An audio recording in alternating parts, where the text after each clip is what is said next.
chase, that's what I love. Can't see what I can't control. Did it once, yeah, do it once again. Watch my father, yeah, he taught me how to win. Cop new Prada, money taught me how to spin. Waves like water, music taught me how to swim. I'ma fill my bottle way up to the brim. Back then, yeah, I never talked at all. Ashes, yeah, let them bridges fall. I've been way better than before. Posted with my cash standing tall. Hey yo, watch this.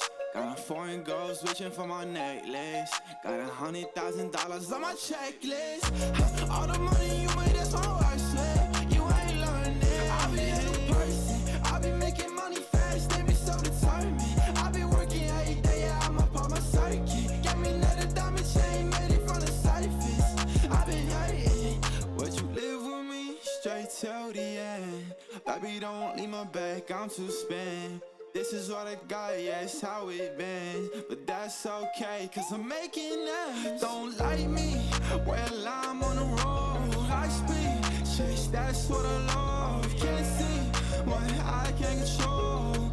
Did it once, yeah, do it once again. Watch my father, yeah, he taught me how to win. Cop new Prada, money taught me how to spin. Waves like water, music taught me how to swim. I'ma fill my bottle way up to the brim. Toss it all. Ashes, yeah, let them bridges fall. I've been way better than before. Posted with my cash standing tall.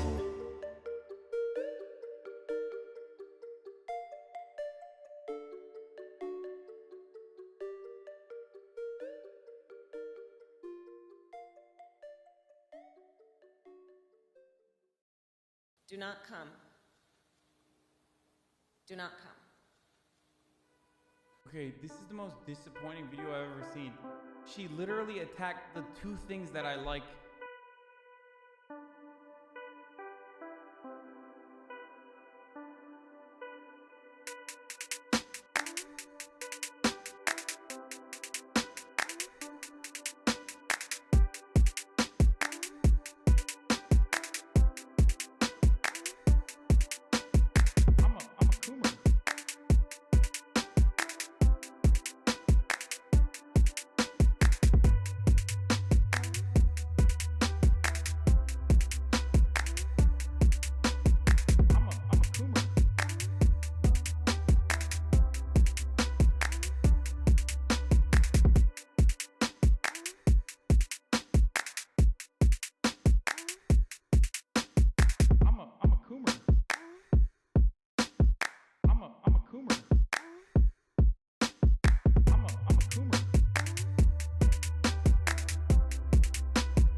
I took people's drop boxes. I was like, are you a conservative, ma'am? And like an old lady would be like, yeah, I'm a conservative. And I would fucking deck her, take her ballot and just rip it apart right in front of her face. I was like, you're not allowed to vote this way in California. That's right, bitch.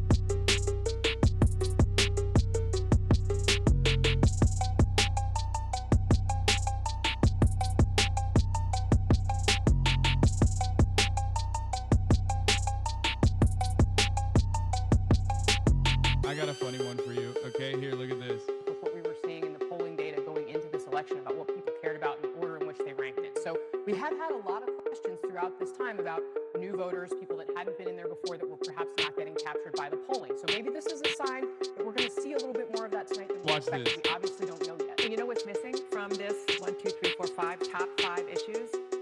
Democracy.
They say, rap, rap, rap. You say, blah, blah, blah.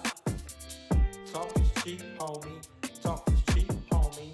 Blah, blah, blah, blah. Can't be no one else but yourself. You the best at being yourself. Remember that and never doubt it. Stand up, hello world, shout it. Leave your mark, build your legacy. Make them words count, live your fantasy. It's your life, time to live it right. Show the world what you're all about. Let them haters hate, let them doubters doubt. They don't really know what you all about. Let the talkers talk while you walk the walk. They don't really know what you all about. You only need yourself and the one and only. Even when you stand alone, you're never lonely. Take the path, less travel. One day you reach your true level. Allow yourself to take your place on your space. It's your birthright. Let your work outshine the talk. Let them smile, light up the dark. Let them haters hate. Let them doubters doubt. They don't really know what you all about. Let the talkers talk while you walk the walk. They don't really know what you all about. They say, rap, rap, rap. You say, blah, blah, blah. Talk is cheap, homie. Talk is cheap, homie. Blah, blah, blah, blah. Let them haters hate. Let them doubters doubt. They don't really know what you all about. Let the talkers talk while you walk the walk. They don't really know what you all about.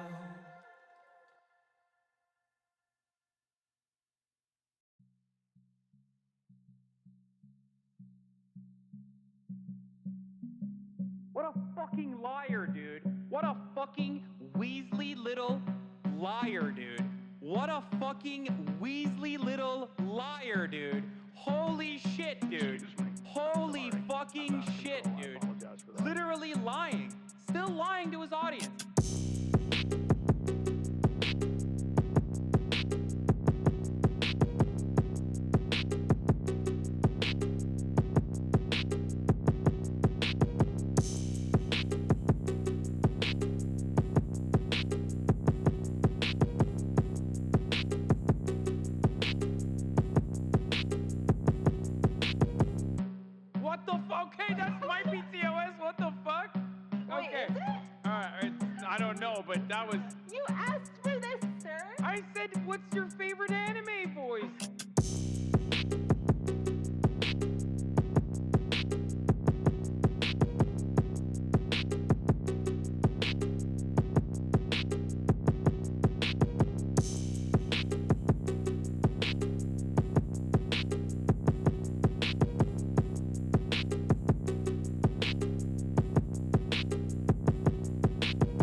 Yeah.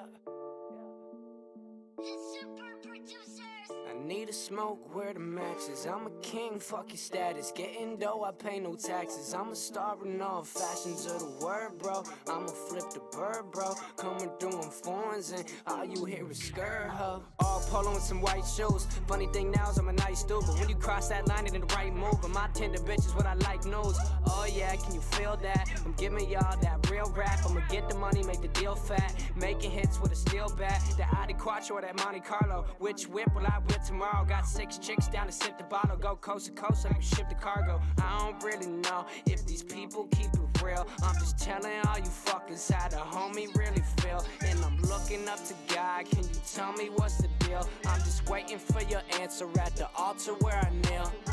I need a smoke, where the matches. I'm a king, fuck your status. Getting dough, I pay no taxes. I'm a star in all fashions of the word, bro. I'ma flip the bird, bro. Coming through in foreigns and all you hear is skirt, huh? Let me get the money, I see you bitches acting funny, ha. Can't take nothing from me, nah. Rapping blunts like mummies, yeah. We freed the homie when he caught a bid. I roll around, you can't stop the kid. Truth be told, I'm hot as shit. Just say what up when you spot a kid. Real talk, I'm trying to speak the truth. I stay loyal, bro, to my roots. Since 15, I've been in the booth. That's 16, I was on the move. Used to ride in that old Chevy. Now we out here show ready. I can see the bull, you're so petty. You can have your shine, my glow heavy. I need a smoke, where the matches. I'm a king, fuck your status. Getting dough, I pay no taxes. I'm a star in all fashions of the word, bro. I'ma flip the bird, bro. Coming through in foreigns and all you hear is skirt, huh?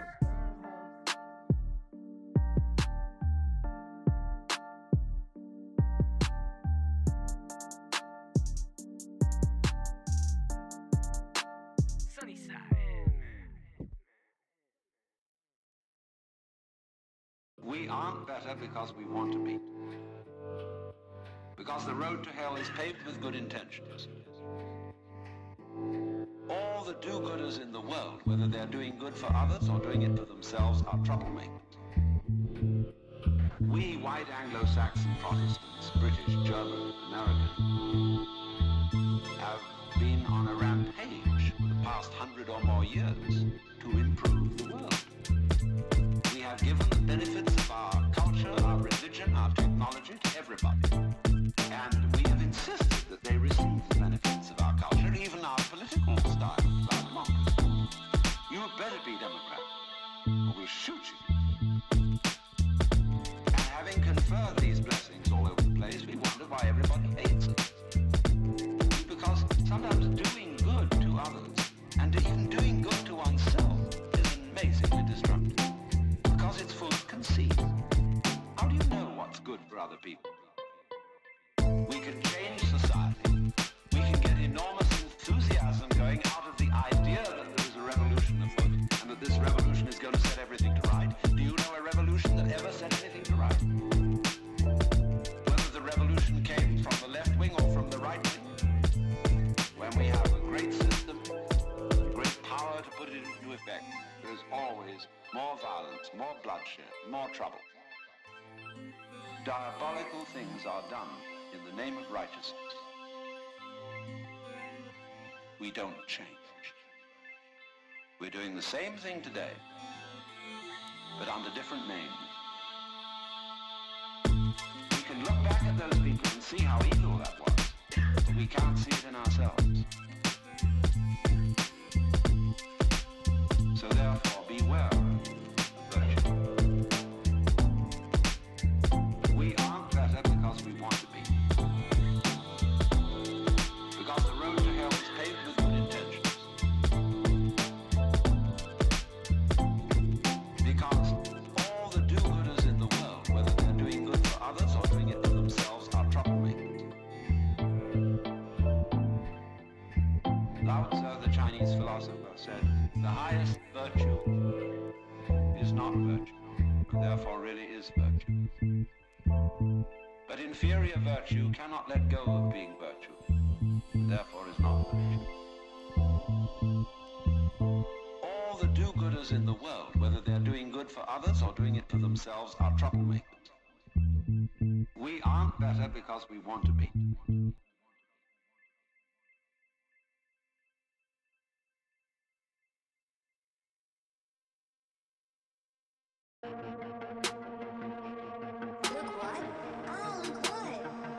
Wait, are you fucking kidding me, dude? Oh my god, you are such a pathetic piece of shit. Shame on you. Shame on you, you fucking liar. You fucking filth. You fucking absolute dog shit. You fucking piece of shit. You fucking garbage motherfucker. What a fucking liar. What a fucking Weasley little liar, dude. What a fucking Weasley little... Holy shit. What a fucking Weasley little liar, dude. Holy fucking shit, dude. Fuck you. You fucking piece of shit. You fucking garbage motherfucker. I cannot believe it. You fucking piece of garbage. You know these motherfuckers are such liars, dude. I fucking... Oh, I despise these people so much. God, why are you such a fucking horrible monster, dude? Shame on you, and shame on your fucking parents for literally bringing to this world such pathetic, filthy spawn. You disgusting, vile piece of garbage. What a fucking liar. What a fucking Weasley little liar, dude. What a fucking Weasley little... Holy shit. What a fucking Weasley little liar, dude. Holy fucking shit, dude. Fuck you. Oh my god. Oh, this is disgusting. So fucking disgusting. What a pathetic worm, dude. Shit, dude. I just, fuck you, dude. Fuck you. Disgusting. You disgust me, dude. Hashtag my dick, dude. Lying for clout ass motherfucker, dude. What a fucking liar. What a fucking Weasley little liar, dude. What a fucking Weasley little... Holy shit. What a fucking Weasley little liar, dude. Holy fucking shit, dude. Fuck you.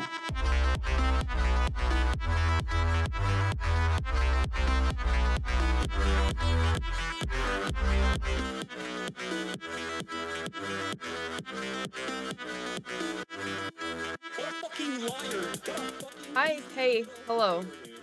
What's up, internet? How's it going out there? I hope you're all doing well and good. That's still loud? That should be better. I so fucking mad, dude. So mad.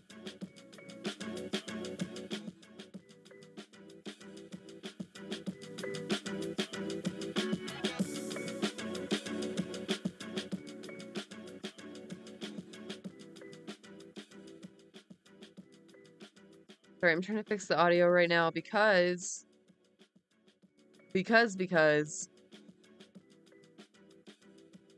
I washed my motherfucking AirPods today. I think they're toast. I don't know, because, like, I washed them, but I won't know until they're, like, totally dry and I try to charge them again. So, pray for me. They're in rice. I don't know. Apple just said to dry it out on a towel. Feel like that's, like, probably not good enough. So that's a huge fucking bummer. So, definitely put a damper on my day. I, like, have a headache too, so, like, I can't even wear my, like, over ears. So I'm just gonna have to figure out how to do audio without headphones. Because I don't have, like, other earbuds. So... Fuck me, I guess. Fuck me, right? So stupid. Stupid. They were in my pants pocket. Like, my sweatpants, and I just... forgore. I forgore. I, like, went to, like, open my case. I was like, oh, cool. I'm gonna put my little earbuds in. And I had a realization. Like, oh, wait, fuck. those were in my pants. They're probably still in my pants. Oh god, oh no. Indeed, they were still in the pants. And I washed with hot water, so my hopes are not high.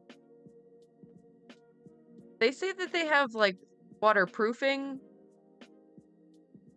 No, water resistant, but not waterproofing. Which, I mean, come on. Don't people run with them? Don't you be able to sweat into your earbuds? I don't know. Is that too much to ask? Is it?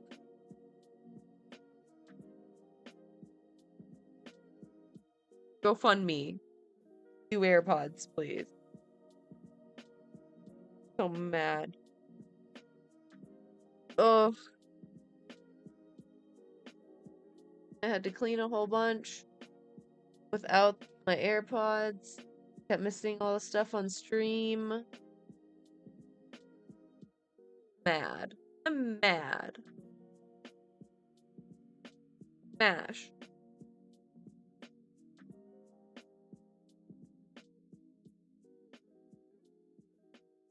Oh, I wanted to come on early too, and I could not. House was so fucking dirty. Oh, why is life so much work? Why is it so hard?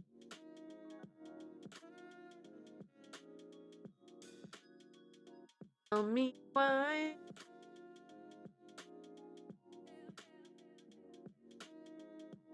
Oh yeah, and then my VOD got claimed like 20,000 times.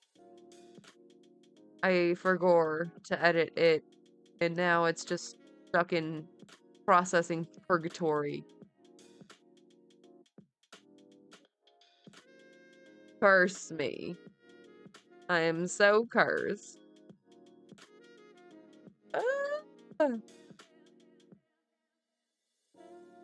Oh well. Whatever.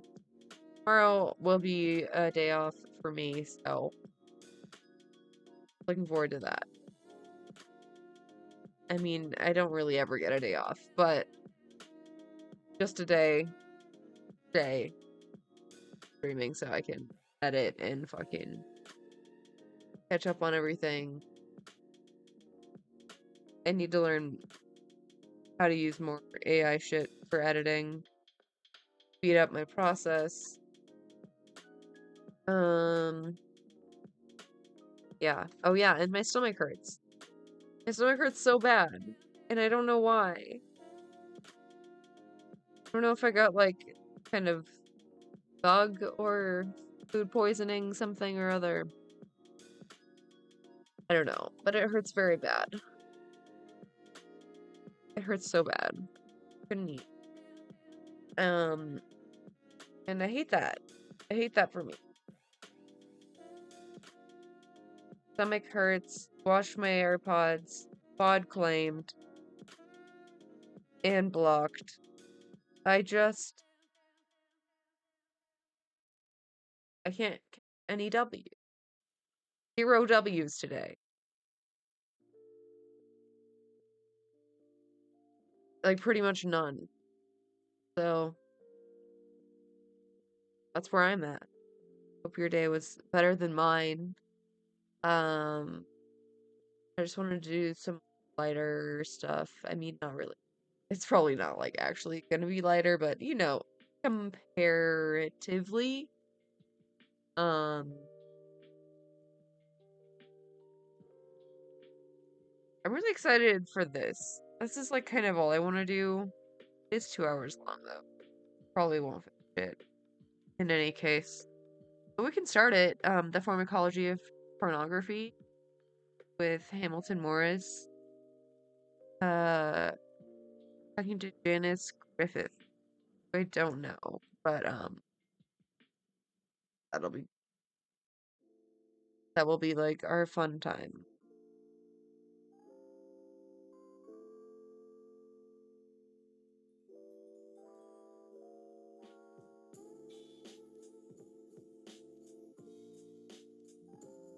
Okay.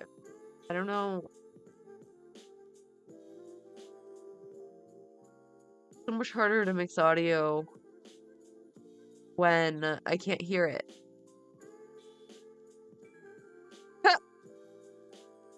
That is an added complication, isn't it? Huh. Well, hopefully someone will tell me. God, my stomach hurts so bad. Ugh.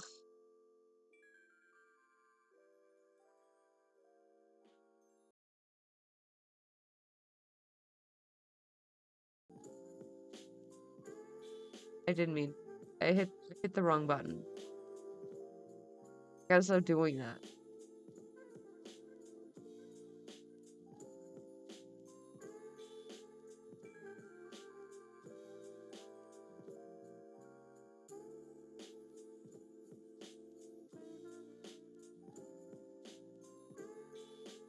Greetings, guys, gals, non-binary pals, and welcome back to another video.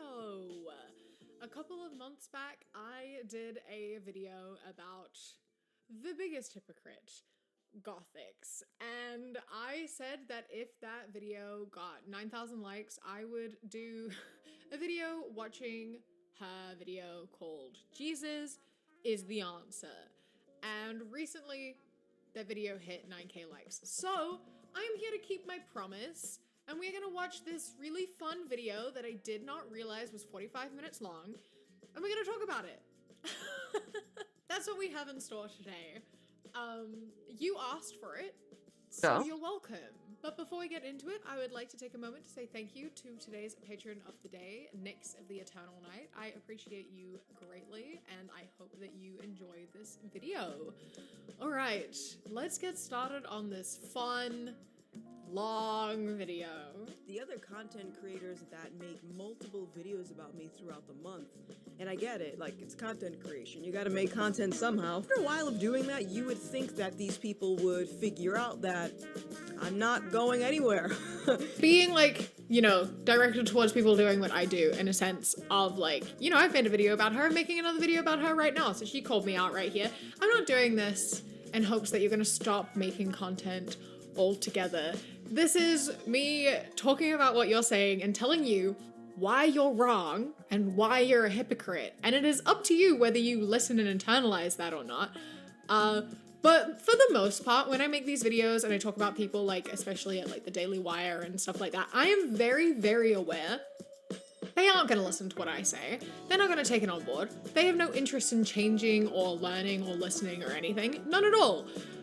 But there are people who sort of hover around in the middle, you know, who don't really know where they fall, who are just kind of taking any information that they get and kind of believing it, you know? And I am hopeful that maybe there are people who don't know the full situation and they haven't heard both sides. They haven't heard things with, like, other pieces of information. And maybe they'll watch my videos and they'll be like, oh, I get it now.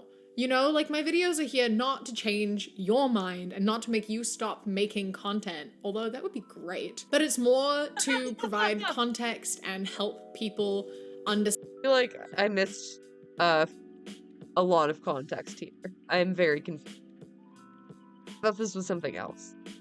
Stand the other side. It is more to, you know, thank you for the follow. Find validation among people who share similar views. It's about learning and growing through doing what I do and through listening to people with such opposing views. I expand my worldview. I learn more. I become more strong in my beliefs, and I learn every single day. And I know that a lot of people who agree with me already will still learn more from hearing this stuff and from hearing more stuff that I say and from, like, expanding. You know, you learn by listening. Everyone has different opinions. Everyone falls differently in how strong their views are on different things. So it's not a matter of, I'm not trying to take you down. I am trying to expand and elaborate and help people understand more in depth and know why you are wrong. Because you say things with such confidence that people kind of just believe you, they hook onto it, and they're like, yeah, that makes sense. But it doesn't, and you're wrong. And so I want people to... Same.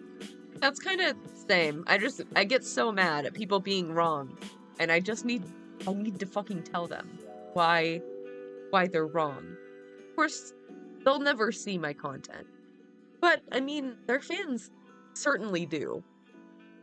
Wouldn't know that you're wrong and why. I'm old enough to remember a time where people were able to debate things, have civil debate, not shit-slinging contests, and have a difference of opinion without thinking the other person is the biggest piece of shit you've ever seen in your life. Civil debate still exists. There are still a lot of civil debates that happen. There are still a lot of people who talk about their differences in beliefs and try to come to a mutual understanding. There are still a lot of people who debate political beliefs and stuff in a civil manner in real life and among friends. And there are still a lot of people who are friends with people with opposing political views and like even views on like human rights and stuff. There is a lot of that happens on the internet. You watch like the fucking Jubilee videos and the cut videos and you know, the like conservative parents talking to liberal teenagers or like trans people, debate TERFs, whatever. You know, that shit exists.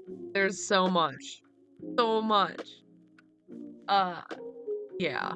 I mean, there's like the whole debate brosphere, but like definitely has its own problems. Everywhere. There's so many like civil debates and stuff around. I don't know what you're talking about. And like there's so many people who are friends with people with different beliefs and ideologies. And I talk about this a lot. But like when I went to uni, half of my class was very Christian and conservative. Most of my class was like pro-life. I had someone in there who was like a Trump supporter and who was like anti-immigrant. And I was friends with everyone. We just like didn't talk about it, you know? Or we would talk about it and I would debate it and I would bring it up and I'd be like, you guys are all fucking, you're wrong. And I remember sitting at a table one day and I was the only person who was pro-choice at a table with 8 other people who were like pro-birth. And we got into this conversation and I was like losing my goddamn fucking pro-birth. Pro-birth. That's a weird phrase. I mean, I've heard like forced birthers, like pro-forced birth or pro-life. Not just like pro-birther. Gross. Mine. But I was still friends with them because it didn't, you know, it didn't impact me until one day I realized that like I didn't want to be friends with that, you know? I didn't want to be friends with someone who was like a Trump supporter, who was anti-immigration, who was like Islamophobic. Like none of those things impacted me directly, but I couldn't be friends with someone who didn't care about other people and other people being affected negatively. Like I didn't want to be around that. And even though some of the other people there I really liked and I got along with and we shared the same sort of beliefs and the same human rights beliefs and political beliefs, they were friends with him and they didn't see it as an issue. And so I stopped being friends with them too because I'm like, I don't want to be around people who just like don't care about people outside of themselves, you know? Like this is a group of cis-het white men, these people here. And it's like, they can overlook these issues because none of it impacts them. Immigration laws, that doesn't matter to them. Abortion laws, that doesn't fucking matter to them. Gay rights, that doesn't fucking matter to them. So they can ignore it. They can just like pretend it doesn't exist because it doesn't impact them. So those political beliefs don't cause a rift in their friendship. They just don't talk about it. They don't have to. And they can just put it to one side. I didn't want to do that. I didn't want to be complacent to that. I didn't want to like support someone who had those beliefs. And it's not something that I want to be around. You know, you can not talk about it as much as you like, but I know that that's what they believe in. And I know that they don't care that other people do. And I don't want to be around it. We had civil debates. Nothing fucking changed. And I just had enough, you know? Like some people just don't want to change. And I don't want to be around you if you don't think that some people deserve the same rights as you. A common thing that I notice with all of these social justice causes, all of these ideologies that are coming from the radical left, they all have direct confliction to something that's in the Bible. The Naked Communist, it illustrates 45 rules for a communist takeover. Number 27, and it reads, infiltrate the churches and replace revealed religion with social religion, discredit the Bible, and emphasize the need for intellectual maturity, which does not need a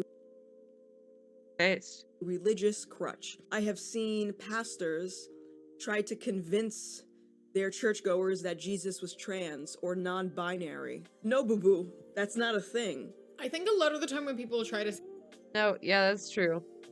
That's true. Was non-binary and a socialist, and gay. say that Jesus is trans or non-binary, they are doing it like kind of as a joke. Like they're not doing it in full seriousness. It's kind of this thing of like, you say that you have to be a man or a woman and it's biology, blah, blah, blah. But then you also say that Jesus is the son of God and God has no gender technically, you know? Like Jesus is the son of a Virgin Mary. So he should only have X chromosomes because where did the Y chromosome come from, you know? So he has to be trans because if you only have X chromosomes, then you are biologically female. So if he was born to a mother and no father, he would only have X chromosomes, but he's a man. So therefore he must be trans. You know, like that's where it comes from. They're just using your logic against you. That's what this is. It's you being like, trans people aren't real biology. They have an XY chromosome, so they can't be the other gender. I'm like, okay, then what chromosomes did Jesus have and how? Because God doesn't have chromosomes, does he? God's not a person. So he must have gotten all of his genetic material from his mother, which means that his... Well, not to be a well, actually religious nerd moment, but I think God made us in his image, right? So he would probably have chromosomes? I don't know. I don't know how all that works.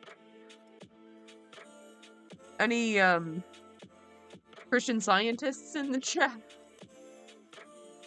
I hope not. Oh god. His sex chromosomes also came from his mother, which means that it would be 2 X chromosomes, which would mean if he's a man, he is trans. They're just using your logic against you. That's all this is. If you weren't transphobic, no one would be saying it. So. There's a lot of people who are atheist, agnostic, or maybe they just flat out just don't. Such thing as God, so it doesn't really matter. No, I just meant like in scripture. But you're right. Also, hello. Like Jesus for some reason or another, they'll usually say Did something you see to the this effect of, well, this Christianity based is ass the based passage? I kind of want to rewind it for you. God has all the chromosomes. True. True. Communist. It illustrates 45 rules for a communist takeover. Number 27. And it reads, infiltrate the churches and replace revealed religion with social religion. Discredit the Bible and emphasize the need for intellectual maturity, which does not need a religious crutch. I have seen pastors try to convince their churchgoers that Seems like a good fucking plan to me, dude. Where is the problem? I see none. Jesus was trans or non-binary. No, boo-boo, that's not a thing. I think a lot of the time when people try to say that Jesus is trans or non-binary, they are... No. I am 100% serious. God is trans and gay, and he hates you. They're just using your logic against you. That's all this is. If you weren't transphobic, no one would be saying it. So... There's a lot of people who are atheist, agnostic, or maybe they just flat out just don't like... For burning all religious texts and making it severely punishable, but hey, that's a good alternative. Dude, I thought of you earlier. I was in Lumi stream, and they were having a conversation about spirituality, and how like I think it's fine if you are doing it consciously. You know, as humans, we have ability to like create meaning, ascribe meaning to things, and that's fine. If you think the full moon like makes you like whatever sexier or more powerful or like whatever the fuck, like there's no harm in that in itself. A werewolf, yeah. Sure. Why not? Go cosplay a werewolf every full moon. Like, who gives a fuck? I think the issue becomes when, like, you're you're interpreting reality based on metaphors, you know? Like, I don't know. Because, like, that slides right into, like, pseudoscience, like, oh, dinosaur bones came from, when God made Play-Doh, Earths. Like, it's crazy shit, like, like Jesus for some reason or another, they'll usually say something to the effect of, well, Christianity is bad because it's full of pedophiles, or it's full of people that want to convert homosexuality, and they'll try to use these as examples to say that, oh, Christianity is bad because of this thing. Well, if that's the case and people are legitimately being hurt because of the church, then the logical thing to do would be to close the church. Yes. Yeah. True. Yeah. We should close it. You wouldn't want to start injecting it with social justice. That sort of seems like there is another motive there instead of trying to get rid of something that supposedly is bad. No, because people still have faith. People still believe in God. People still follow Christ, etc., you know? People who are queer still believe in God, are still Christian. People who are trans are still... I don't know how that's possible, but they do. They're out there. Still Christian. People who fall under the umbrellas and into the groups of people that, like, groups of Christians hate and send hate to are still Christian. So they do inject social justice into the church because that is their faith. That is where they belong. They view God as someone who is guiding them. Listen, I don't care what you do in the privacy of your own bedroom, but do not bring your prayer and your scripture and your indoctrination into public, okay? Children don't need to hear about Sodom and Gomorrah, okay? Okay? As someone who loves them, as someone who made them the way that they are. And so obviously they're going to treat God like that. They want their place of worship to be accepting of them. Society is changing, society is growing, people are changing, people are growing. And with that, the church does too. It's not social justice, it's just human evolution and societal evolution. That's what this is. The churches don't need to close. The churches aren't inherently bad or evil. There are a lot of bad people who are Christian, but as you say, there are a lot of bad people from every walk of life, from every group. However, it is just very well known that a lot of homophobia, a lot of transphobia, a lot of that comes from within faith. Not just Christianity, faith in general. Christians in the US are just the majority, so they're obviously the loudest and the biggest root of the issue because they're also, you know, the ones who are mostly like white supremacists and stuff as well, right? So there's a lot of hatred coming from them because they are like the majority of the country. No one is saying all Christians are bad. People are just saying the churches have to adapt with the times and with society, and people following religion come from all walks of life as well. There are woke left people who are Christian. Everyone views faith and their God in a different way. You can have the same God and read the same book of worship and view it very differently and interpret it very differently. And that's okay. You know, every church is different. No one wants to close all the churches and kill Christianity. That's not anyone's goal. The goal is... Someone does. I know one particular person who does want to do that. Different interpretations is the problem. Is it? Interesting. Interesting take. I mean, like, the evangelical interpretation's obviously, like, the worst type. Genocide and hate, yeah.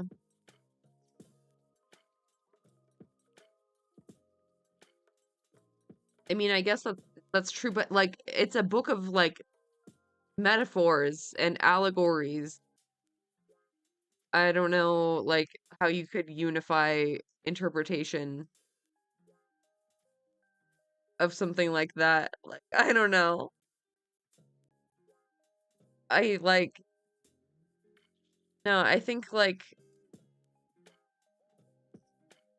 more education is really the thing. Cuz like yeah, like so many religions say a lot of the same shit. There's a lot of overlap. So like the more you learn that, then the less inclined you should be to want to fucking murder people. Like I don't know. It should be like a point of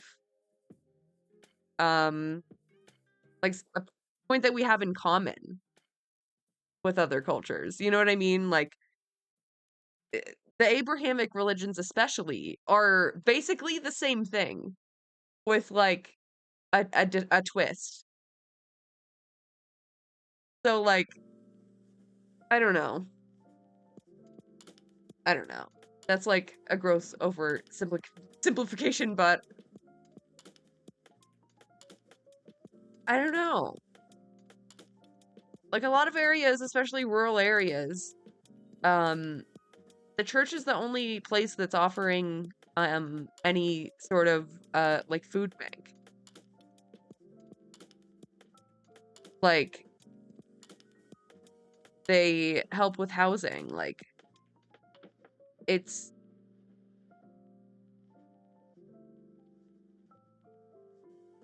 not all bad people.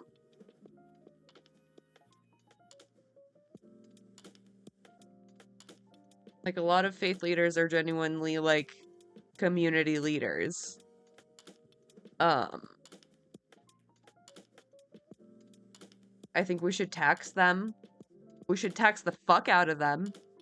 And like I don't know, cap their donation size and regulate that shit, but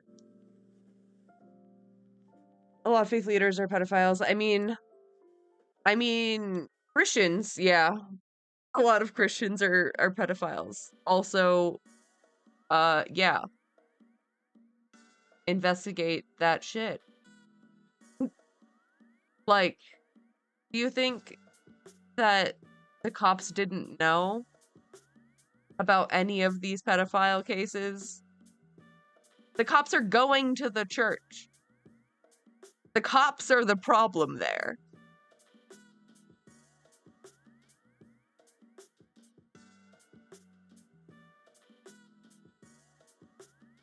To just have people stop using religion as an excuse to hurt people. Like, churches that practice conversion therapy should be closed. People are advocating for that. If you are a church that practices conversion therapy, if you are a church that is actively involved in taking advantage of children, those churches should close. We are advocating for that. No one wants to inject social justice into those churches. Those churches need to close. So we are doing that. Churches that participate in harming people need to close. And other churches grow and adapt and are accepting of everyone. You know, if God is imaginary, if he doesn't exist, then why are people putting so much effort behind trying to... Yeah, whatever happened with that, the Kansas pedophilia ring?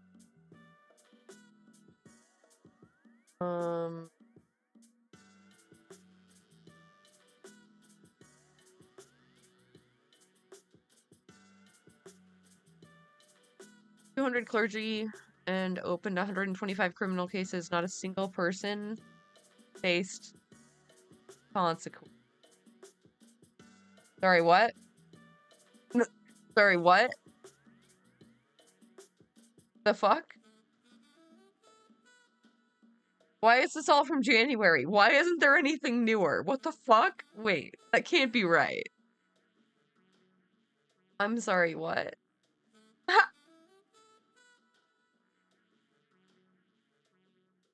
Bro.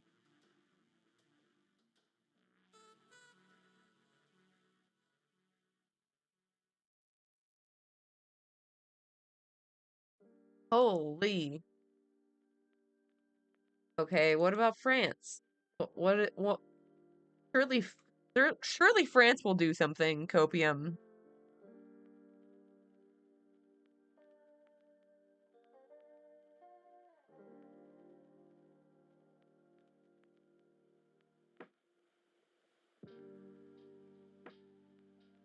Certified clergy with scannable IDs to battle sexual abuse. What? Huh?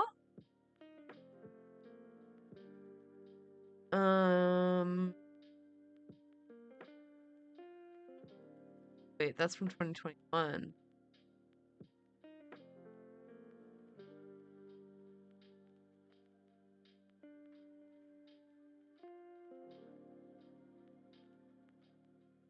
That's it. That's it. That's the solution. Scannable ID cards. Y'all are fucking sick. Fuck. With scannable QR codes that will offer color-coded background information ranging from green to orange to red on bishops, priests, and deacons. I sure is raising eyebrows. Yeah, no shit.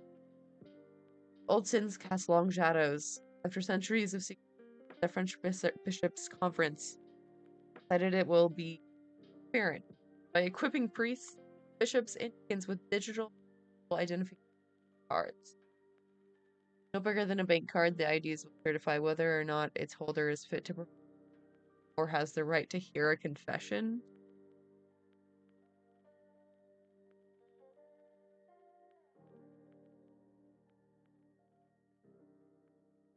Sorry.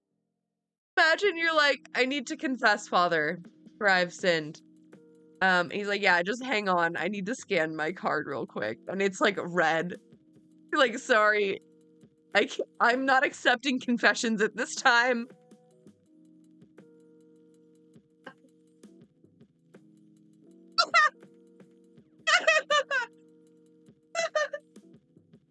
Oh, that shouldn't be so funny, but it is. I find that very funny. Oh.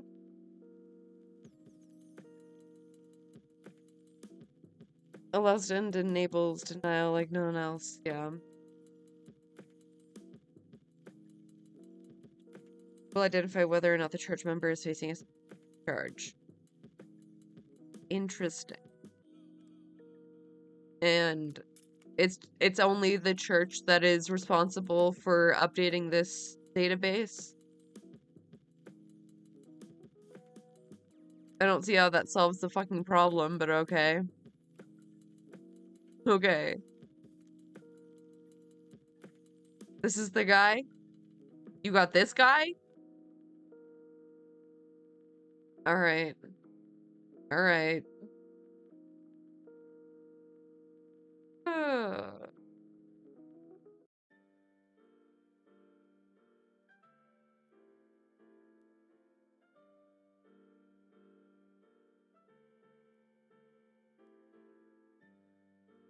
So, yeah, maybe burn down all the churches. Maybe you're right. On second thought, fuck all of them. They found like over a 250,000 children abused, and they came up with QR code ID cards. That was the solution. Never see the light of day. Yeah. Century. 100%. But like, the church is certainly not the only place that people get abused. You know? That has always been a thing. In and out of the church. I don't, like... I looked into it. There hasn't been a study that proves that abuse is happening more in the church than in, like, secular life.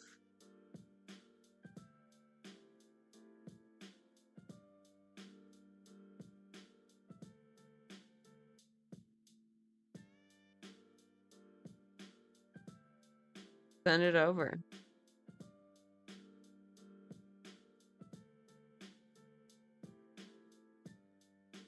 Up to 3,200 pedophiles worked in the French Catholic Church since 1950. That seems way low. I think it's a lot more than that. Is that really it? Like 2 years since this happened, dude.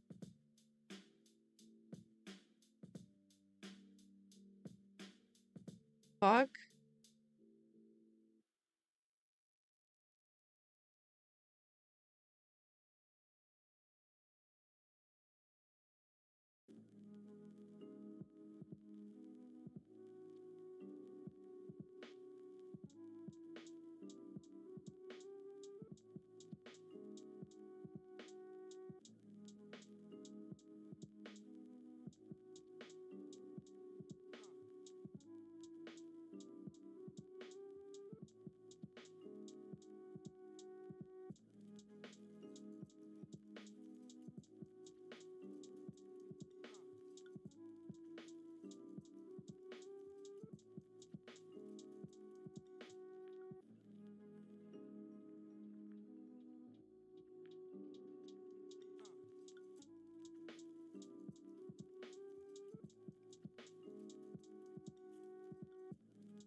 No, what the fuck?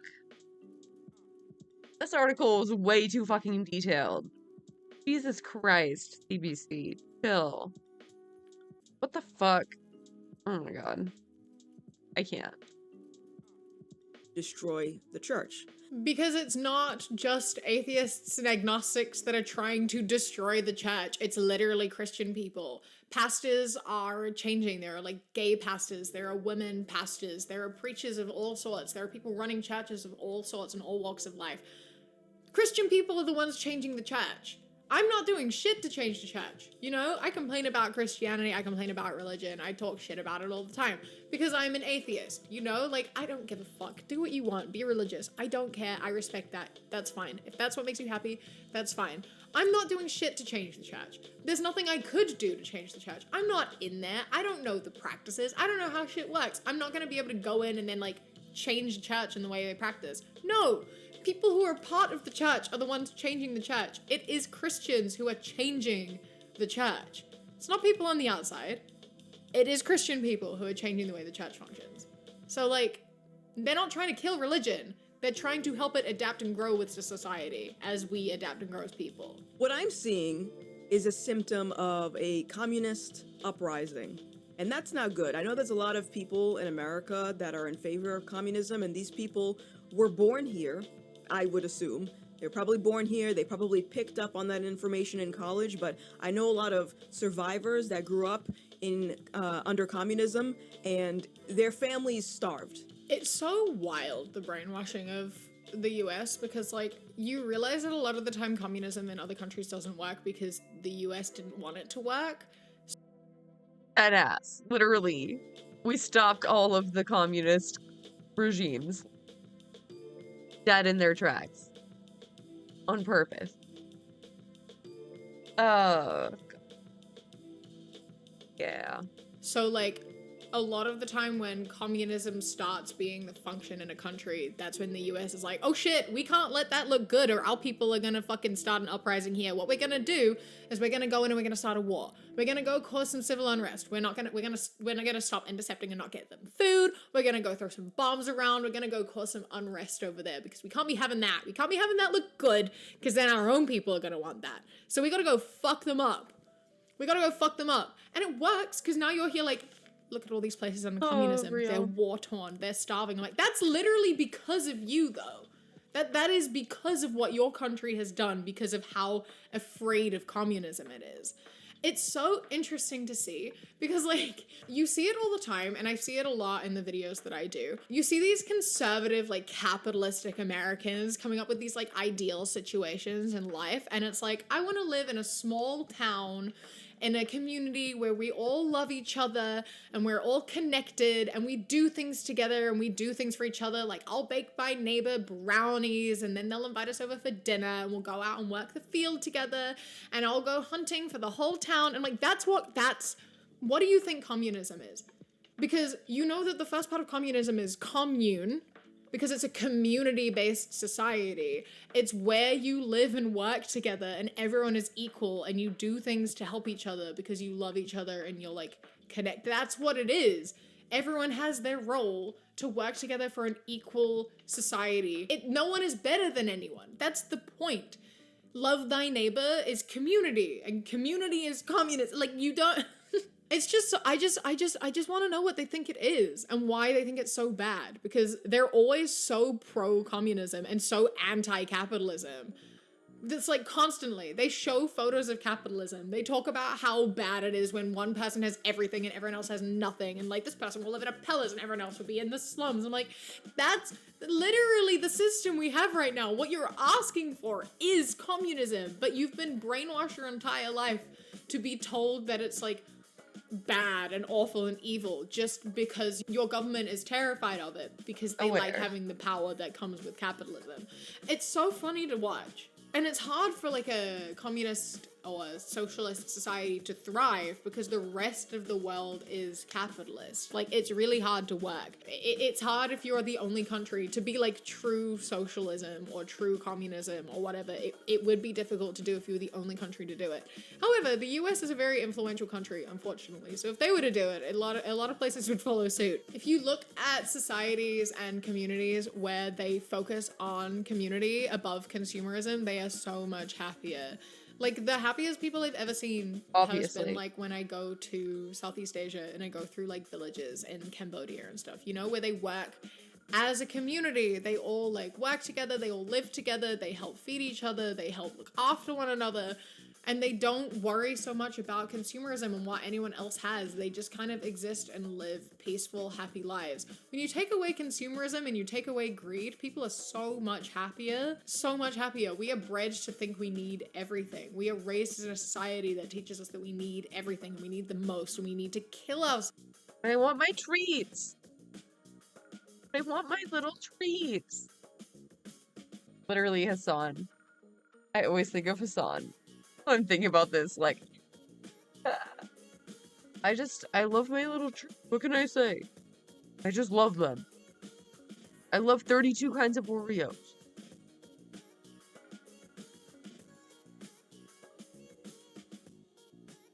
I don't know. I think there can be, like, a happy medium. Like, we don't have to do consumerism on methamphetamine. You can have things. It just doesn't have to be, like, everything all the time, forever, do things. Like, I want more repair. Where are the cobblers? Where are the tailors? You know what I mean? The electronics repairmen. Where are they? Selves to get it. That's not gonna make anyone happy. We live in a miserable society because of it. We would all be so much happier if we lived in just a community-based society where no one feels the need to have more than anyone else, you know? Just be content. In order for communists to come to power, they need to have control over your moral compass, which is whatever they want it to be at any time. So they don't want you referencing a book.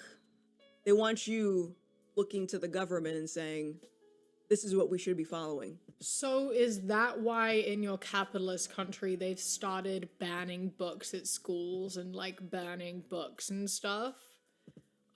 Is that why your capitalist country is doing that? Is that why the Christians in your country are doing that? Is that why so many Christian communities are getting rid of specific books at schools and why they're not letting kids read specific books? Any book that has like any queer representation, any books that are about communism at all, any books that paint the US in a negative light, banned. You're not allowed to read them. Is that why you're not allowed to do that? Because if you're saying that communism is about getting rid of books, why is it that capitalists are getting rid of it? Why is it that so many Christians are advocating to get rid of books? Why is it that you only want the one book, the Bible? What about the other religious readings? What about other religious beliefs? What about all of the books that other people want to read that you say, no, you can't read that because it doesn't follow my values as a follower of Christ? Why am I only allowed to read books that align with your moral compass? Why are you allowed to ban books? No one's trying to ban the Bible. No one's trying to ban the Bible. You're allowed to have your Bible. You're allowed to do whatever the fuck you want. But why are you allowed to ban books? And why does that make you a good guy? Why aren't you the bad guy for banning books? Why are you allowed to do it? The hypocrisy is so unreal. Are you going to take the church's side on banning specific books? Are you going to take their side or are you not? Because you have to pick here. Is banning books good or bad? I love that you're like, not all Christians are bad. Christians get painted with a bad brush. Christians are really good people as a whole. But then you're spending the rest of this video talking about the fact that you became Christian because you have bad morals. You became Christian because... I really think there's just like so much religious trauma. You know what I mean? That it just erodes people's ability to think straight, think critically, you know? They can just always refer back to the Bible or whatever. God. And it's like, when Christians say like, oh yeah, no, like, God spoke to me. God spoke to me and he said you're going to hell. That's like fine and normal. But like, anyone else says something like that, like, they're getting instantly committed to the psych ward. Like, make it make sense. Be consistent. On good people as a whole. Yeah.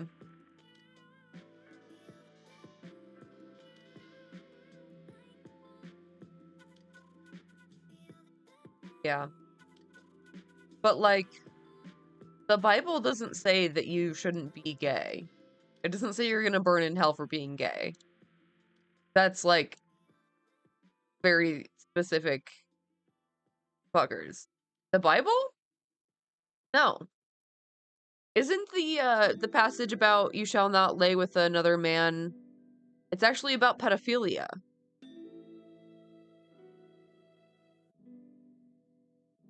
I'm pretty sure. That's like the popular understanding.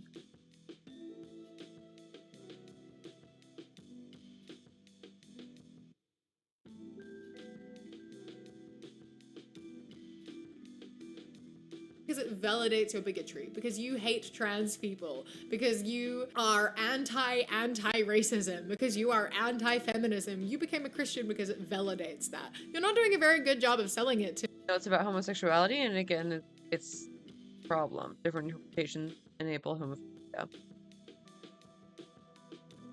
Nothing age-related? Doesn't it say something like, a man shall not lay with a boy? What the fuck is it?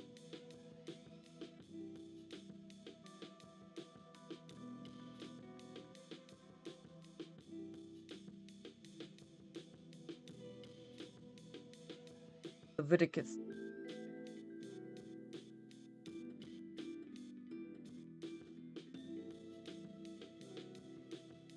Bible gateway, sure. The gateway to the Bible.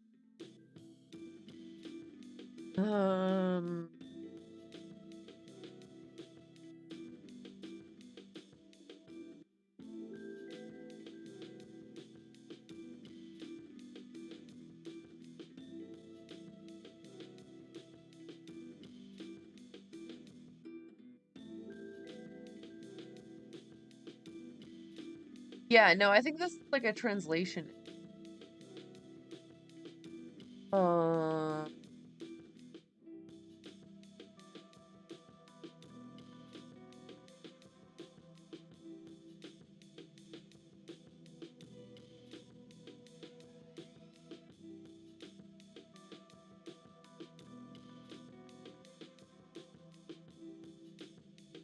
Oh, okay, that was the...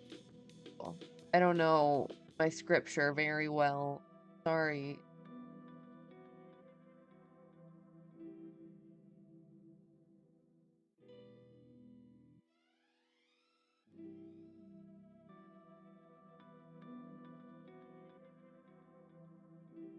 Penalty they deserved.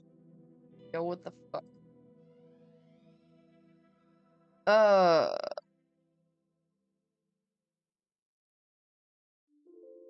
Why is this so hard? Why is there so much fucking...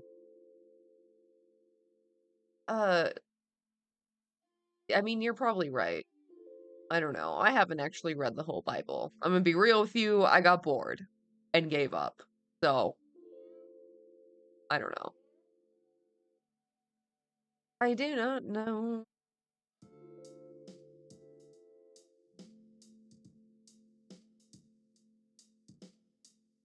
Yeah, Leviticus, wasn't that the Hebrew Bible? That's what I was saying. I was talking about Christianity.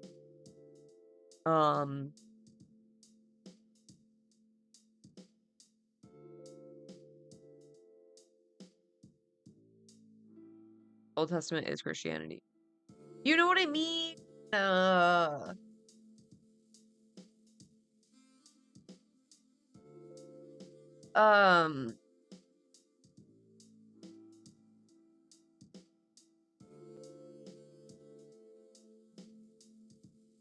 I don't know.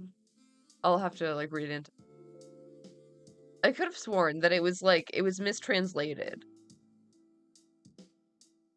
I guess I'll have to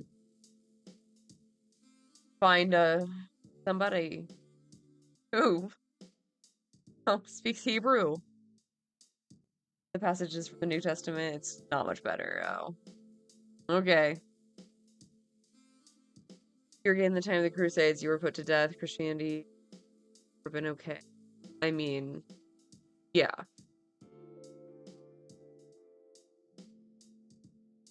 I mean, I believe that. I think it was all based off of a mistranslation.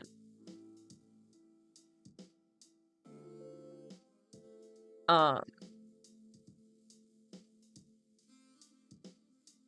maybe it is. It was like Leviticus from Hebrew to English. Like that's where like the meaning got lost. But again, I'm not a theologian.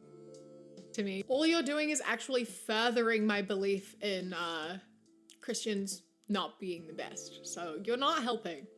Just in case you were wondering, you're not helping. It doesn't matter how much evidence you show someone. It doesn't matter how much proof you put right in front of their face. If someone has been demoralized, the truth doesn't matter to them. It doesn't matter because they're going to believe whatever they've been conditioned to believe. And that's just the result of someone that is demoralized. Have you ever considered that you're the one who's been demoralized and that you're the one who believes True. Everything that you're told about a specific thing? Like, have you considered that maybe... Real. Yeah, it's literally the church that says that you can't ask any questions. You're just not supposed to ask too many questions. You're supposed to believe it on faith. That's like the whole thing. Maybe you're the one who refuses to hear anything that goes against what you already believe because you are very stuck in your ways to the point where you literally joined a religion because it validated and justified your beliefs because you didn't feel validated and justified as an atheist or agnostic. Like, you literally joined a religion because you felt invalidated in your beliefs outside and you refused to listen to anyone who opposed differently to you. Oh my God. You joined a religion because of that. Dude, I fucking love her. She's the best. So I would argue that you are demoralized because you refused so much to expand your worldview in terms of listening to and understanding other people that you joined a religion that you previously hated and were against because it more validated how you felt comparatively. The Bible itself does not change. The gospel does not change. So essentially, it's an anchor for people in terms of a moral compass. It's never gonna change. The Bible doesn't change, but humanity does. The Bible doesn't change, but... Well, no, actually the Bible has changed many times, as we're finding out. Society does, and so the way you read it also changes. Like, love thy neighbor, right? Back in the day, people were like burned at the stake for being witches. You know, I wouldn't really call that love thy neighbor. But like, people have been committing hate crimes forever. There are a lot of Christians who are like religious extremists. There is a lot of like love thy neighbor that doesn't get, you know, respected because you take other passages of the Bible to use it to justify your hatred. You pick and choose parts that you want to apply. Everyone has always done it. You want to use the Bible as like a moral compass, but that means applying it to the world that we live in right now, because we have grown and we have changed and we have learned and we understand more about human nature and we understand more about everything. Science has evolved. Everything has evolved. All right. Holy Bible posting. Jesus. Gonna scare off new chatters. They're gonna come in and think we're like a religious cult or something. All right. The New Testament, the main passages that have been recorded to speak about homosexuality are found in letters of the Apostles Paul. Fuck you, Paul. Fucking loser. Because of this, God gave them over to painful lusts. Even their women exchanged natural sexual relations for unnatural ones. The same way men also abandoned natural women and were inflamed with lust for one another. Sexy. Oof. Is it hot in here or is it just me?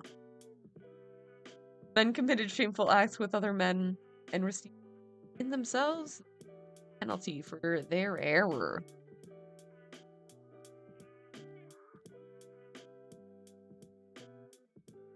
Will not inherit the kingdom of God. A list of lawbreakers. Yeah. If God hates gays, then why did he make them? Sounds like he fucking fucked up. Sounds like he's not so fucking powerful after all, huh? So it's going to be read differently, and it is going to be applied differently. You can't be reading the Bible like it's the year 5. It's the influence of Satan. The influence of Stan. Oh my god.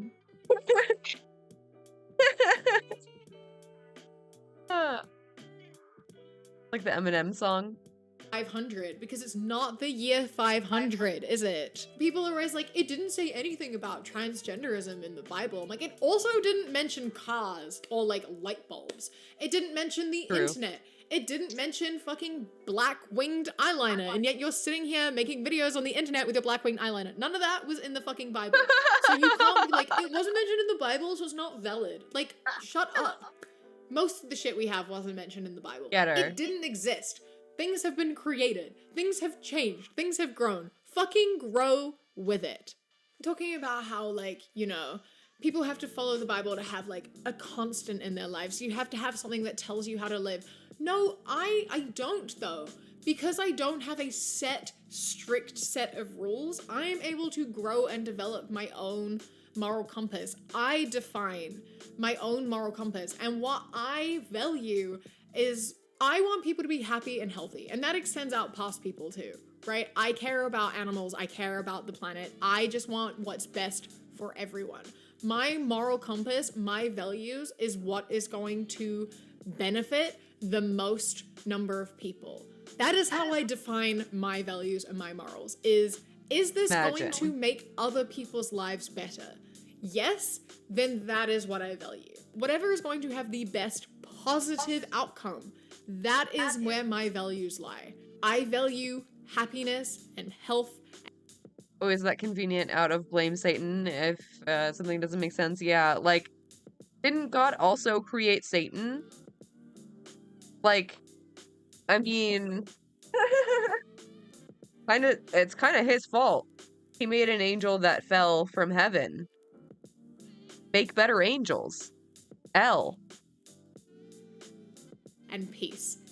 That is my moral compass, is what is going to make people the happiest and the healthiest and is going to create a better world. I want the world to be a better place when I leave it than when I got here.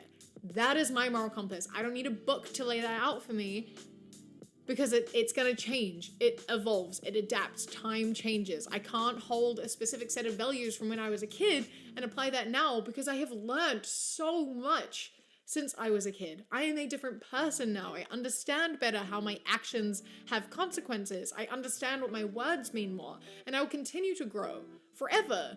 And I will keep learning. And my morals and my values will keep adapting, but ultimately, at their core, it is always going to be what is going to have the biggest positive impact. And that is defined by everyone around me, not by a book of rules that was written hundreds of years ago, because the Bible doesn't change, but we do. If you don't have an anchor for you, there's a possibility you might drift off into a different direction because of something that is man-made. Gender identity, for example, that is a man-made concept. Yes, gender identity is a man-made concept. You are totally...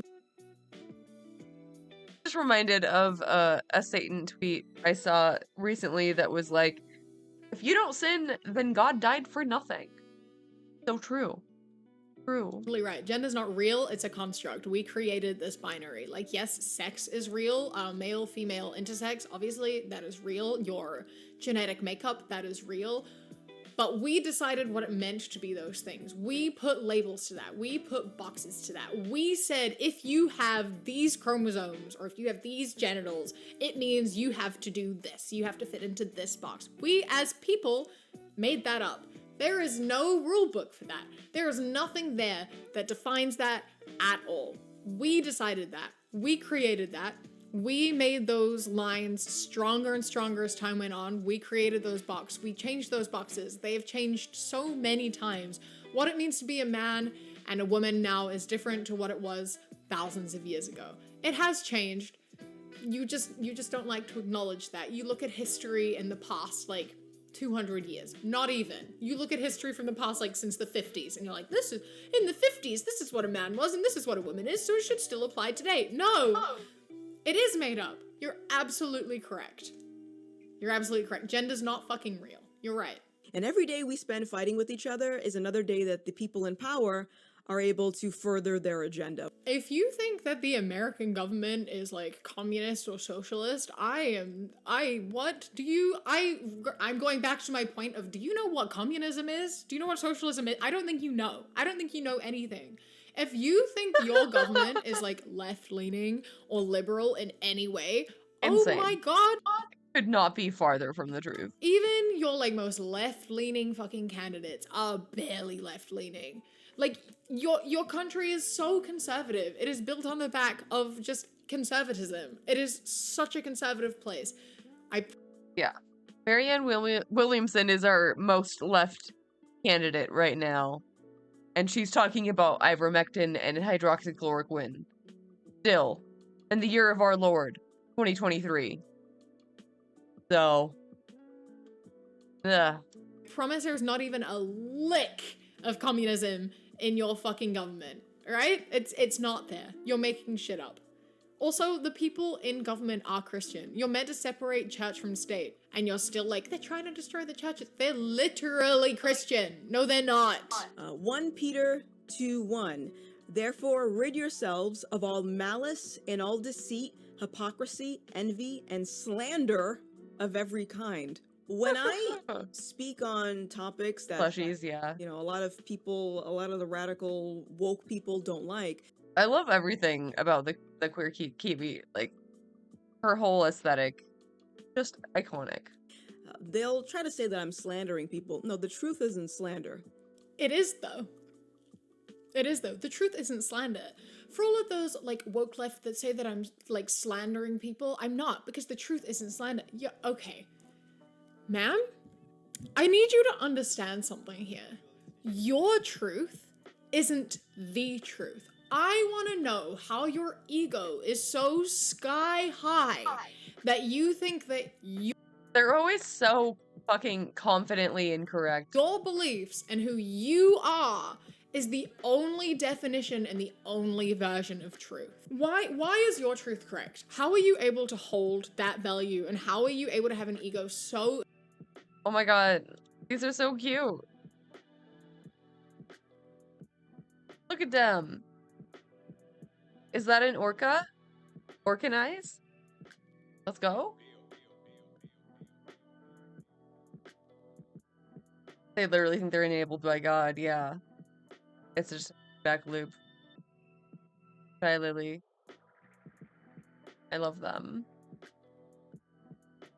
Inflated and so high that you genuinely walk around thinking that you are correct and what you believe is true and what you say goes, and anyone else's thoughts or beliefs or way of living is incorrect and wrong. I cannot imagine living in a world like that. I can't imagine having that sort of like ego about me.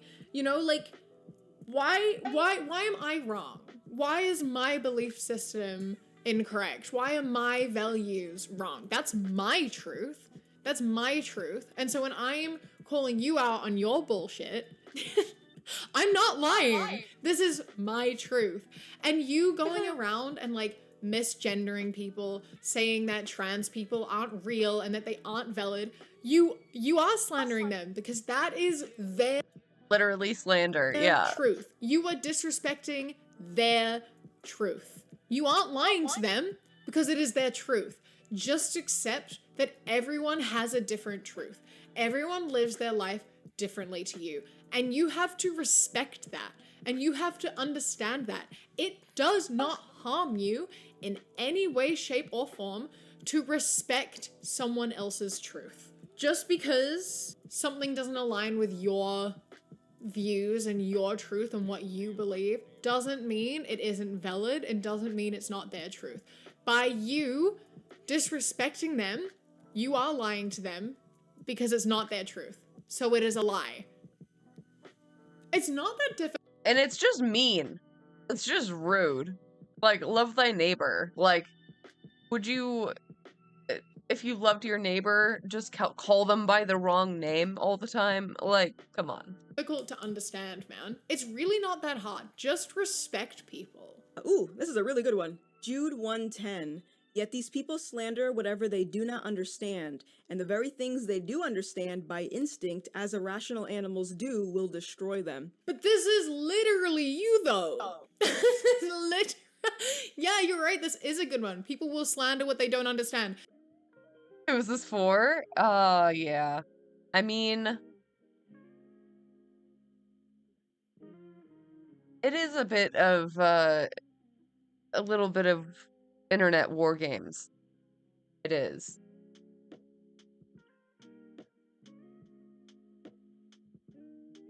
It doesn't work when people don't get common sense. Yeah. Yeah, you're probably right. I mean, they're clearly in some sort of a feud. So I think you probably just wanted to, like, correct the record. But to what end? I don't know. Content. It is content. Yeah, the person that keeps, like, playing in the other clips. This, what's her name? I forget. Directly following that directly after what you just said before is so funny because, like, you are transphobic, right? That is a big thing. You don't believe in being trans. You don't respect people's gender. I'm not sure the exact timeline, but probably Queer Kiwi called out this other person and they have been, like, going back and forth. Your identity, you don't respect people's names and their pronouns, etc. Like, you don't believe in that, even though that is their truth and therefore it is the truth. You don't understand it. You don't get it. It doesn't make sense to you. So you slander it. You don't respect their truth. You don't respect them as people. You don't respect their identity and who they are. You are slandering them because you don't understand it. You are proving yourself wrong here. Don't slander things you don't understand. Accept people for who they are. Accept their identity. Accept that some people's truths are different to yours. You do not have to understand it in order to accept it and to validate it. I'm not trans, right? And I will never be able to understand the trans experience. That's not something that I can understand. I can't imagine being in that position. I don't know what that feels like, and I don't expect to ever understand. And I'm grateful that I don't understand, you know? I'm glad I've never had to experience that struggle, which is such an immensely difficult struggle to go through. And I'm sure it takes a lot of trans people a long time to understand that about themselves as well. Just because I don't understand. Yeah. Like, I keep hearing this fucking study get referenced about how younger people are coming out as LGBTQ at a higher rate. But yeah, I also know a ton of people my age who came out much later because they didn't feel like they could. Yeah, I am coming hard. Hi, Sky. Thank you. Thank you for 3 months. Holy, appreciate you. Yeah, like, a ton of people my age like came out much later in life because they just like weren't aware or like didn't have the language or community to understand it. So like it's not like everyone was straight before. That's not it. Like, have you heard of lavender marriage? People who identified as straight before were not actually straight. Literally me though, so much repression, yeah. Yeah, it sucks. Like, we shouldn't be condemning people for coming out younger. Like, there's no reason. Like, like I always like kind of knew to some degree, but like I never came out until I went to college and like I was surrounded by a bunch of other queer people and I was able to like I don't know,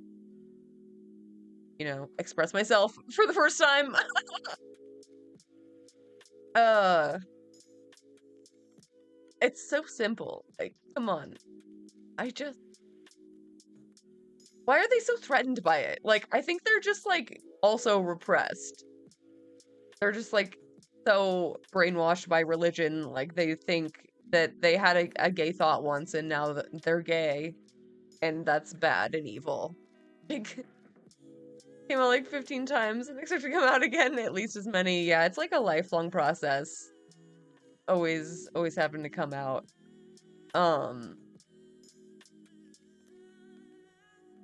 That's kind of nice though, like not having to tell people until I want to. I don't know. Like I guess there's like a certain privilege in that, but like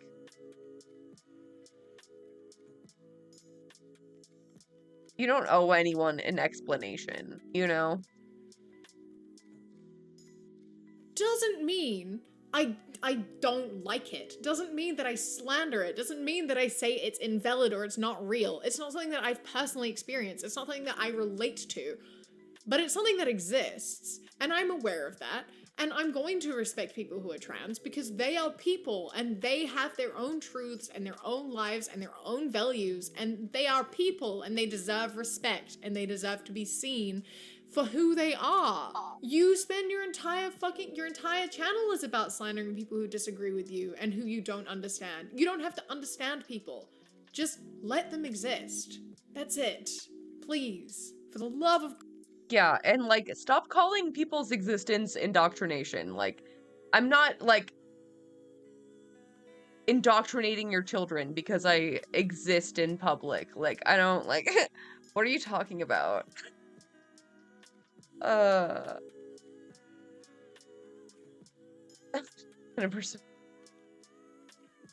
No worries, no. God. So now that I've given my life over to Christ, I've been reading more of the Bible. Because I'm finding all of these gems, I want to start sharing them, with my audience. And so I went on Twitter and I posted one. Love does not delight in evil, but it rejoices with the truth. It always protects, always trusts, always hopes, always perseveres. And then I went on to say that there is no love without truth and no truth without love. And so I posted that and whoa, a lot of the responses were very angry. Again, coming from people that follow these social justice ideas. These people have a tendency to copy and paste a certain part of scripture that they don't understand, and they'll spam that chapter or that passage as a way to, I guess, discredit the Bible and somehow prove that followers of Christ are crazy people or they're bigots or they're mean or whatever. I compare that to a headline reader. Someone that, when we're just talking about politics, they'll look at the headline of an article or scan one or two. Oh, you hate the Bible? Recite the entire Bible right now. Nah, fuck you. I will point out your hypocrisy with another Bible verse. I don't care. I don't have to understand it. It's all stupid. Articles and say, okay, I know everything there is to know about this situation. It's the same thing with people that have negative things. You cherry pick as much as anyone, yeah. Exactly. To say about Jesus is that a lot of the times they'll find a passage and run with it. But that's literally what you're doing, though. You read these passages through your own lens. You apply them to Badass. your own truth. Other Christians read them and apply them to their truth. Everyone has a different truth. The fact that everyone can interpret and read the Bible differently says enough already. You are all reading it differently, and no one knows exactly how it was intended to be read. Except, like, we do, because it was written by some, like, old misogynistic men hundreds of years ago. But, like, you know what I mean still, right? If it's able to be read in different ways, you are able to read it in different ways. You can apply it to yourself in whatever way makes you feel comfortable, and whatever way makes you feel empowered and loved and belonged. You know, like, you are applying this to your life how it fits for you. And other people are doing the same, and you're telling them that they're wrong. You are doing the exact same. Yeah, like, so many people use the Bible as an excuse to not have any empathy. Like, just missing the entire point. I don't know. Like, if you genuinely think someone's going to be condemned to, like, eternal damnation or whatever, do you really need to, like, berate them, verbally abuse them in their waking life? Like, aren't you just making it worse? I don't know. Like, what's the point, though? Why? Same thing that you are saying is bad. Everyone has a different truth, and you need to respect that. A lot of the people who call you out and say that you're reading it wrong are Christian themselves. You just don't like the fact that there are people who share the same faith as you, who believe in it differently, because you think that they're wrong. But they're not. I don't know who you are to decide who is right and who is wrong within how they apply their faith to themselves, but that's not on you. That's not your call to make. Have you directly, personally talked to God? Do you have, like, record of that? Do you have a recording of your phone call where you have screenshots of your texts or whatever? No? You drop the text. Leak the DMs right now. You've talked to him because you felt him. So have they. You have to respect people's beliefs, and you have to respect where they stand and who they are as people. You can't just use the Bible for justification for your bigotry and for the way you treat people badly. Like, you can't do that. Because people also use the Bible for justification and for validation in who they are as people and why they are the way that they are. Like, a lot of trans people find comfort in the Bible in telling them that, you know, they are how they are and who they are for a reason. And then you use the same exact words and turn it against them. Like, stop! You found comfort in God because it comforts and validates your bigotry. You've done a really bad job of convincing me that Christianity is good. A lot of people talk about Christianity and their faith in a very good way, and I understand it, but when people like you talk about it, it ruffles my feathers up real good. Like, oh my god. You can't just use the Bible to deflect responsibility. Yeah, I think that was the entire point of all of this, is that she was just mad. She was just mad and she had to get it out, and I get that. And to, like, take away from your actions because you're like, see, but this book told me so. I don't care. I don't care. You're still a bad person. The reason that I'm suggesting maybe these people read a couple of passages and, you know, go outside and experience nature is because nature is a creation. I understand the title of this video suddenly. Ma'am, you can't be a conservative goth. Like, what is this aesthetic? Are you worshiping Satan? I mean, makes sense. You know what I mean? I don't know. Of God, right? He created everything. It's gonna really change your perspective. The reason I didn't suggest getting a therapist is it sort of relates to what we're talking about in terms of infiltration. There are two communist rules. Number 32 says, support any socialist movement to give centralized control over any part of the culture, education, social agencies, welfare programs, mental health clinics. And then number 39 reads, dominate the psychiatric profession and use mental health laws as a means of gaining coercive control over those who oppose communist goals. Most mental health is done privately, and I'm assuming in the US it's all private. You don't have public healthcare, so I'm assuming you can't get, like, publicly funded therapy. So, like, the government aren't, like, enforcing shit. in therapy being like, you have to push communism in therapy. There are a lot of conservative therapists. There are a lot of Christian therapists. There are a lot of conservative Christian therapists.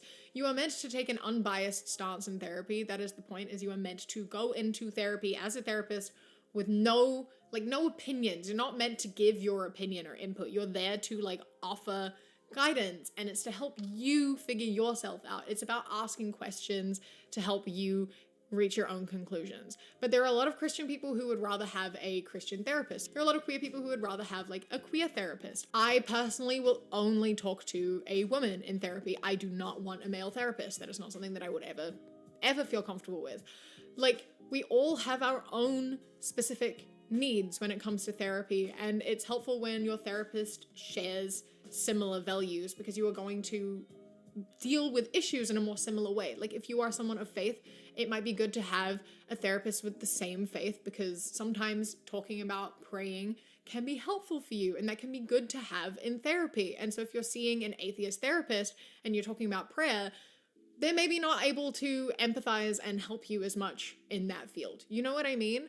So like, therapy isn't being injected by social justice. There are just people who believe in those issues who are therapists. You know, a lot of people on the left have higher EQs. That is just a fact. People who are on the left often have higher... Shocker. Leftists have empathy? Wow.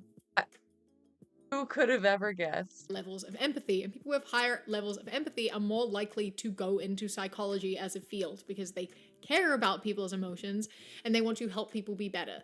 So there are going to be a lot of like therapists who are more left-leaning. That just makes sense, but no one is injecting communism into therapy. That's not a...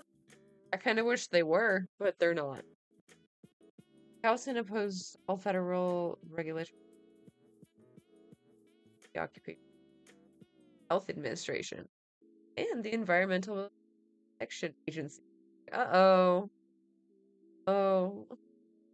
He also wanted to repeal the minimum wage? The fuck? Jesus Christ. Eliminate unions, nullify anti-discrimination laws, sell off public lands and national parks, and the direct election of senators, eliminate the income tax and state tax, all separating state and federal reserve system. Yikes. Yeah, that all sounds very fucking familiar. Fuck. Yeah, Trump did like all of those things, I think. A thing. It's not a thing. Like, university and study exists not to teach people to believe a certain thing. It's teaching people like how the world works. It's giving people new information and then them applying it to their lives in whatever way they view is going to be fit. It's just opening people's eyes to things and them applying it in whatever way. No one is injecting shit into therapy. Therapy is therapy, and if you need therapy, you should get therapy. They want full control over your moral compass, and they want full control over a peer. Now what's happening, it's... Wait, is her name Gothics? Gothics? I can't. I'm dead. I'm dying. creating other problems because people aren't getting properly diagnosed. Implying that correct diagnosis...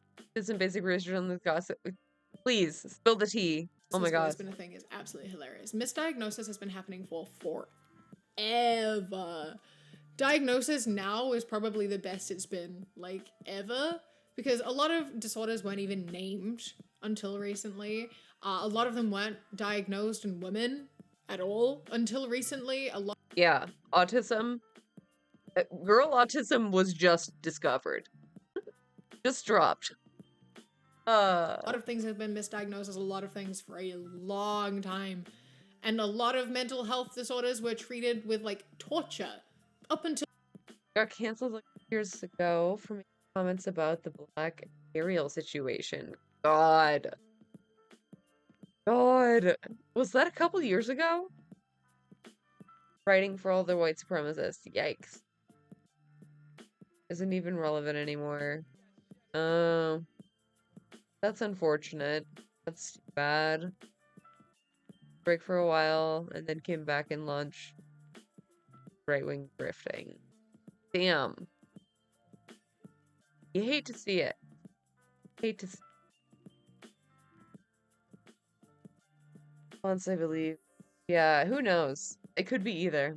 Till very recently in human history, and still actually are treated like that sometimes. Like, don't act as though misdiagnosis is a new thing. That's so funny. But yeah, I know that this video was sort of long-winded, but I hope that people who hate watch my videos, especially other content creators with massive platforms, I hope you guys realize that we're not each other's enemy. The enemy are the people that are watching us fight with each other. Not only do I want to see you get better, but I also think your platform could be used in a way that's going to help society as a whole and not whatever political agenda the elites are trying to push. Okay, and so what are you using The your elites. platform for, if it's not to push an... What the fuck would elites want with anti-capitalism? Oh my god. Movie was recent, but the announcement and everyone freaking out was a while ago. Really? Man, everything just blurs together. agenda. You just made this entire video about anti-communism and pro-Jesus. Like, what do you... If your platform doesn't exist to push an agenda, what does your platform exist for? I am here to push an agenda, and I will admit that. That's literally the whole point of my channel. It's not to, like, push an agenda, but, like, it's definitely enforcing specific political views and, like, humanitarian views. Like, I'm not gonna shy away from that. I'm not ashamed of that. Like, that is what I am promoting here. I am promoting a certain way of thinking and believing and viewing life. I am promoting my moral compass and my values of just wanting humanity and the world to be a better place. That is what I'm doing.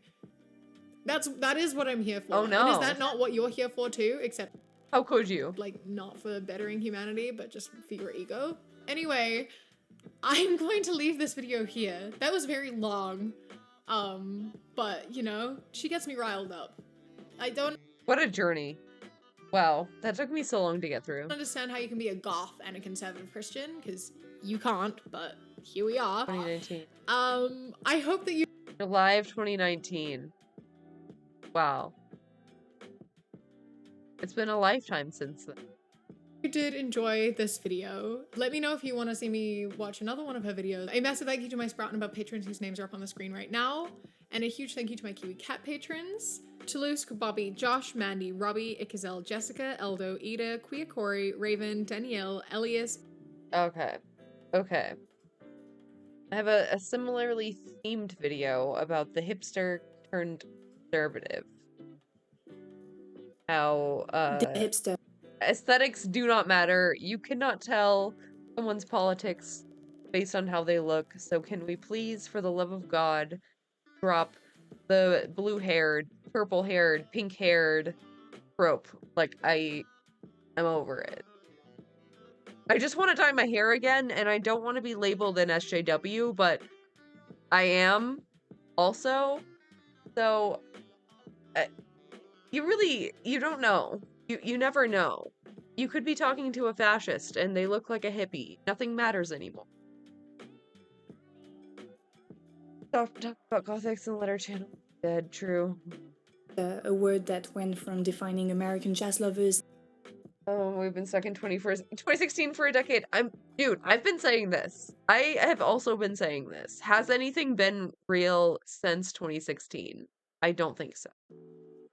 In the 1940s to urban liberals in the 2010s to right-wing suburbans in the 2020s. As I explained in my video on capitalism and ego formation, the hipster, like any other aesthetic subcultures, is defined by what it consumes. For a hipster, it's the beanie, the moustache print, the flannel, the vintage furniture, the vinyls, the beard, obviously for men. What's fascinating about the hipster is that they are the same wherever you are in the Western world. Belleville, Crooksburg, Hackney, Brooklyn, Portland, the list goes on.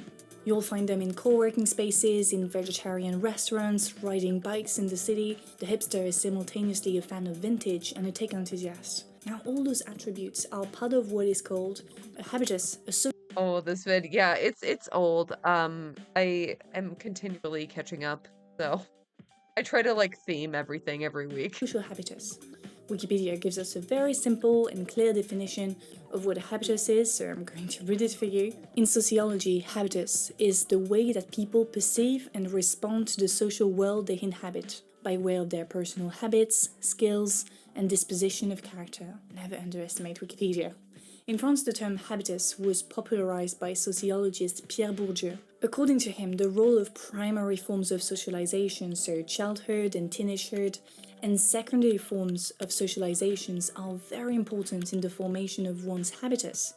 And because the socialization among people of the same class or growing up in a similar environment tends to be similar, they end up having the same taste, having the same type of behavior, the same lifestyle, even the same beliefs. Everything is pretty much determined from the beginning. The hipster is such a good example to explain what the habitus is because of how conformist and determined it is. Hipsters believe that they are so cool and so unique and have the best taste in coffee and wine and music, but that is a lie. Because I have the best taste in music. Yeah, I'm a bit of a hipster. Oh, I watched Missed Her? What do you mean? Why?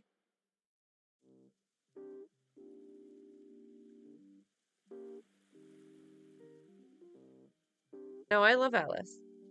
Myself, let's be honest, but I'll put a link to my Spotify playlist down below. Been like covering all the protests. As I mentioned earlier, the hipster has a very long history stretching back to the 1940s with bebop, a subgenre of jazz. Bebop hipsters like Bud Powell, Charlie Parker, Miles Davis wore long neckties, wing-collar shirts, drape-shaped suits, berets, and horn-rimmed glasses to communicate their The drip is unbelievable. distinctiveness. Some young white jazz enthusiasts also adopted the bebop hipster trend because they loved its anti-conformist nature and also probably wanted to signal their open-mindedness by adopting African-American trends. Now sure, the bebop hipsters did not look like the 21st century hipsters, but you can already see some similarities, namely their obsession with distinguishing themselves from others. 1 or 2 decades later, Andy Warhol revolutionized the art scene by emulating the dual idea of deconstructing consumption and feeding it. We have all seen the Campbell soup cans, the colourful Marilyn Monroes. As art historian Wes Hill explains, Warhol is at once an active reflector of mass culture and its symptom. For those reasons, he has been called the illegitimate father of hipsterdom. Like the hipster, he denounces the conformism. Real. I think that's real. Warhol like stole hipsterdom and popularized it. Not trying to influence. They're just. Oh, I swear to God, if hyperpop gets labeled. Yeah.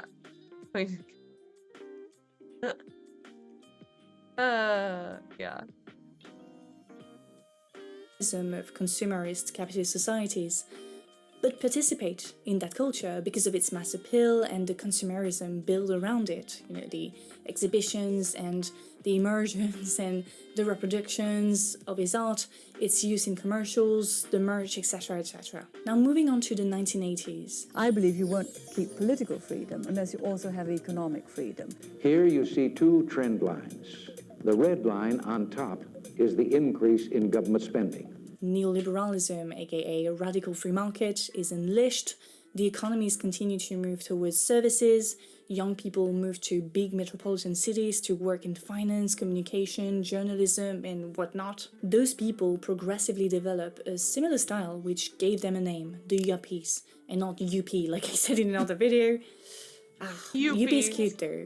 In French it means yay! She's so cute. Yuppie! Anyway, the yuppies have several common characteristics. A generally posh look with the suit, the nice watch, the designer bag, mixed up with some casual sportswear like sneakers, and a taste for good, healthy food, as well as the latest tech products like the Sony Walkman you see on the print. The term yuppie stands for young urban professional. The yuppies were the ones whose diplomas and expertise allowed them to navigate neoliberalism and come out as winners. Their aesthetics. I didn't know it was an acronym. I mean, I've heard the word yuppie before, but I didn't know it stood for something. That makes sense. Veg time, night-night. Well, simultaneously displays and restrains wealth to appear more authentic and showcase their upwardly mobile nature. The yuppie is often considered as the 1980s version of the hipster, because both groups live in big cities, they are both educated, they work in finance, in tech, or have their own business. Both groups simultaneously want to remain authentic and also stand out in a crowd. A decade later, neoliberalism is alive and kicking and has affected Western cultures and penetrated our lives. Every individual is a sort of entrepreneur, self-entrepreneur, working on developing their own brand. Arts, literature, academia, they all struggle to resist the urge to make themselves more appealing on the marketplace of ideas. As I explained in my video on the creative entrepreneur, the term creative became a neoliberal buzzword, a commercial asset to generate investment. First introduced in Australia in the early 1990s under the phrase creative nation, the creative industries became central to UK Prime Minister Tony Blair, who established the Creative Industries Unit and Task Force. Urban studies teacher Richard Florida even used the term creative to define an entire class of people, the creative class, made of educated people working in the same industries as the yuppies. The book also recommended that cities do everything they can to attract this new class of people, because once they settle, they tend to attract more and more people like them, and therefore more and more investment. This phenomenon has a name, it's called gentrification, and Richard Florida is often blamed for accelerating it. In parallel to the many changes in work industries, the 1990s also saw the rise of alternative culture, based on a combination of artistic authenticity and mainstream appeal. Creative, alternative, these are two words that are part of the hipster vocabulary.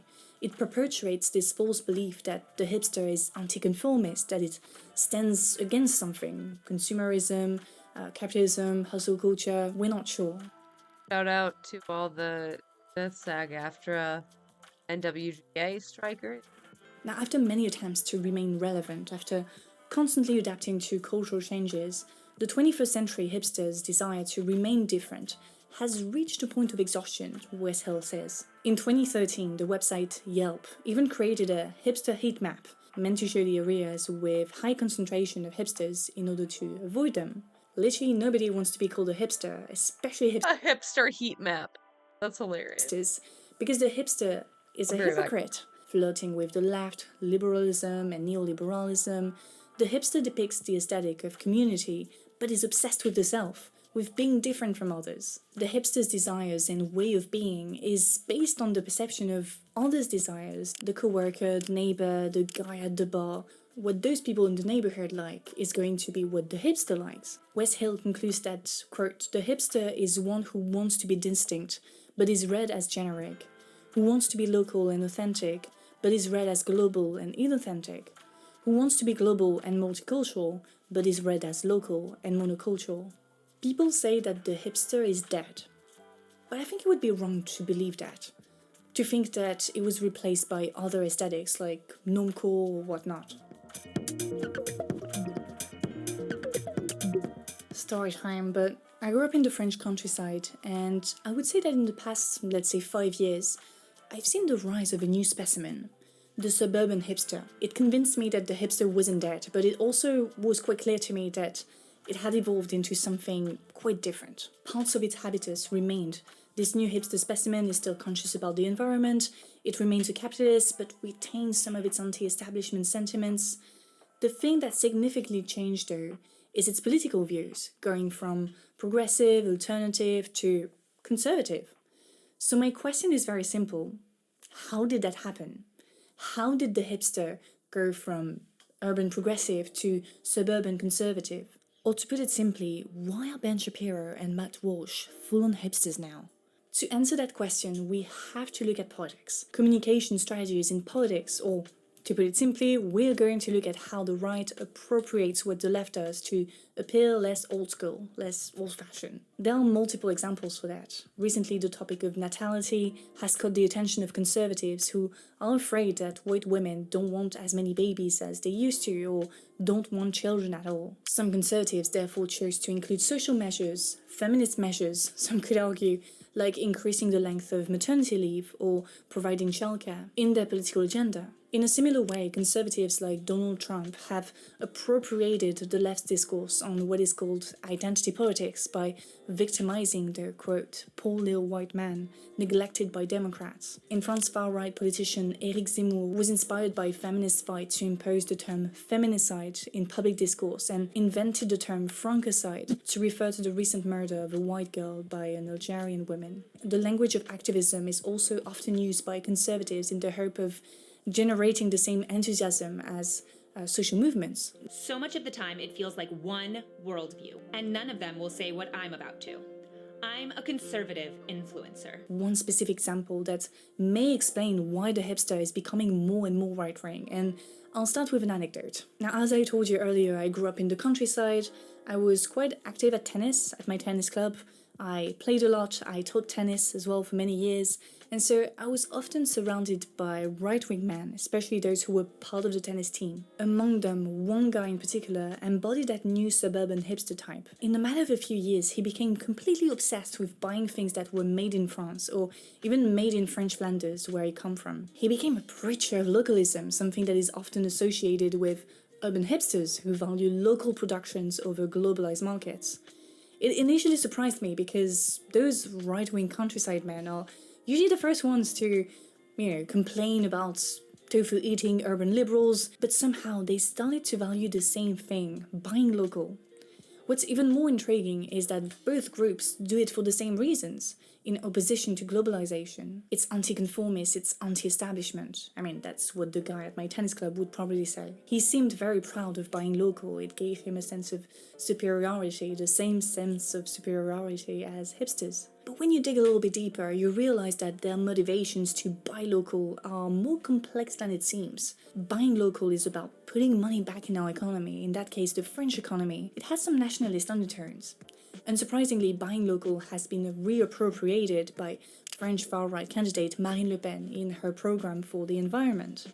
Such a decision is motivated by her desire to close borders and favor protectionism, which includes localism. So a label like Made in France went from an ethical consumption hipster trend to a nationalist symbol. Contrary to the US, France right-wingers have understood the potential to position themselves in the climate debate. Marine Le Pen published a series of measures meant...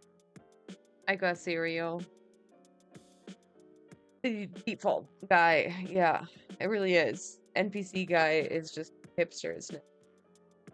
to protect the environment and biodiversity. Among them, she wants to, as we said earlier, prioritize localism, but also invest in nuclear energy to replace fossil fuels and regulate slaughterhouses to prevent the production of halal meat, which is part of Muslims' diet. Do I need to tell you that those measures are extremely limited, sometimes even counterproductive, but they allow Le Pen's party to become a moderate alternative in the climate debate, a non-punitive alternative. Because of that, being pro-localism, pro-environment doesn't immediately signal left-wing, but it continues to signal anti-conformism or anti-establishment, which is exactly what Le Pen wants to portray. That means that the guy from my tennis club now loves it. It is legal, you can be a right-wing hipster. Ditch the tofu, embrace the barbecue, we live in a sausage. Now, jokes aside, many believe that it is a good thing, actually. The more people are interested in climate issues, the better. But is it really the case? Is it really a good thing? Well, when you see the extremely limited scope of right-wing pro-environment measures, the motivation behind them, namely nationalism, and finally when you look at the rest of the program of those political parties, you start to wonder, can conservatism really fight climate change? Dude, I'm having cinnamon checks. This shit should be illegal. It's like a full-on dessert. It's so fucking good. But I swear this shit is gonna give me diabetes one day. I can just feel it. Experts say no. Those who do not want to challenge capitalist modes of productions purely use environmentalism as a communication strategy, as an aesthetic to push for other more pressing matters like nationalism or the prohibition of Muslim religious traditions or natality, etc. But even as an aesthetic, the eco-friendly hipster with his flannel jacket and beard then signals a return to nature, to deep masculinity, as we talked about in another video with the Mankind Project, a retreat meant to help men called New Warriors to reconnect with their masculine self. Now don't get me wrong, it's not because someone subscribes to an aesthetic that they also subscribe to the ideology that goes with it. But you know, we generally tend to dress according to our values. And I thought it'd be interesting to see how the values attached to an aesthetic can change over time, as it is the case with the hipster. You know, the fact that conservatives were able to appropriate the aesthetic says a lot about the superficiality of it, its predisposition for mass appeal, or even its predisposition for conservative appeal. In fact, conservatism as a political ideology relies on projecting an image of authenticity, anti-establishment, and common sense. But deep down, conservatism is about ultra-conformism, about not changing anything. I mean, it's in the name of the ideology, conservatism. In a similar way, the hipster's search for originality is limited by the imperative to conform to others' desires, which are themselves dictated by the influencer economy, the advertising industry, the commodification of art, all part of the capitalist system. There is nothing truly revolutionary or experimental about the hipster, and that is why it is so easy to reappropriate it and change its meaning. So yeah, I guess that's it for today. I hope you enjoyed it. As always, the conversation continues in the comment section. Don't forget to like, to subscribe, if it's not already done. I'd like to thank my patrons for their support, and a special thank to top tier patrons, Jason Ferguson, Remy, Trebizond. Everyone's a liberal. I think that's like the general conclusion of this. Everyone's a fucking lib. Like when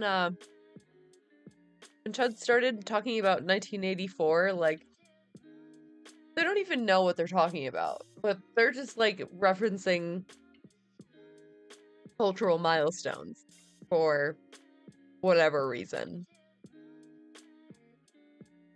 I don't know. It is interesting. But I feel like real hipsters are leftists, and that's I don't make the rules. That's just Toki, Cory G, Tristan, Patricia, Donage. I think that's it. Yeah. Alright, why no one trusts the news? I can't explain like the theme of these topics, but I feel like they've gone together really well. I don't know. I'm just patting myself on the back.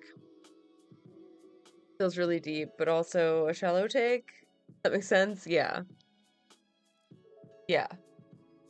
Things that shouldn't have to be pointed out. Things that should not be a hot take. If any industry's been reduced to a cemetery plot in the popular imagination, it's journalism. Today is National Milk Day, a day I'm sure you have been looking forward to celebrating. Once the inspiration for cinematic heroes, journalists have increasingly become a source of skepticism, mockery, and hate. America has always prided itself on the power of its fourth estate, but increasingly, kinda feels like it's being sold off for scraps. Instead of go-go boots, the seductress green M&M will now wear sneakers. From slumping profits to promiscuous clickbait to potent misinformation, the industry's under attack. And to many, the internet seems like the obvious culprit. But is it? Maybe it's more complicated. According to Reporters Without Borders, America only has the 45th most free press in the world, and many seasoned journalists fear their industry is already dead. So how did we go from this to this? In short, who killed journalism? Trick question, because while we usually assume the internet is the grim reaper of the industry, there's no one culprit responsible for journalism's demise. So where did this existential crisis come from? Let's start with government, because while we might think of the press as independent, the history is way more complex. As scholar Robert W. McChesney and journalist John Nichols explain, the government in fact created the free press throughout American history with aggressive and often enlightened policies and subsidies. Without this massive government role, it is unlikely that U.S. democracy would have survived, let alone blossomed. See, in the country's early days, the government's... Let's go lick the world. Let's get it done. Fuck! Thank you so much! Oh my god! Sky! Thank you! 5 gifties. That. Let's go lick the world. Let's get it done. the world. Let's go get it done. Thank you. Let's go lick the world. Let's get. Okay, okay. Its nascent media ecosystem through tax exemptions, government contracts, and, most notably, subsidies on postal service, which meant newspapers could be delivered at a tiny fraction of the market rate, or even free. While newspapers were generally funded by political parties or special interest groups, there was plenty of room for, and dissemination of, competing views. McChesney and Nichols argue that, as a result, the growing population of the United States stayed informed and literate, and that, in turn, helped to drive economics and the engine of democracy. Commercial interests took over American media in the late 19th century, as advertisements became... Yeah, it's like, no one wants to trust state media, but is it better if Jeff Bezos owns the Washington Post? Like, is that an improvement? Is he fostering a more objective journalistic atmosphere? Please. Became the main financial support for newspapers. This commercialization was followed by the creation of the newspaper chain, in which publishers like William Randolph Hearst owned massive networks of publications. Some at the time voiced concerns that corporate and advertisers' interests might interfere with the freedom of the press, but those last gasps of worry faded after the New Deal. That's in part because complaining about free enterprise started sounding a bit commie-curious. Journalism professionalized, creating standards for objective news to justify its insistence on self-regulation. When TV news rolled around, seasoned newspaper reporters transitioned onto the screen. Importantly, in 1949, the perceived objectivity of radio and TV journalism was bolstered by what's called the Fairness Doctrine, which mandated that holders of broadcast licenses had a duty to the public interest. Thus, they needed to spend a certain amount of time covering issues of importance and giving voice to disparate points of view. Flash forward 20 years. Aspiring President Richard Nixon meets a young TV producer named Roger Ailes and hires him to It's kind of a side note, but I always have to mention Fox News is billed as entertainment, is why they don't have this journalistic obligation to, say true things. Advise his winning campaign. In 1970, Ailes, obsessed with the supposed liberal bias in media, wrote a plan for putting the GOP on TV news, which he thought could be paid for and run by the White House. According to him, people are lazy. With television, you just sit, watch, listen. The thinking is done for you, unlike YouTube, where you think for yourself. Though his dream was to provide pro-administration, videotape, hard news actualities, the plan today reads like a blueprint for Fox News, which Ailes would later helm. Of course, Nixon didn't last long enough for Ailes to realize his dream, but the perfect B-movie actor-shaped vessel would appear to reshape the media in Ailes' vision. As journalist Brian J. Karam writes, the end of a free press began in earnest when Reagan stepped into the White House. Under Ailes and FCC Chair Mark Fowler, deregulation of the media went into overdrive. Fowler, who believed that television was merely a toaster with pictures, wanted government out of the way, a goal best symbolized by the abolishment of the Fairness Doctrine in 1987, which freed up the network broadcasters to talk about whatever, whenever. The FCC also gutted regulation against TV news in general, loosening limitations on how many outlets any one company could own, and thus beginning an age of corporate consolidation. They also abolished other restrictions, like limitations on the number of commercials in TV news. And while we think of journalism as merely a commercial... And that's how we got, like, two guys owning all of media. I love that for us. That's so cool and fun. Enterprise, when it comes to radio and television, and eventually the internet, we are talking about communication infrastructure that was developed by the government via heavy public investment, and then handed off to a few select companies in the name of free markets. Those companies grew insanely wealthy off our public resources. So when we talk about a duty to the public in the context of radio or broadcast television, there's actually a material basis beyond the fourth estate is clutch for democracy. As a result of Reagan's deregulation, Karam writes, the networks grew larger, and without making television owners treat their property as a trusteeship with responsibilities to protect the Commonwealth instead of preying on it, greed and avarice took over. At the same time Reagan was freeing the press from government interference, he was being very interfering with it, running what Congress eventually acknowledged was a secret Imagine. propaganda campaign to rally support for his funding of the Contras war in Nicaragua. According to the Government Accountability Office, Seems to have worked out. Rush Limbaugh, Bill O'Reilly. What do you mean? Yeah. Tucker Carlson, Laura Ingraham, Haley McEnany. Some of our generation's best thinkers. the State Department covertly set up a campaign to use prohibited covert propaganda activities designed to influence the media and the public, including tips to TV news, arranging for journalists to meet Contra leaders, and even secretly ghostwriting articles for major newspapers. So under Reagan, news was deregulated and undermined by government interference. It was more of the same under the first Bush presidency, when the Gulf War posed a PR problem for a Pentagon still recovering trust after Vietnam. They now had to figure out how to show a war without any of that inconvenient bloodshed. To that end, the military actually used camera-equipped high-tech weaponry to produce video game-style coverage that the media relied on, partly because the military also limited reporter access to the war. All stable individuals capable of independent thought. Oh yeah.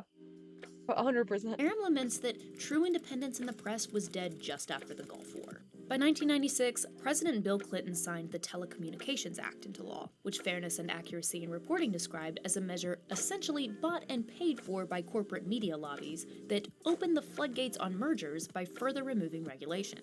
While it was sold as eliminating barriers to entry, Karen writes that it actually gave giant corporations the ability to cannibalize the industry. In 1983, approximately 80% of the media was controlled by 20 or so corporations. Classic. By 2012, 90% was controlled by just 6. Yeah. It's like 2 guys, literally. Before the Act's passage, companies could only own 40 radio stations. Today, iHeartMedia owns more than 850 of the country's 15,000 commercial radio stations. And government deregulation didn't mean lack of government interference. Under George W. Bush, the Patriot Act made the surveillance of journalists an alarmingly common practice. Trace email messages from place to place, making it easier to surveil people. While Obama used the Espionage Act an unprecedented 8 times to stifle the flow of information to reporters. For context, it was only used 4 times total before this. So changes in government policy reduced news from a vibrant competitive market to something of an oligopoly, while those in power used coverage for their own ends. Classic. Now let's look more closely at how big business, enabled by It's so absolutely fucked, aren't we? Yeah. And I love how she does this all with like a sunny disposition and a smile. Yeah, it's an oligopoly. Like, oh god. Disparage.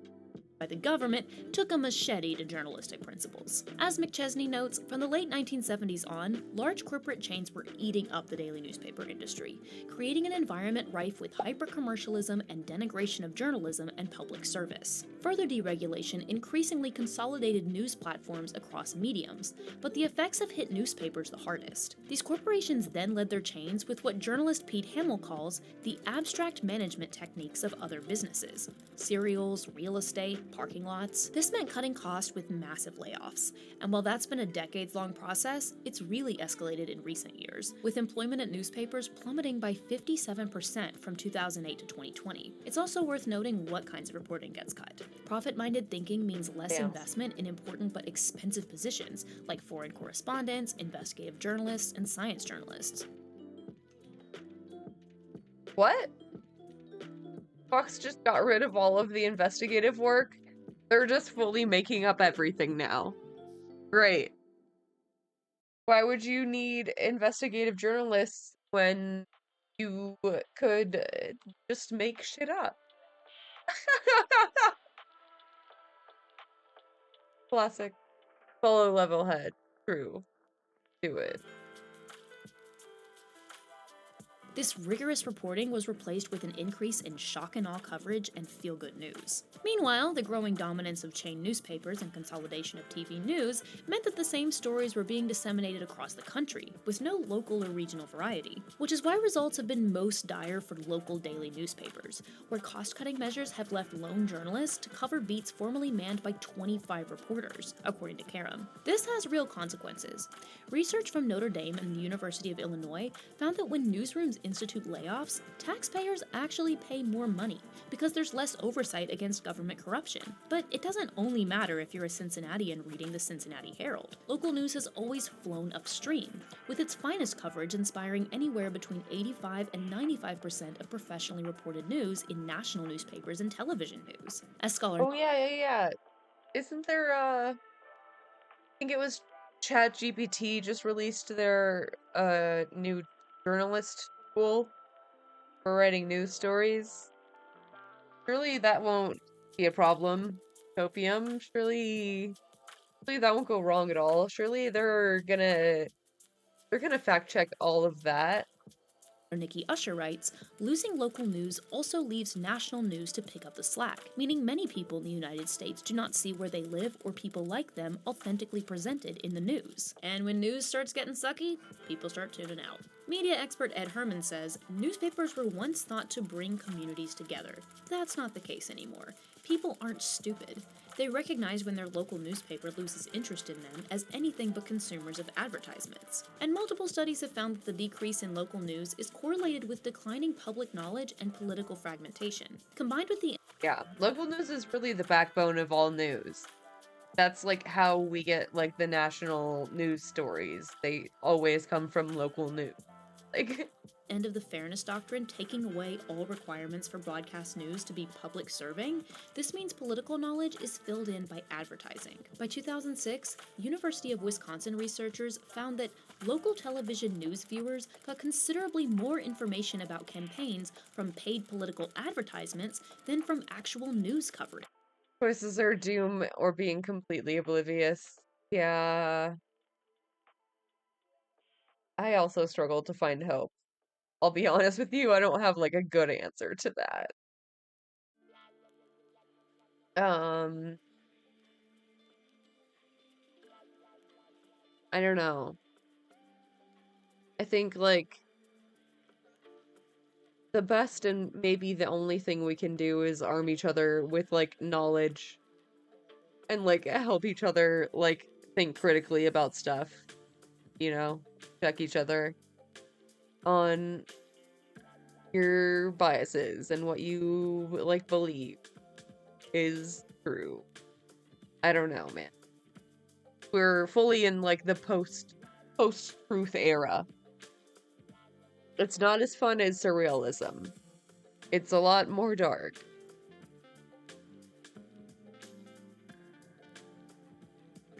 Ever since CNN established itself as the first 24-hour broadcast network in 1980, changing formats have affected the perceived legitimacy of the news. According to scholars Martin Hurst and Roger Patching, the now constant 24-hour news cycle means that we get daily chunks of news, often disconnected from a time context. Whatever bleeds or drives a white Ford Bronco leads, and arguably, it distorts our sense of reality and even the continuity of time when a disappearing submersible briefly consumes the media, only to quickly be forgotten. The instantaneity afforded by TV news and internet technology means that audiences are primed to expect to know things in real time, which often isn't possible, forcing journalists to rely more on speculation and sensationalism than fact. At the same time, investigative journalism has been hobbled. The priciest and riskiest investment for any news outlet, investigative journalism is also arguably the most important when it comes to shining light on endemic wrongs. Ever since it was standardized in the early 20th century, investigative journalism I definitely struggle with this too. And me so out there. I'll probably be getting drunk and high in the meantime. So probably not all that fair.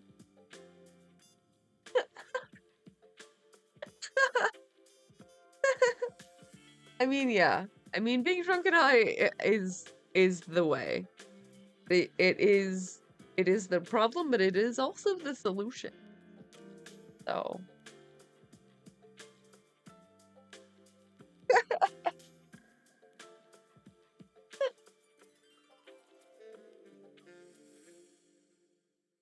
feel like I've never been roasted this hard. I'm just gonna screenshot this so I remember this moment. Journalism has been used to blow a whistle on everything from racial discrimination in housing, to private military cartels, to asbestos companies, to Afghanistan war contracts. From 1993 to 1998, a Pew Research study of local TV stations found that the number of original watchdog reports fell from 1 per 60 news stories to 1 per 150. This trend accelerated again after a huge buyout in 2019, followed by massive layoffs. After the Austin American-Statesman was acquired by a national publishing chain in 2018, its investigative reporting went from 15 stories a month to 2. In local communities, this has real ramifications. As scholar Gregory J. Martin puts it, the worry is, who else will investigate a scandal in some small regional city? The existence of this kind of coverage is important for accountability of elected officials and has positive effects on the functioning of representative democracy. Corporate consolidation doesn't just affect the capacity of journalists to investigate corruption. It affects their editorial independence too. The consolidation of ownership, according to journalist Ben Bagdikian, gives each of the 5 corporations and their leaders more communications power than was exercised by any despot or dictatorship in history. Corporate consolidation effectively destroyed editorial independence. This motherfucker. This motherfucker. Mandating vaccines at Fox. Also, really afraid of COVID. Also, fine with spreading COVID misinformation. Get absolutely fucked. I hope you suffer. Slowly and painfully. You know what? It's good that you're still alive. I hope you never die. And every single day is just pain. Forever and for always. Channeling Marcus having an aneurysm. Yeah, literally same.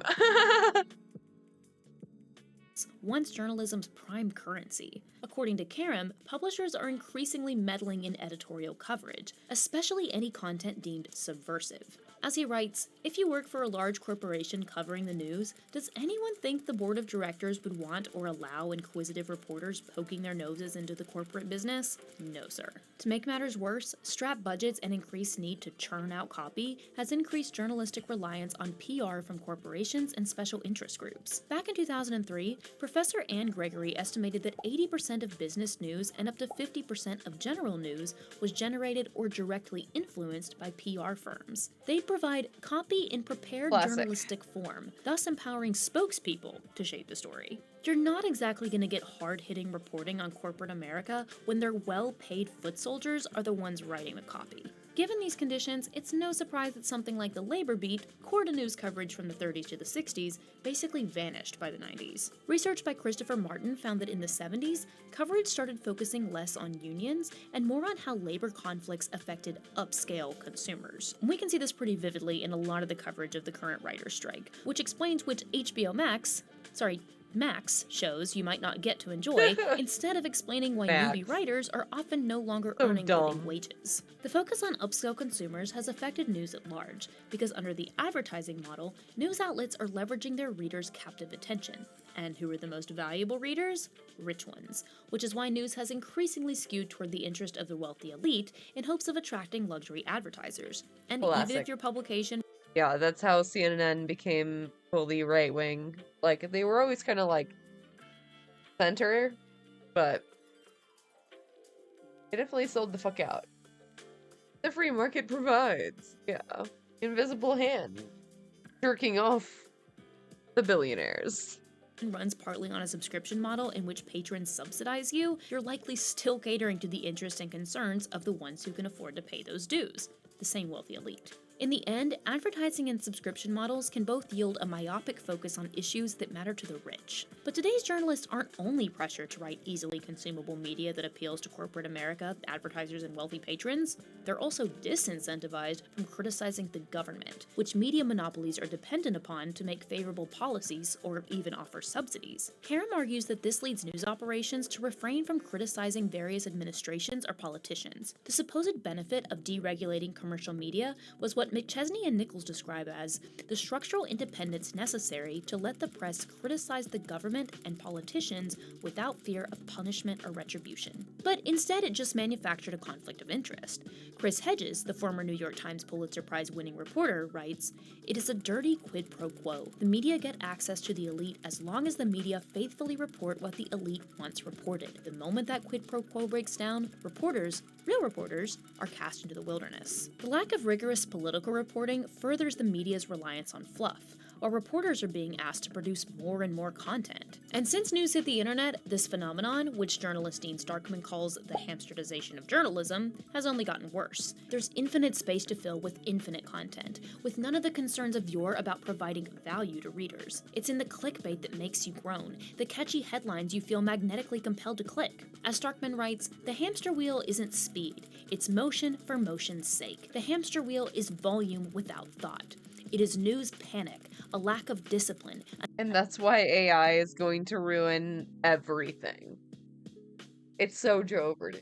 An inability to say no, but it's more than just mindless volume. It's a recalibration of the news calculus. The hamster wheel, then, is investigations you will never see. Good work left undone. Public service not performed. Now, all of this has been happening since corporate consolidation went into high gear in the 80s.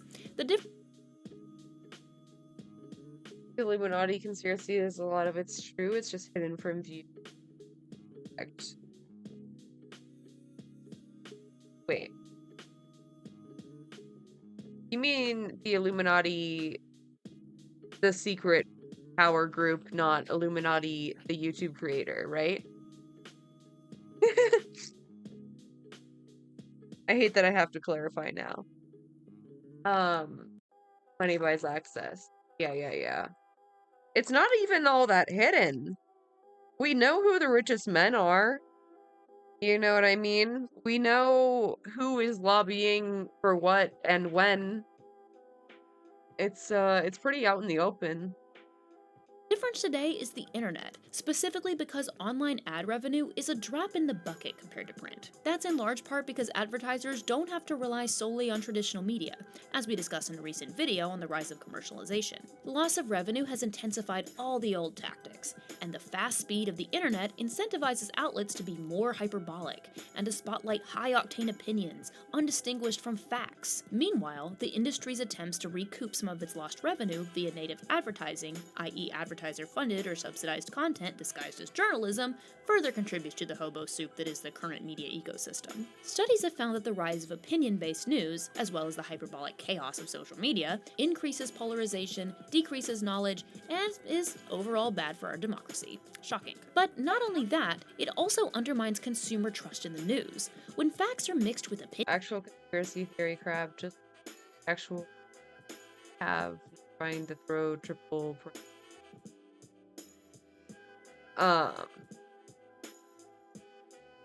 yeah. I hear you. But like, we know about Murdoch, you know? We could regulate Murdoch. We could break up some of these monopolies. Like opinions mixed with advertising, all about topics that are going to be viral today and forgotten tomorrow, the truth starts feeling kind of ephemeral. And this is perhaps what's most troubling.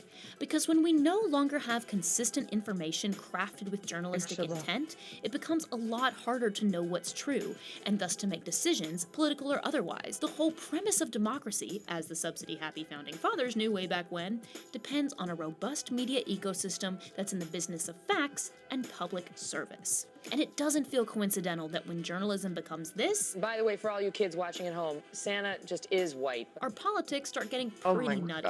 So while the internet, with all its free content and easily avoidable ads, has furthered journalism's crisis, the industry's arguably been in something of a death march ever since. I have noticed it's gotten significantly harder to fact-check things.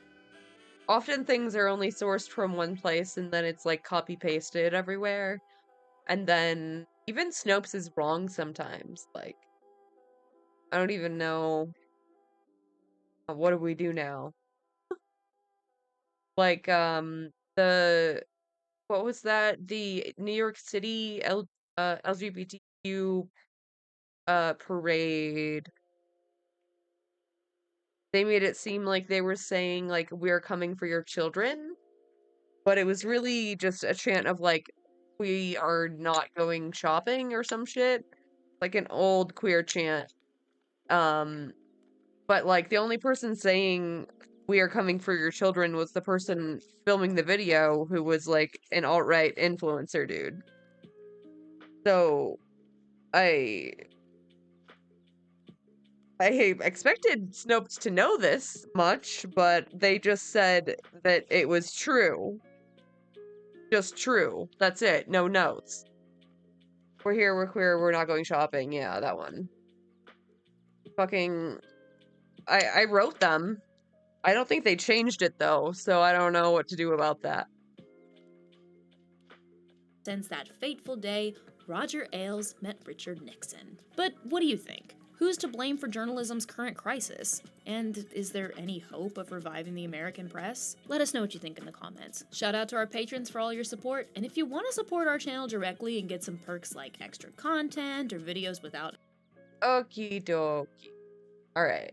The Sound of Freedom guys. You know what I hate? A little bit. I didn't want to get too far into the rot.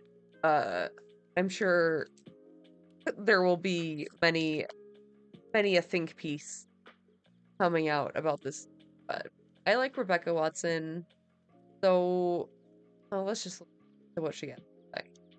You know what I hate? Child sex trafficking. Yeah, I said Brave. it, and I meant it. So brave. I'm opening with that searing hot take because the go-to response to anyone talking about what I'm going to be talking about today is to say, well, I guess you must be pro-child sex trafficking. So let's just get it out of the way right now. I am anti-sex trafficking in general. So yeah, you've probably guessed by now, today we're talking about 2023's biggest summer blockbuster, Sound of Freedom, starring Jim Caviezel as real-life person Tim Ballard, founder of the anti-trafficking charity Operation Underground Railroad. And as an aside, you should always see a red flag whenever someone uses Underground Railroad to mean anything other than the network of safe houses used by African Americans to escape slavery during the Civil War. Yes, even feminists who talk about setting up an underground railroad to provide abortions to women, get a new phrase. That one exists. It exists for a very good reason. Let's just come up with something else. Anyway, Sound of Freedom tells the supposedly true story of Ballard rebelling against his bosses at the Department of Homeland Security in order to fly a team of operatives to Colombia to rescue a child abducted by anonymous rebels who forced them into sex slavery. The movie's getting pretty good reviews, racking up a 75% score on Rotten Tomatoes and a 100% audience score, despite a relatively small budget. I mean, it even beat out the recent Indiana Jones, after Indiana Jones had already been in the theaters for several days. But still pretty impressive for a smaller budget film. All that said, I'm not planning to see this one in the theaters for a few reasons. Number one, because my month is already packed with a lot of movies. I mean... because they don't want you to. Jim Caviezel or whatever is an absolute maniac, if you don't know. Yeah. A whole nut job. I've heard a few things. There's Indiana Jones. I have to. My dog is named after his dog, you know. There's Oppenheimer, there's Barbie, there's a lot of, you know, important cinema to see. And second, no matter how good this movie may be, I'm disgusted by the true story behind it, and I don't want to give my precious money to awful people. Oh yeah. Now, if you're... I wanted to go over, what are SAG-AFTRA's, like, requests? Because I am confused. We probably don't have time for all that today. But, I know they're, like, asking people not to cosplay currently struck films, or films that would have been struck at the time they were produced.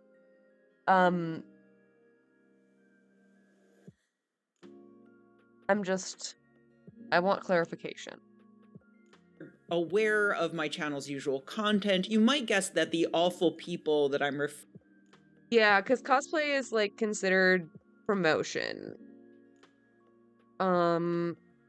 Especially if you're paid for it.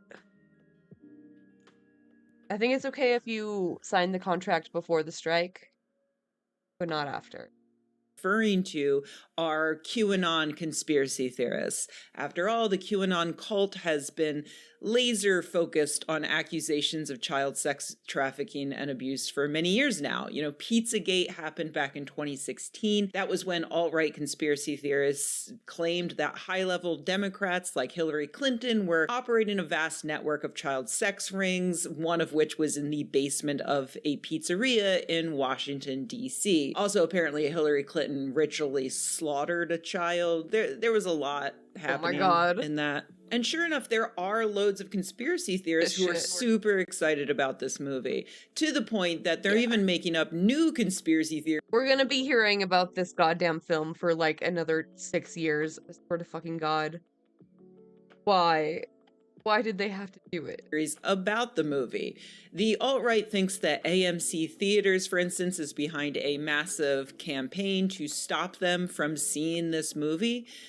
I mean, if I were a national chain of movie theaters that didn't want people to see a particular movie, I would simply not show that movie in my national chain of movie theaters. But QAnon thinks that instead AMC is screening the movie, but then faking emergency evacuations in the middle of it, or canceling it and refunding tickets because the air conditioning isn't working, even though it probably is working. So, and despite Operation Underground Railroad, or OUR as it's known, having previously disavowed QAnon conspiracy theories. Hello, gentle viewer. I apologize for the very sudden interruption, but this is post-production, Rebecca, and I have to share something incredible. I recorded this video on Thursday, July 13th, and at the time of that recording, there was a post on OUR's website titled, "Don't Be Fooled, Help the Cause of Protecting Children, Fighting Human Trafficking by Getting Educated, Staying Informed with Facts, Not Falsehoods." And it said, in part, the effort to knock out child exploitation and human trafficking is being harmed by individuals and a number of conspiracy theory groups who have chosen to latch on to child exploitation and human trafficking as a vehicle to deceptively bolster their causes. This is not welcomed, nor should it be supported. And so today I'm doing the editing on this video. Today is Monday, July 17th, and I went to take a screenshot of that article and whoops, page not found. We're very sorry, the page has been deleted. So I guess they changed their mind about staying informed with facts and not falsehoods. So I don't know. Maybe they've decided the conspiracy theories do help their cause after all. Faceless is 2 years older than me? This world, I swear to God, what?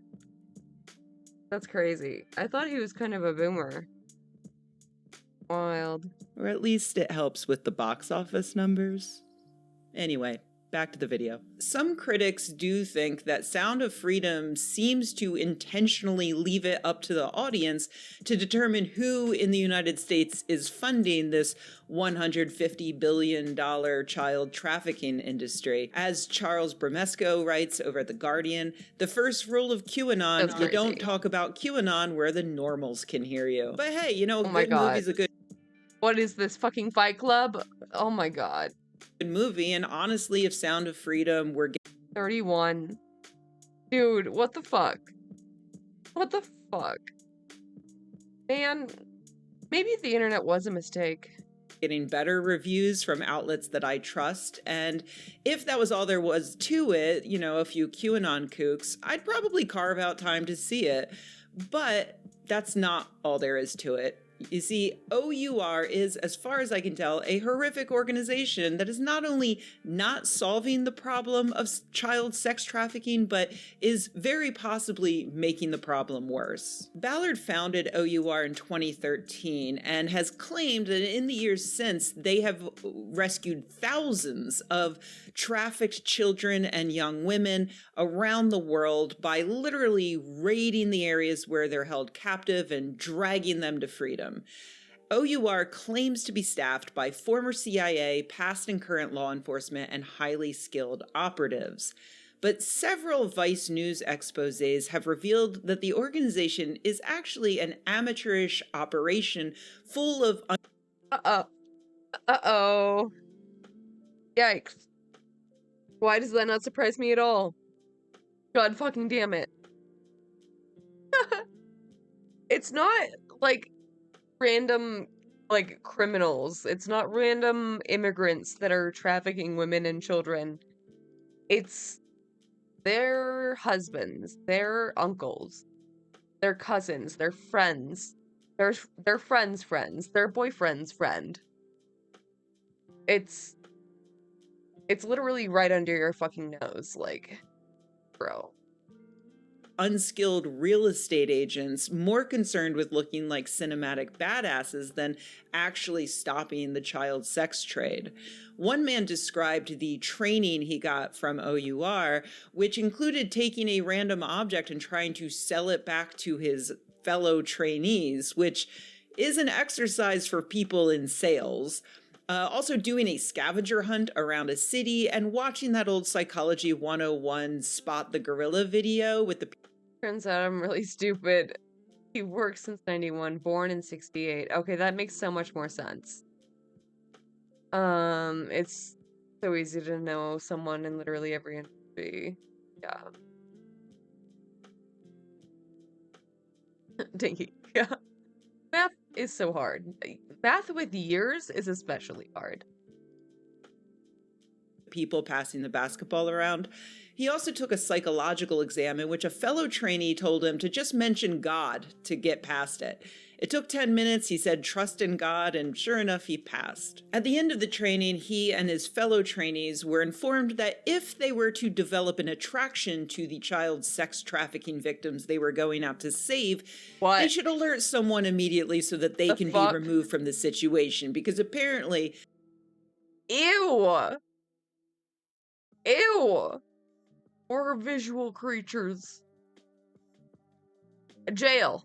Straight to jail. That happened quite often. Other OUR operatives described a rescue mission in which they pretended to be medical personnel helping the people living in a remote village near the Haitian border.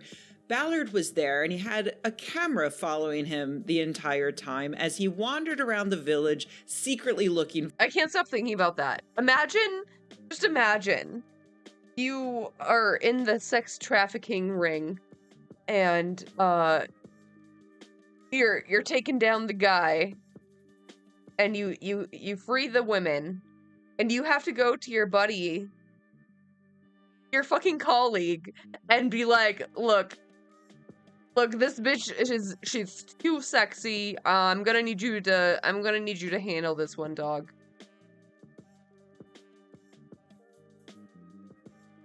No more police. I think maybe abolish police. Yeah? For a missing boy. The villagers started getting understandably paranoid about who these people really were, and eventually they threatened them until the group left town without finding the boy. Ballard had been positive the boy was in that village, but it probably happened, let's be real. Yeah, I mean, there's plenty of stories from ICE and just DHS detention, so yeah. It turns out he got that intelligence from a psychic in Utah named Janet. A psychic named Janet, who told him this boy was definitely being held captive in this village. He flew an entire jump team to Haiti, and he even told the boy's father to come to that village because he was about to be reunited with his son. In one fell swoop, he probably destroyed that father's slim remaining hope while also destroying an entire village's trust in foreign medical aid, meaning that the next time a real organization that does good work, like Doctors Without Borders, shows up in that village to deliver free vaccines or other important medical care, they're more likely to face open hostility from the people they're trying to help. Amazingly, that might not even be the worst outcome from OUR's operations. Experts in anti-trafficking, former OUR operatives, and sex workers themselves all point out that OUR's tactics are actually increasing the chances that children will be put to work in the sex trade. For instance, one wealthy realtor gave an interview in which he admitted that he went to Haiti for OUR and used his unique skills to literally negotiate for children, just like I negotiate on a real estate deal. He told of one instance of haggling with traffickers who demand— Sorry, what? Did you just compare children to property? I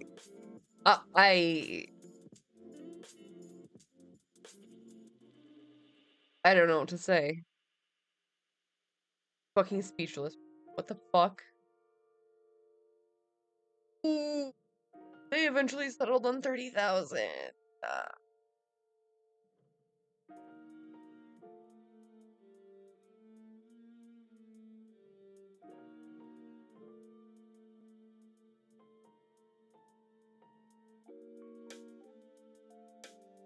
Yeah, you see, when they take humans as property, you just have to level with them and offer them the adequate amount of capital.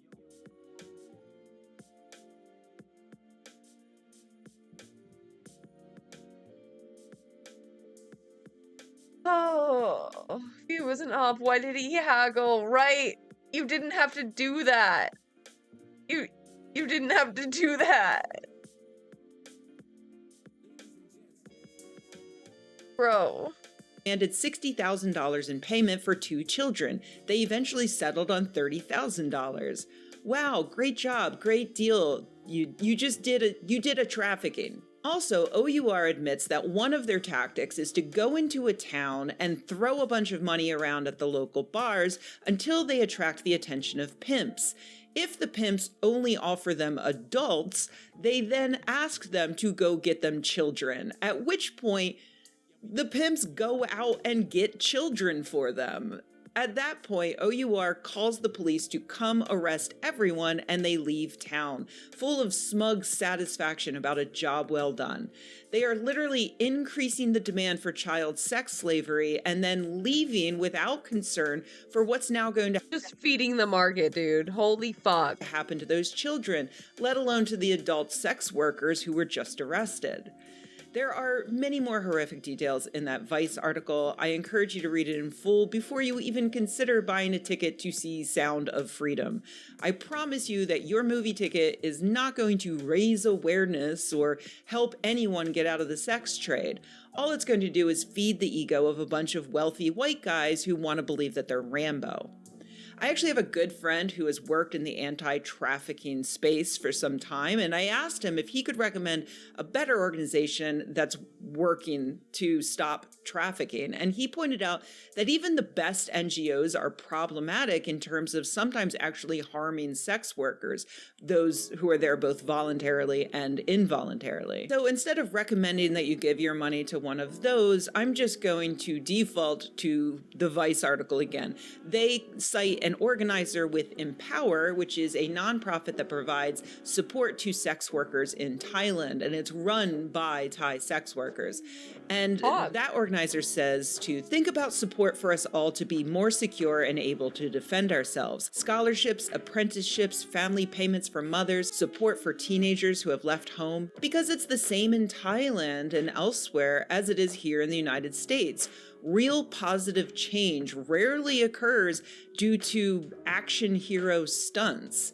It happens thanks to boring, tireless work on the ground to improve everything surrounding the problem that you want to address. Child sex trafficking will only end when we provide everyone with safe homes and education and income and food and healthcare. It might not make a good movie, but it sure makes for a great society. True. Hey everybody, thanks for watching. If you enjoyed this video, please give it a like. If you loved the video, please subscribe. And if you think the world could use more videos like this and you happen to have a few bucks laying around, head to patreon.com/Rebecca and join an awesome community of nerds like the people whose names you see on the screen right now. Thanks. Good doggo. Very good doggo.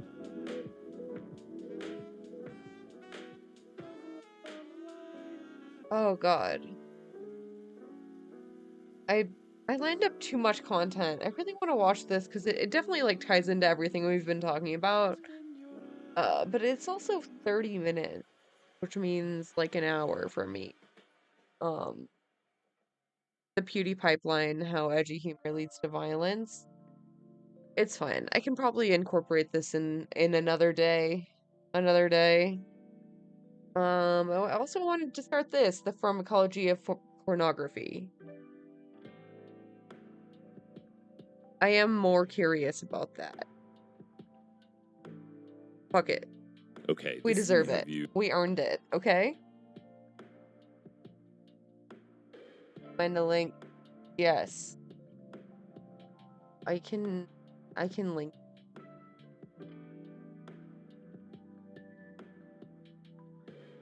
Oh, we're gonna do the Hamilton Morris. I love this guy. He was on Vice.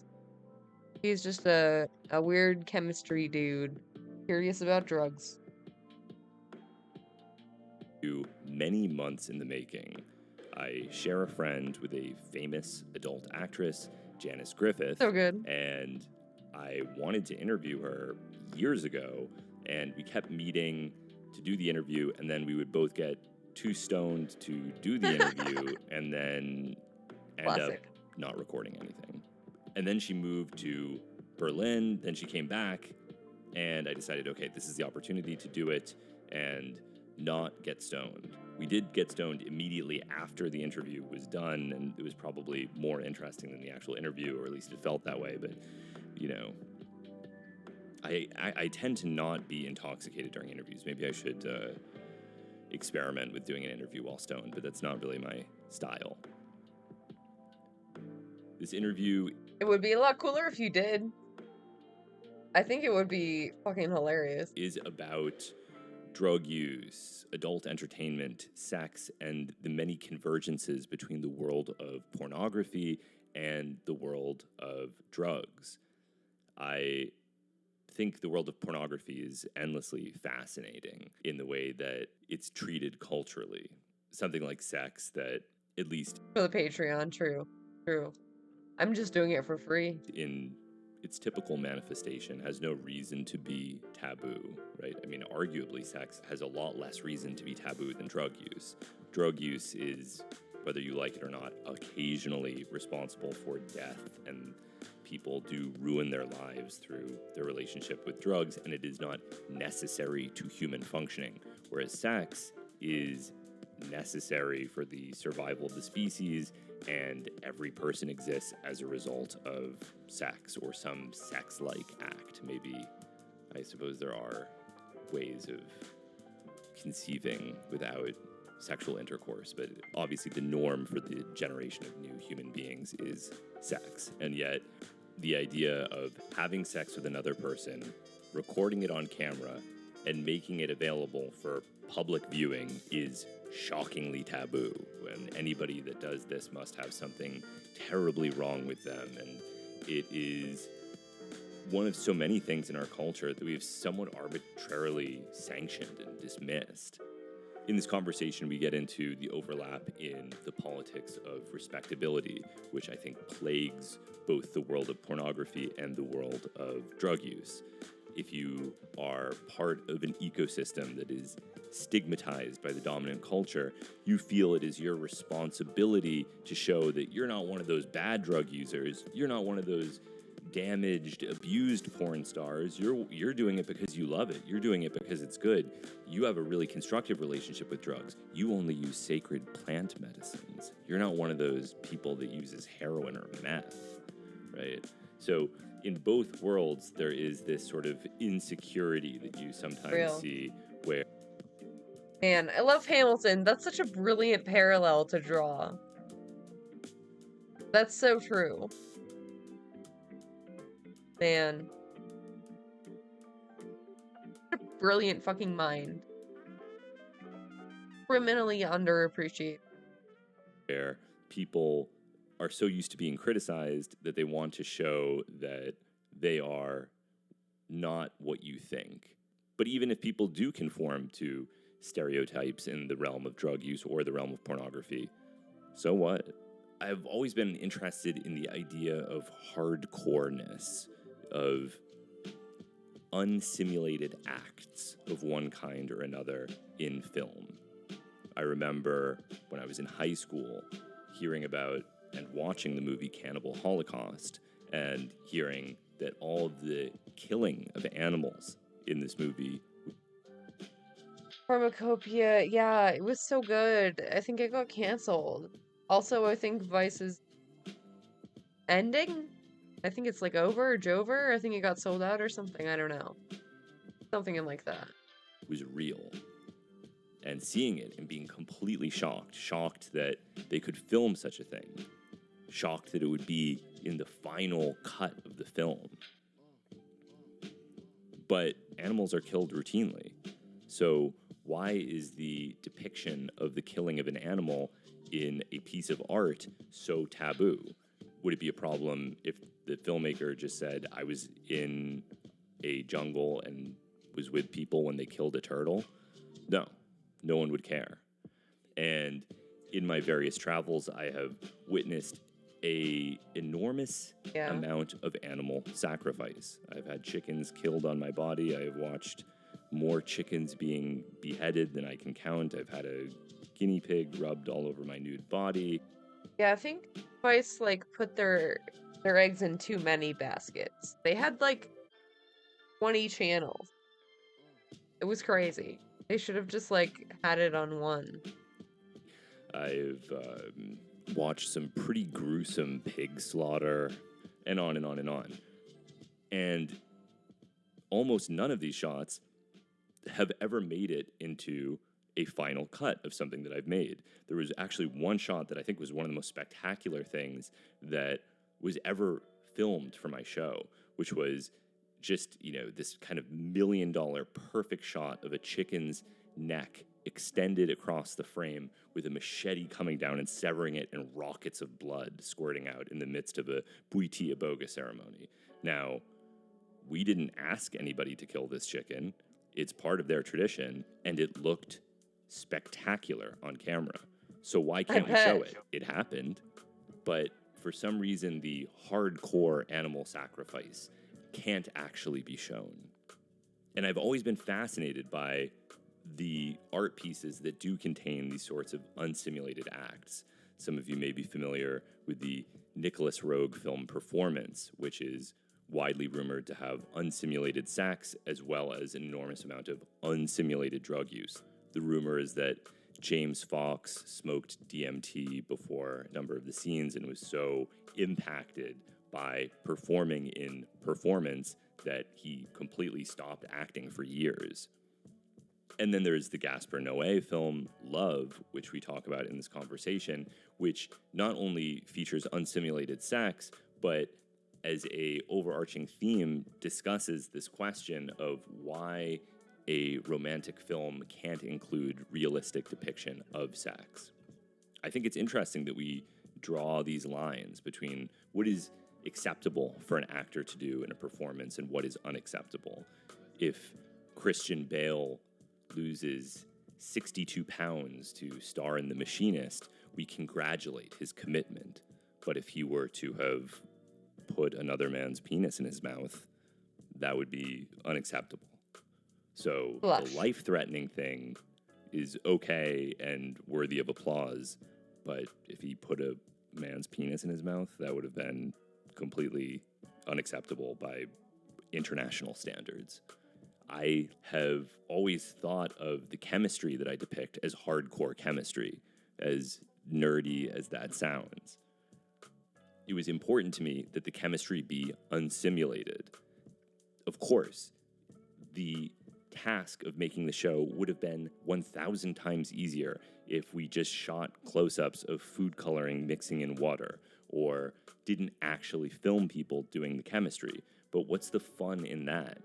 And people understand this in the realm of method acting. They recognize that to immerse yourself in something, to make it as real as possible, has a positive impact on the performance. Yet we draw these lines primarily with sex, right? You can count on one hand the number of semi-mainstream films that have unsimulated sex acts in them. And maybe it's because of union regulations, and maybe it's because many actors just would consider this unthinkable, but I think it also has a lot to do with our culture and audiences and these puritanical vestiges in our morality. And I think this is a really interesting conversation because I do wonder about that. Like, are you addicted to porn? Are you addicted to sex? Or are you highly liberated and just a very sexual person? You know what I mean? It's like, it's not inherently bad like sex. And it's just like across the board deep. Like, I was listening to FouseyTube and Ethan Klein talking, and Fousey was talking about how you can still be addicted to sex even if you only go to the massage parlor like once a month. Which to me, like, that doesn't seem true. You know what I mean? Are you really in the throes of an addiction if it's not, like, affecting your daily life? I mean, he did say that, like, because he would fixate on it so much, like, it would take up a lot of his mental space. So I guess that's, like, where the addiction comes in. But, like,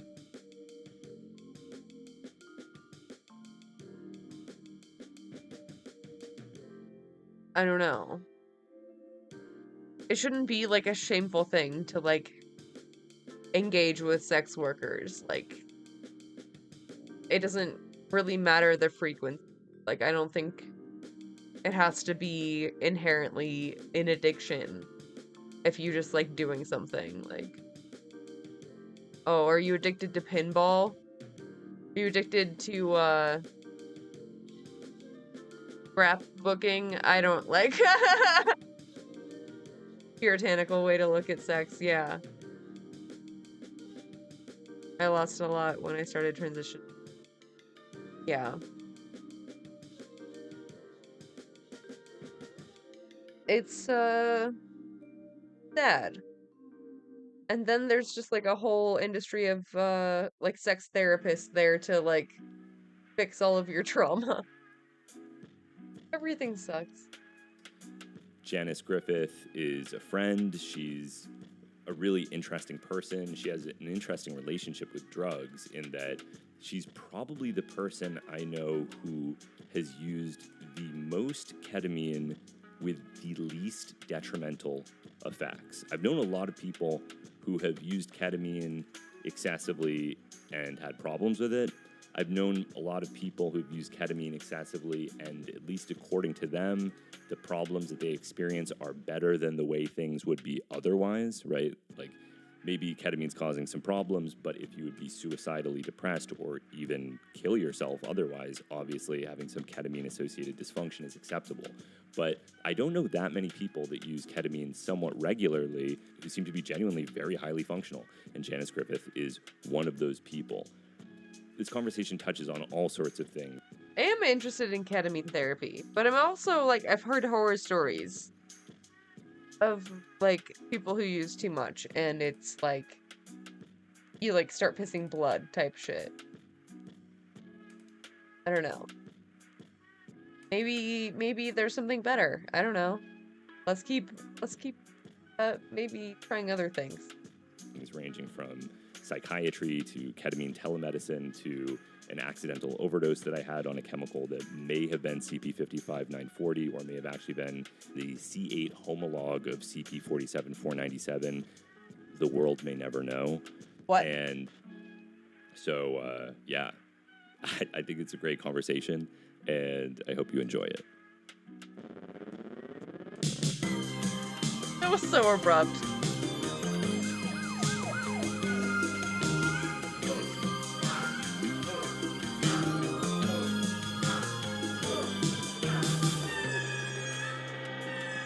Therapeutic, yeah, it does. I would try it. And then the other one is the exact same thing. It's just a mirror image. It's like your left hand and your right hand. And then so your left hand is also, he's talking to me about like dextro and sinister and things. I was like, whoa, like I actually didn't need like this much. I just wanted to know. I need this to be louder. Let me know if it gets loud.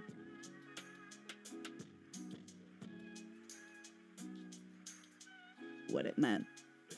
But I thought it was super cute of him, you know? Because, like, psychiatrists are usually pretty quiet and reserved. Like, he's never said, like, more than 3 sentences in a row to me before that in 5 years. This has become, like, a hugely controversial area because... well, they just want to patent it and they want to say, like, oh, maybe the nausea or whatever bad stuff that's in ketamine won't be in this one if we separate it from the other one. And then it's like a pharmaceutical thing, right? Yes. And no. It is and it isn't. And it's also been a catastrophic pharmaceutical disaster because Johnson & Johnson... Have the animals in a bucket? Is that you or the podcast? Oh. I pulled up the animals because they don't have any video for the podcast. had like successfully patented and developed and commercialized as ketamine. So then they tried to do the same thing with our ketamine, and they did it so unwisely on the basis of this thing called the forced swim test. Do you know about this? This is like a really, really, really dumb way of assessing the efficacy of antidepressants, where they put a rodent in a cylinder of water and then measure how long it treads water before it succumbs to exhaustion. And I'm not even saying it's stupid on like a That's dumb as hell. What? How is that a legitimate test? cruelty level. Like, obviously you can make a pretty you can make some arguments about cruelty there, but like cruelty aside, it just doesn't work very well. It's like endurance or like the choice to like keep trying isn't like, are they like, what's the correlation there between? I mean, because it's not like it's not trying to kill itself. It just has like. The idea is basically just like any drug that causes it to tread water longer will. You're just testing for like, is it speed? Is it methamphetamine?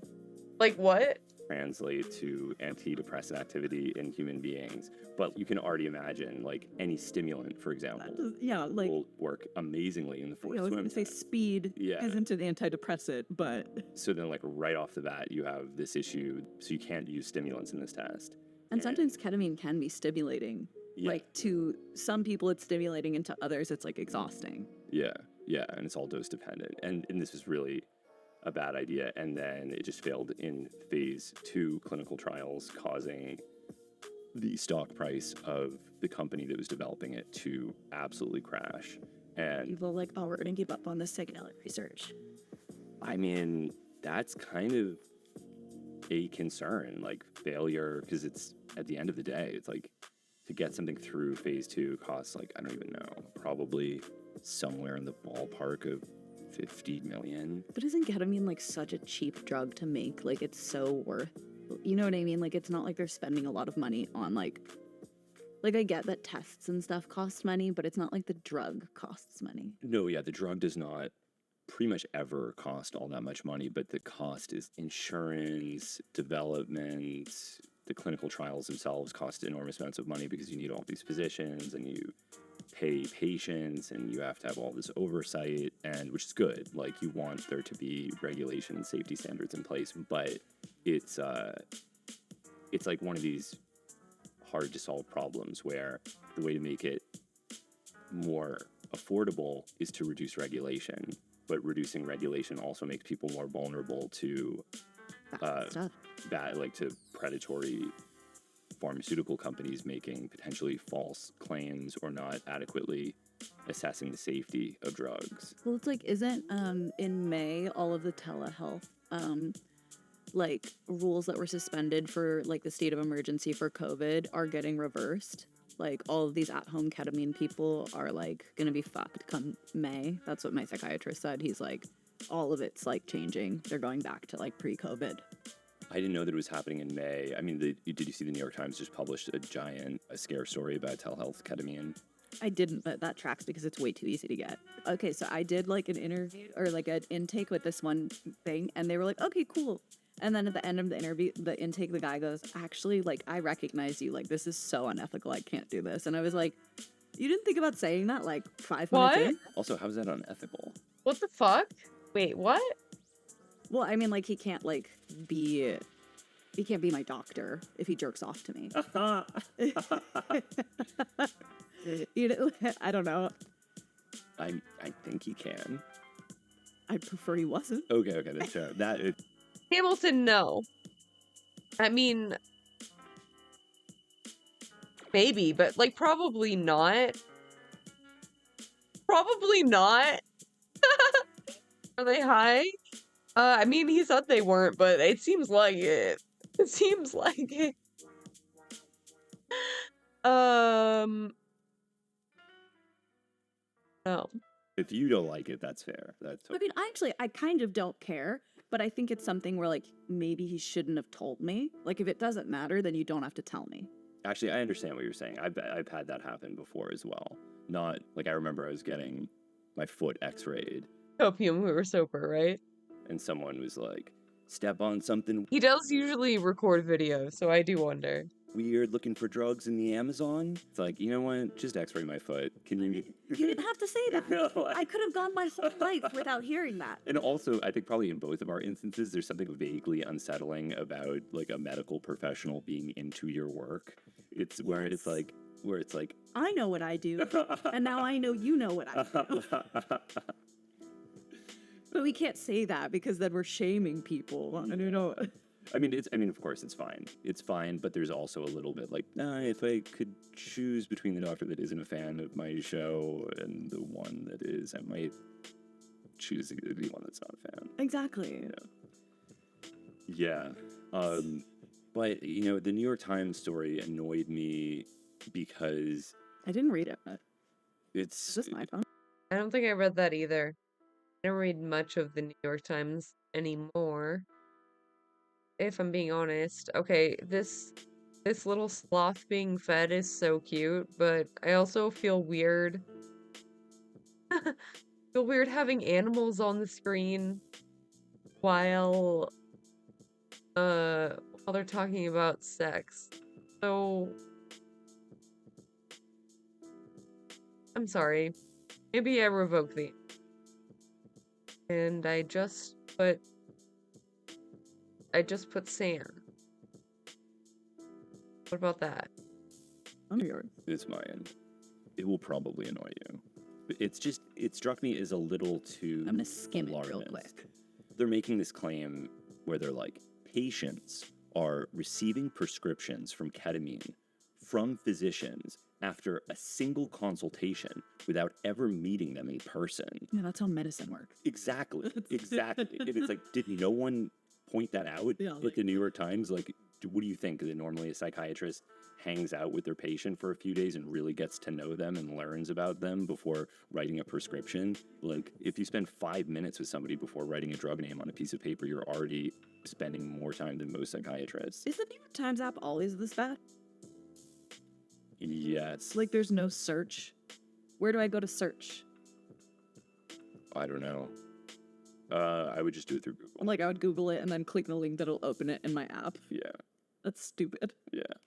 But yeah, I mean, I don't think people understand though that psychiatrists like don't spend time with their patients like therapists spend time with their patients. There's this like, it's like a running joke that your psychiatrist will come into the room for like 5 minutes and be like, cool, gonna up your dose, bye. Like, I'm lucky in that like I did psychotherapy with my psychiatrist as well as my like medication stuff. Right. It also has this very unfortunate snitch energy where Also had never received FDA approval. Yeah, do you know how many off-label uses for like every single medicine we use? Viagra is not an erectile dysfunction medicine, it's blood pressure medicine. Like now it's erectile dysfunction medicine, but has it been FDA approved for that use? right, Viagra has been, but About like Cialis or, you know, one of the very... it's just routine. A psychiatrist wrote this. It says, as a psychiatrist. Fucking loser. Yeah, and the one of the patients is like claiming that they abuse their ketamine telemedicine prescriptions, but they don't want to tell anyone because they're afraid it will be taken away from them. And it's like, okay, good job telling the New York Times. Like, that's Do you know how much those things cost? yeah, it's insanely expensive. Like 8 treatments is like $1,000. Meanwhile, a gram of ketamine is like $20. Yeah. Like, and that matters. Like, this is one of the things. take ketamine and pour it into a... About to get a telemedicine. Hey, you can as well, though. Yeah, I mean, I feel like that should be an option. But like, yeah, I don't know. I feel like we should just decriminalize everything outright. Personally, I think that would be the best, and then offer treatment centers and test more for like therapeutic uses, but I don't know.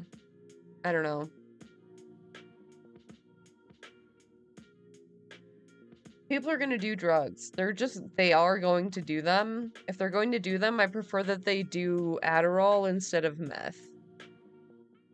You know what I mean? I don't know.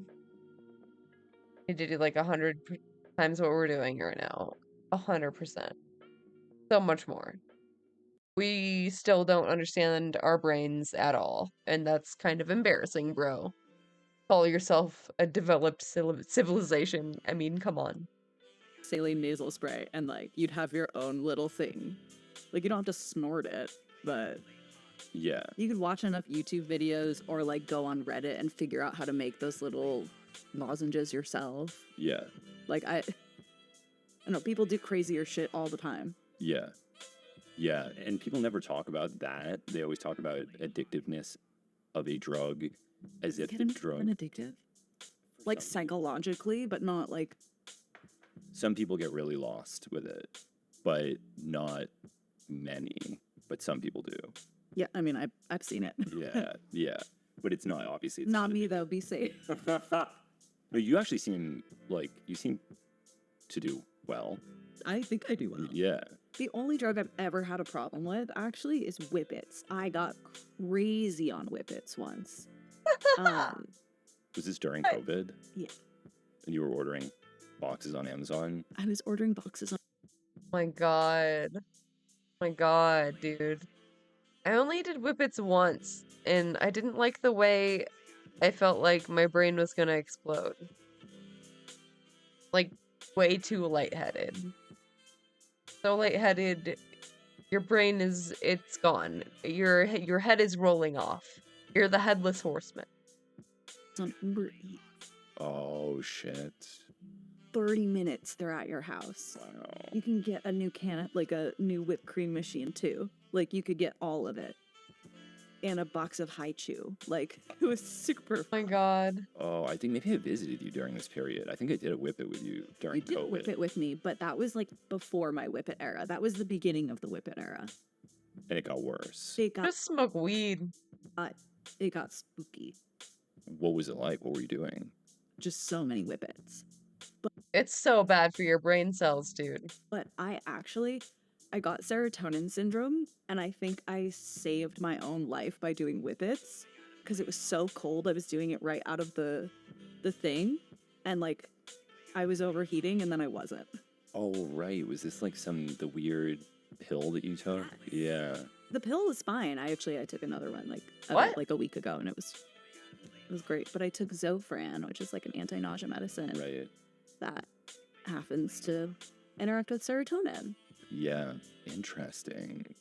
And you think that was what did it? Because I had taken half of this pill before, and that'll do it. Just had a really nice night, and I took literally like not even a quarter of it, and I was like throwing up, like couldn't think, like, and I was sick for like 3 weeks afterwards. Like I went to the hospital. Wow. That's because I've combined Zofran with psychedelics on many occasions without any kind of negative But psychedelics that don't play. but not a serotonin releaser like MDMA. And I haven't. That's interesting. I started taking it at ketamine therapy. Like they give it. Did a bunch of dumbass shit when I was young. Yeah. Didn't we all? This is whatever, I guess. Yeah. Yeah. It to you with the shot because ketamine can make you nauseous. Right. Like that's how I started taking Zofran. Right. Wow. I was on antidepressants once and I like for sure abused them. I would like take a few and then get really wasted. And like I mean, I was like 18. I didn't realize I was just like giving myself serotonin syndrome like every night. So I probably like ruined my brain by doing that, but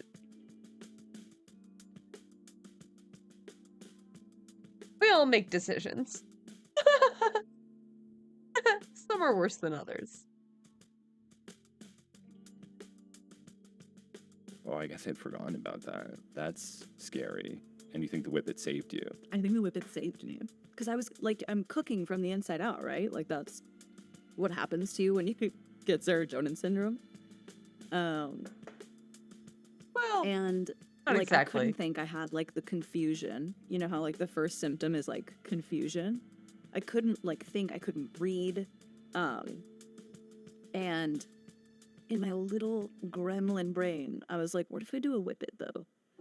And then I did whippets for like an hour or two, and I was normal for those 2 hours. And then I stopped doing them, and I was like, oh, I don't feel so good. And then I fell asleep. Do you think there was a delusional element when you were doing it a lot? Like, were you chasing some kind of effect, or was it just the oblivion? Wellbutrin and just cease existing for like 12 hours. Yeah, or cough syrup. Oh, yeah. Yep. Been there. Been there, done that. The, like, static, mindless euphoria. Yep. Yeah. It was the static. Yeah.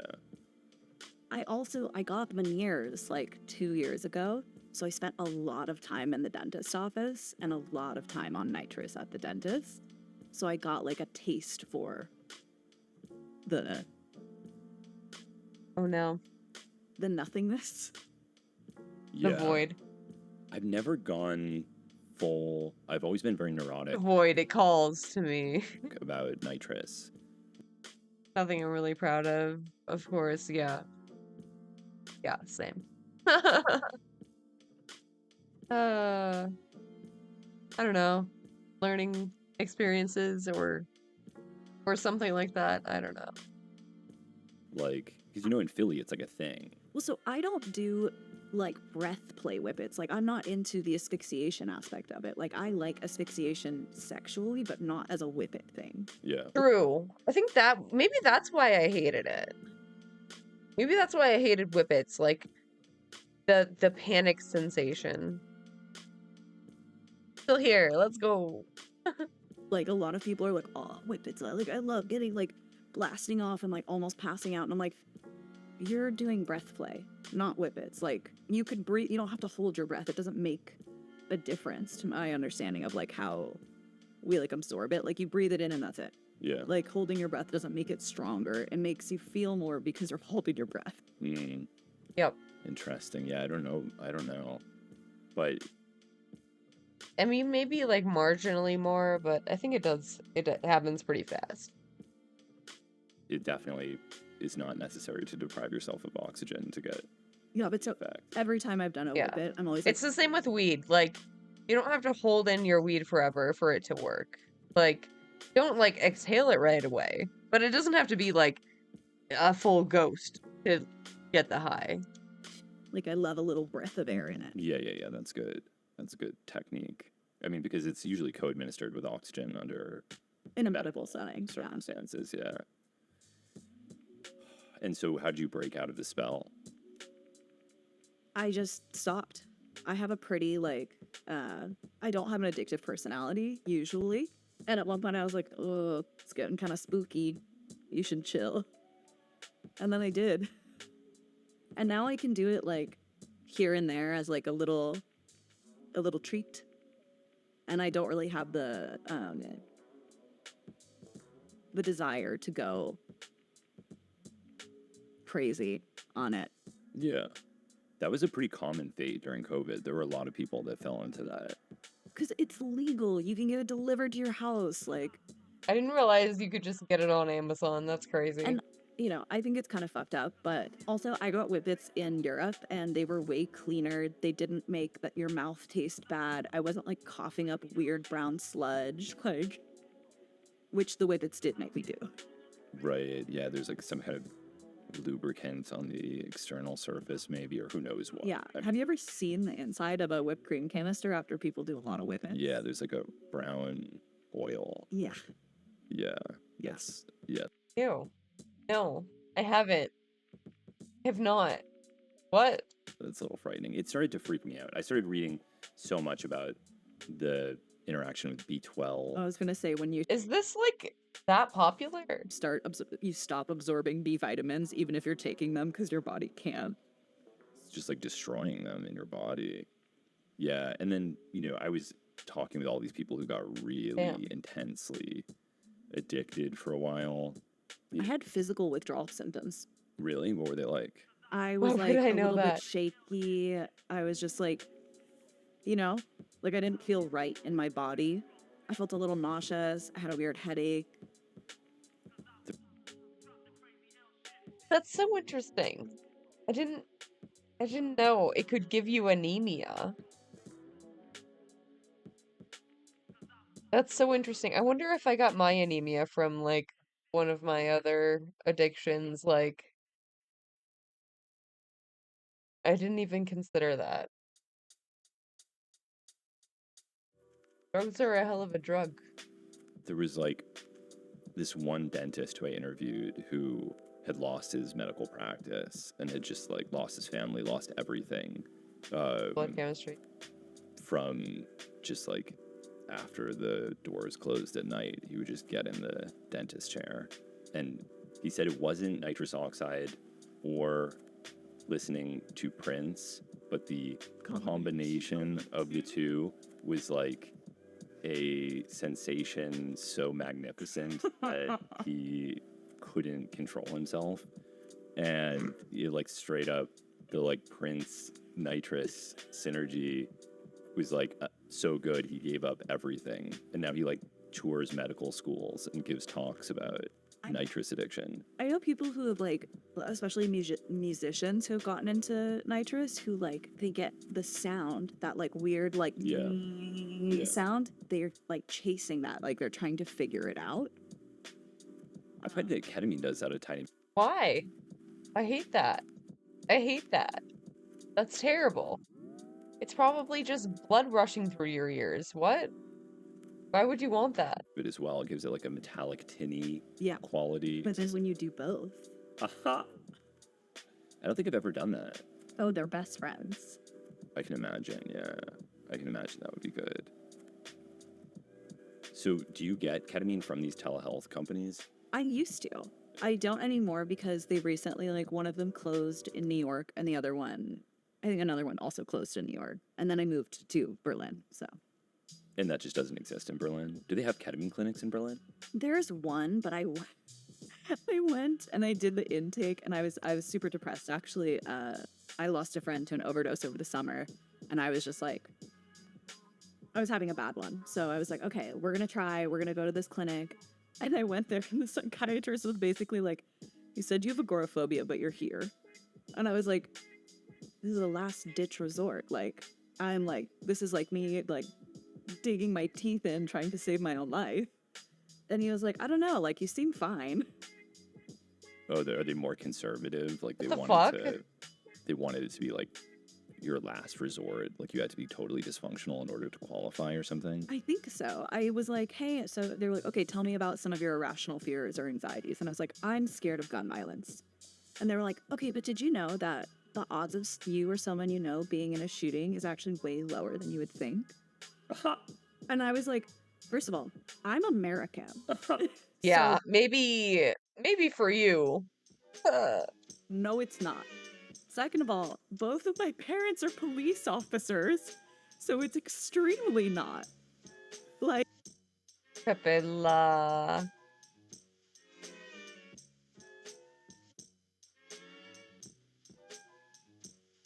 Yeah, your parents are more likely to shoot someone than they are likely to be shot. Being a cop is safer than being a fucking landscaper. They'll be fine, honey.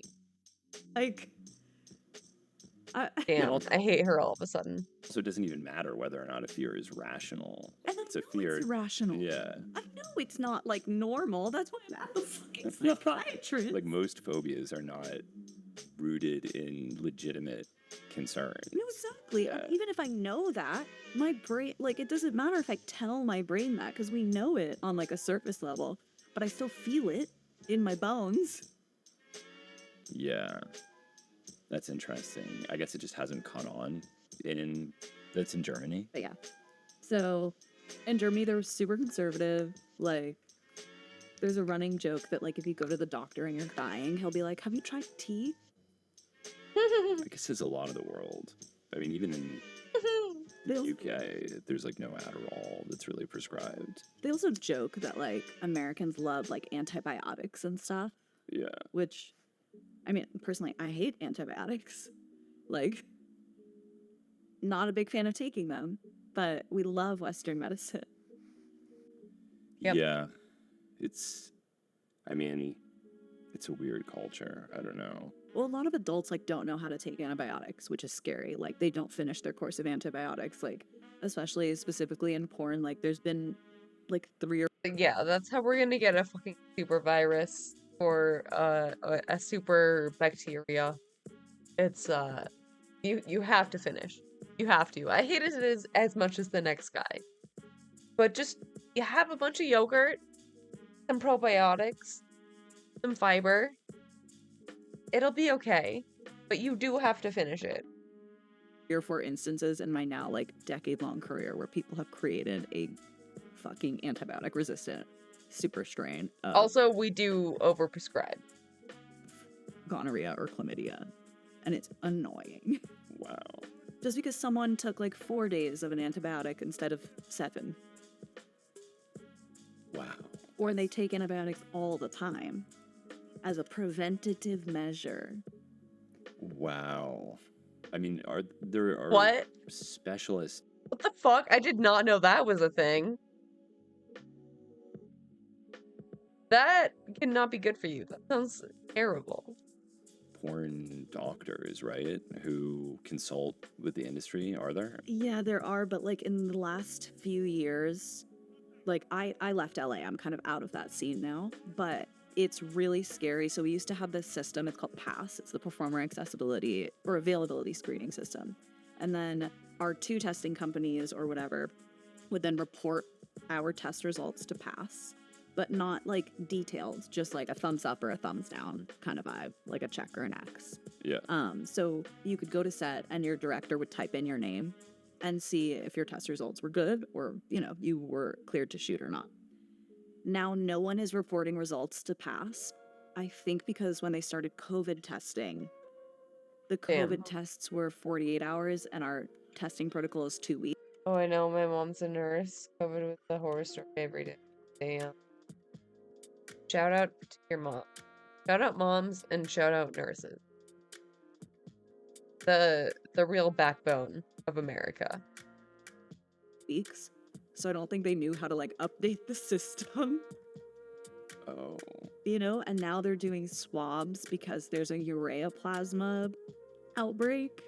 I don't even know what that is. It's like a regular bacteria that lives in, like, all of us that, like, when it colonizes your body or, like, gets too like the levels are out of balance, you get sick.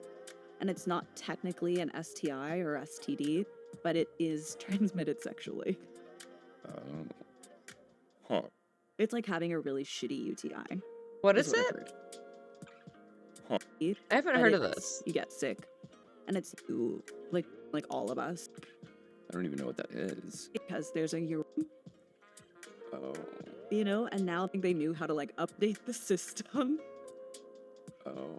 You know, and now they're doing swabs because there's a urea plasma outbreak.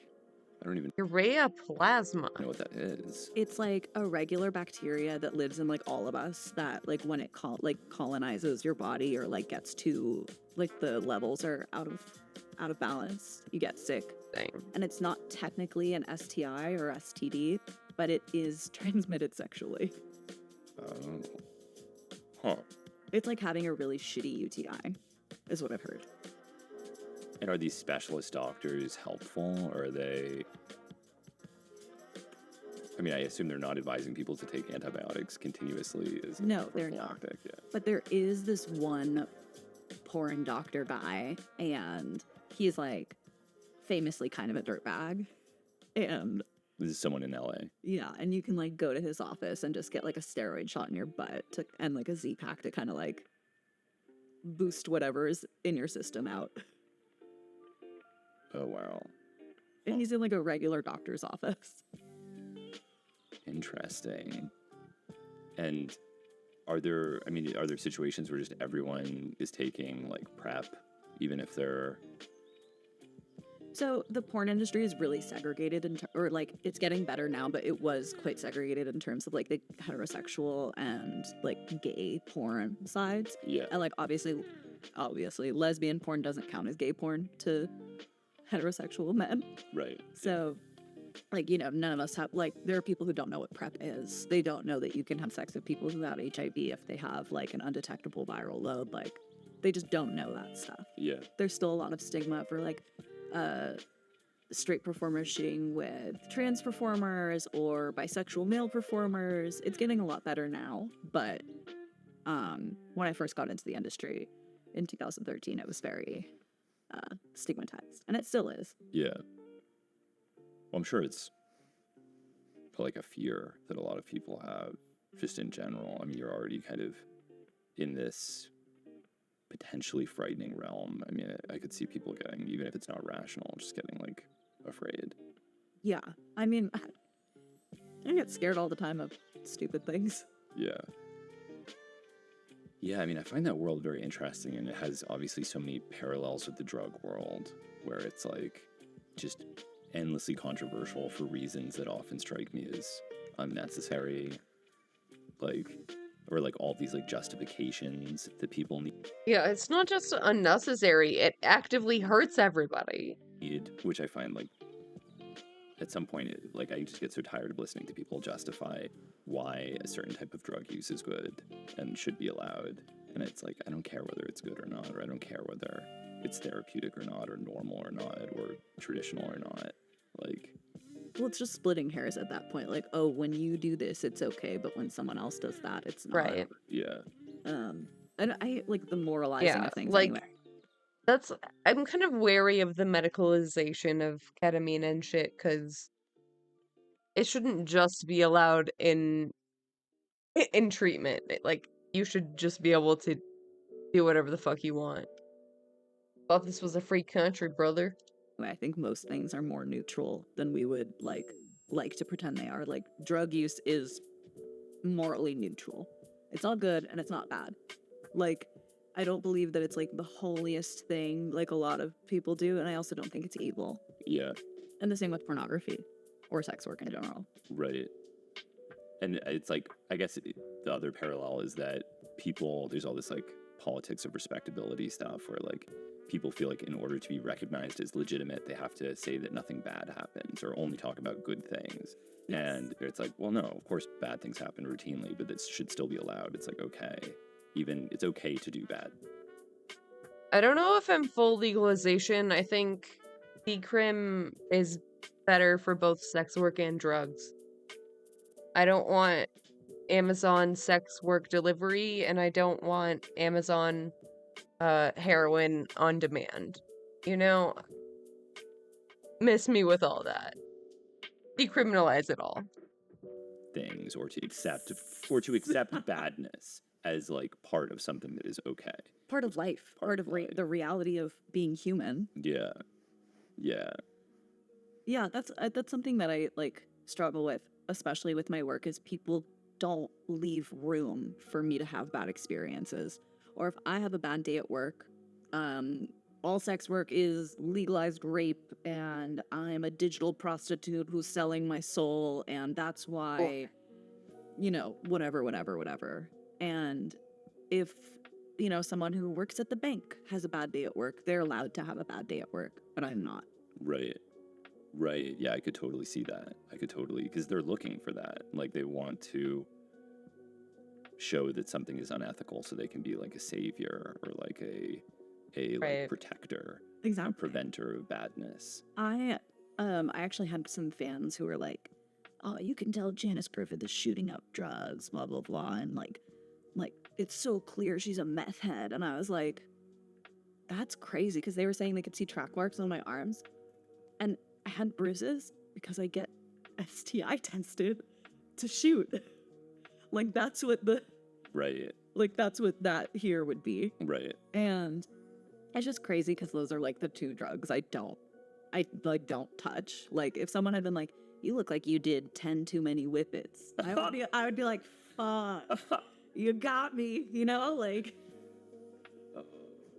I would think that was funny. I would be like, or like, "You look like you do ketamine." I'd be like, "Shit, got me there." But saying I do like meth, and I was like, I don't even like meth. Yeah, no, I mean, I also understand that as well. Of just people like jumping right to heroin. It's like, no, there's a lot of other stuff out there that you can have problems with. Also, like, do you think that as a model, I would start shooting up in the most obvious place? Like, do people do like between their toes? Yep. Yeah, or, you know, any number. I mean, you can also just snort it or whatever. Yeah, why would I do like? It just seems. Dude, speaking of toes, I thought I had like fucking gangrene or something on my toe earlier. Turns out I just bruised it from wearing high heels. I haven't worn them in a long time. I'm old now. I'm very old. It's risky. Yeah. Yeah, how do you deal? Like, I remember during COVID, you posted something that was like a message. Dude, it's so bad. It's like, it's my big toe, and it's like the whole like first joint is bruised. From someone who was writing to you, and they were saying something like, "I'm like an ICU nurse, and if you won't let me go down on you, like, I'm gonna let people die," or something like that. It was like, it was like something like, I think it was something close to that, if not that. No, it was. I recently got a message that was like, "You're letting me die in Syria in this earthquake and not sending me porn." And I was like, oh my god. What am I supposed? Like, how do you deal with the craziness? It rolls off of me like water on a duck. Really? Yeah. Genuinely, I feel nothing, kind of. Which is why I think I'm perfect for this kind of Giga woman, dude. You would have to. You have to. Work and like living in an online world. That's admirable. Like, I think it's a little bit like crazy, and like I have a sort of detached like, "Whoa, you're crazy" kind of reaction to it, but I don't get like offended. I get a little bit offended when I feel more misunderstood in a genuine way, but when it's like totally out of left field, I'm like, "Whoa, seems like a you problem." Yeah. I know that's easy to say, but it's true. Yeah. Real. Yeah. Are there any like major misconceptions that you feel are widespread and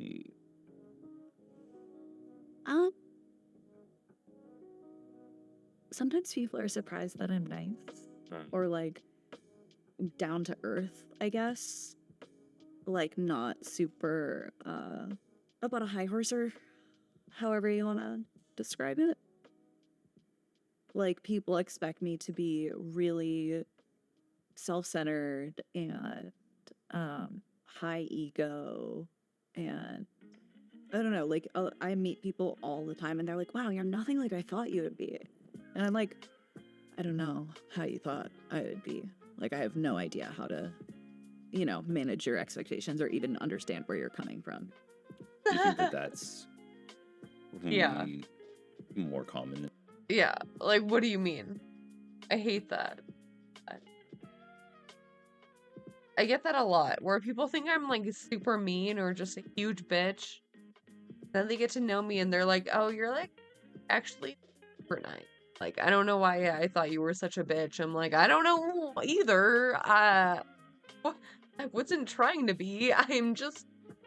That's just my face. And people realize, because I think maybe the idea is that there must be something about the specific form of sexual worship that every adult entertainer experiences that must produce some kind of psychological effect.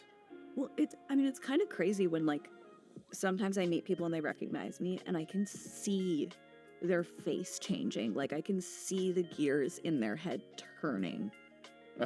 And something like happening to them. And sometimes people get a little like wonky. Like they stop having any sense of like what is socially acceptable and start saying weird shit. Like in the club a couple months ago, this guy like was like, oh my god, it's like you're you, and I was like, I'm me. And he was like, this one video you did, and he starts like speaking to me about like details of a porno. And I Oh was my like, god. if you wouldn't do this to like anyone else, why are you doing it to me? Like I'm at the club. I'm not at a convention. I'm not at a place where this is like what is expected of an interaction with me. Do you know what I mean? Was he admiring something in particular? Did he have anything substantive to say? Or was he just like, I thought it was really hot? That... It was like, he was like, I love it when you say choke me. And I was like, I don't want that right now. I don't want to think about you wanting that right now. I don't want to stand here and feel like this guy wants to choke me. Right. That's spooky. That's a little spooky. Yeah. Like when they're like, oh my god, you're so little. And I'm like, I'm like, duh. And these are all things that like in the right situation, I'm like, ooh, fun. But like when you just say it, like they have all of the context in their head of every time they've watched me, every time they jerked off to me, anything they've seen of me on the internet. I don't have that context. They are a person, like a random person. And they kind of interact with me like they know me, and they don't. And they think because they have this like intimate like window that I share with them that it means they know me. Yeah. Yeah. Parasociality goes hard. So hard. Be normal. Please be normal. It's a weird relationship that a masturbator has with the unknown source of their masturbatory stimulation.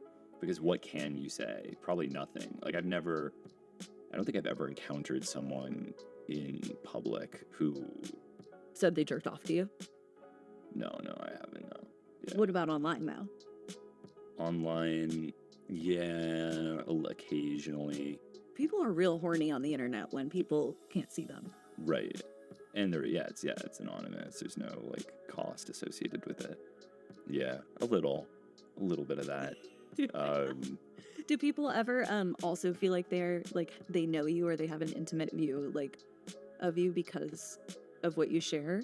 Yeah, which I don't necessarily mind, but what does bother me is when it's judgmental in some weird way. Like, this doesn't actually happen as much as it used to, but I used to, like, especially when I was younger, we'd get these messages from people like, I used to be just like you, man. And I know you think you're having the time of your life, having a little coke here and there, having a good time. Wait. Like, but one day it's going to catch up to you, And you're going to realize those friends that you thought were your friends, well, they're not your friends at all. And the Coke's going to run out. And it's like, I don't even do Coke. Like, what are you talking about? You're projecting your bizarre, tragic life trajectory onto me for reasons that are really not clear. But, yeah, or now, like, the entire psychedelic space has become enmeshed in all these, like, corporate conspiracy theories, which I am now constantly being dragged into in a way that's just like what? Let's hear one.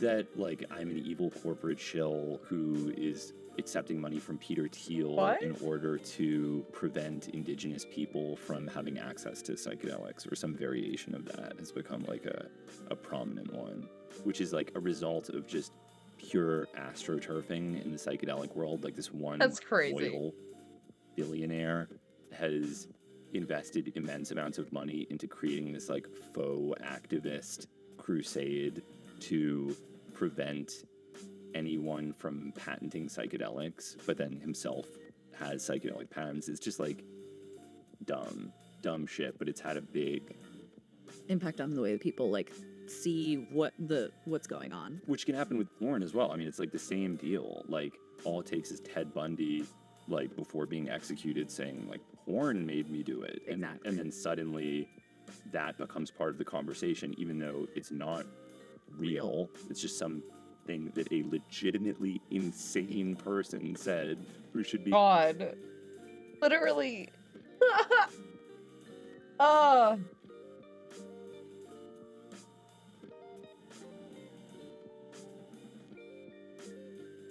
Man, people are just really not okay, huh? Be the last person anyone listens to about anything. Like, right? Someone who's just lied continuously throughout their life. Just, separate the art from the artist. Yes. Like, saying this because it absolves him of responsibility for his murders as well. Like, there's a clear psychological motivation for making that claim. And so there's also, we have a lot of, like, right-wing Christian lobbyists who, like, regularly try to make at least, like, pornography harder to make. Like, FOSTA SESTA, which, like, also breaks down internet, like, laws that help us use the internet in a cool way. Like the Communications and Decency Act, the part where it basically allows forums and user-generated content, and it doesn't hold the website necessarily responsible for the stuff that, like, is on it. Right. In like a good way. Yeah. Not in a bad way. But they passed this law to, like, stop sex trafficking online. And instead it just, like, took down a bunch of websites that people were using to, like, do actual escorting. Be safe. Yeah. And protecting themselves by not being on the street and using, like, technology. And then there's this group in Los Angeles, the it's the AIDS Healthcare Foundation. You may have seen their billboards that say, like, gonorrhea volcano. You know, those, like, funny STI billboards in LA. Oh, I think I have, yeah. Yeah, and they own Out of the Closet, which is a thrift store and, like, pharmacy for, like, the gay community to get free STI tests. And, like, they are a fucking AIDS, like, research foundation. And they show up to Cal OSHA meetings and say pornographers should wear goggles and condoms and gloves and be held to the same standards as waiters and waitresses and maids and, or, like, housekeepers, stuff like that. And I once watched them. I went to something at City Hall in Los Angeles, and everyone inside was wearing matching t-shirts that say, like, say no on measure whatever. And then outside, you could tell all these people were from Skid Row. They were lined up collecting Visa gift cards one by one. Like, I watched it happen with my own two eyes. And that's what a nonprofit organization claiming that they're trying to cure AIDS is doing with their money. And they are a Christian organization? Or why are they doing this? I actually don't know if they are Christian, but they're doing it because they hate porn. Right. It's, like, mind-blowing that they spent, like, I once shot with this model, and her agent didn't pick her up from set and we were in Malibu. My agent came and got me, and I was like, hey, I can give you a ride back to my house, and then you can get an Uber. This is in the year like 2014 or something. Then this girl was in Hot Girls Wanted, like the bad Netflix documentary. And then the AIDS Healthcare Foundation paid her to show up at one of these things. And she was sitting there like looking all sad, and I was like, we had sex with each other and nothing bad happened. Like, I was there. Like, we were both 18. Like, I know, like, we were smoking blunts on set. And when we rode home together, you were like, I'm going to take over this industry. They don't know what's coming. And then and that's not to say that something bad couldn't have happened to her. But it's just, it's crazy the way that, like, people go out of their way because of a, like, cheap vendetta. You know, I'm not doing anything to anyone. Or the way people cloak their interests, like... Porn is pog. It's like... no one is making you engage with this if you don't like it. But, like, plenty of people do. Making it about AIDS when it's really about some kind of maybe, like, moralistic objection to pornography or religious objection, or all this kind of astroturfing type stuff is so much more prevalent than people realize. How people with major conflicts of interest in one way or another will pose as, or even, I mean, the most obvious one would just be like, it's a story for like Rashida Jones or whoever to make it look bad. If it doesn't look bad, it's not a story anymore.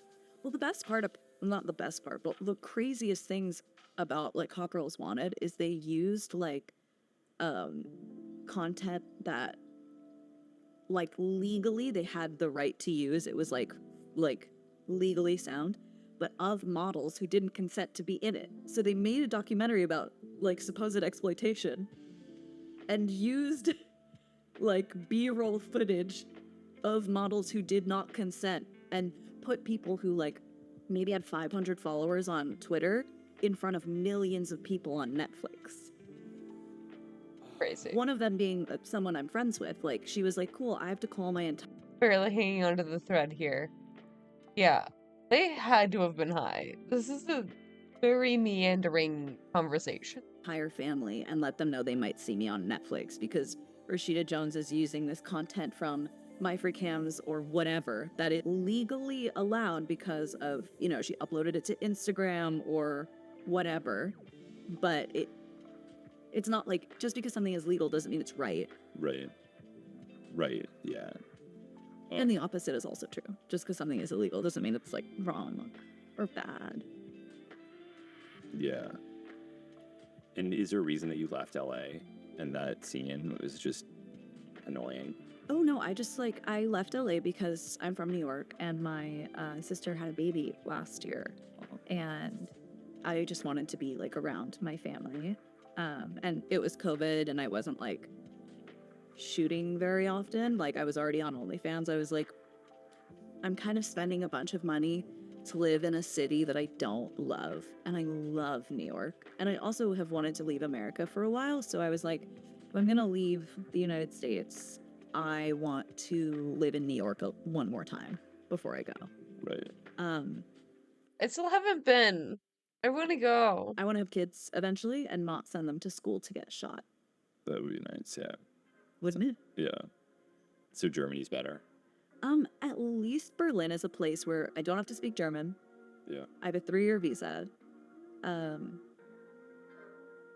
It's a good like starting point so that I can like explore what the rest of the world has to offer me.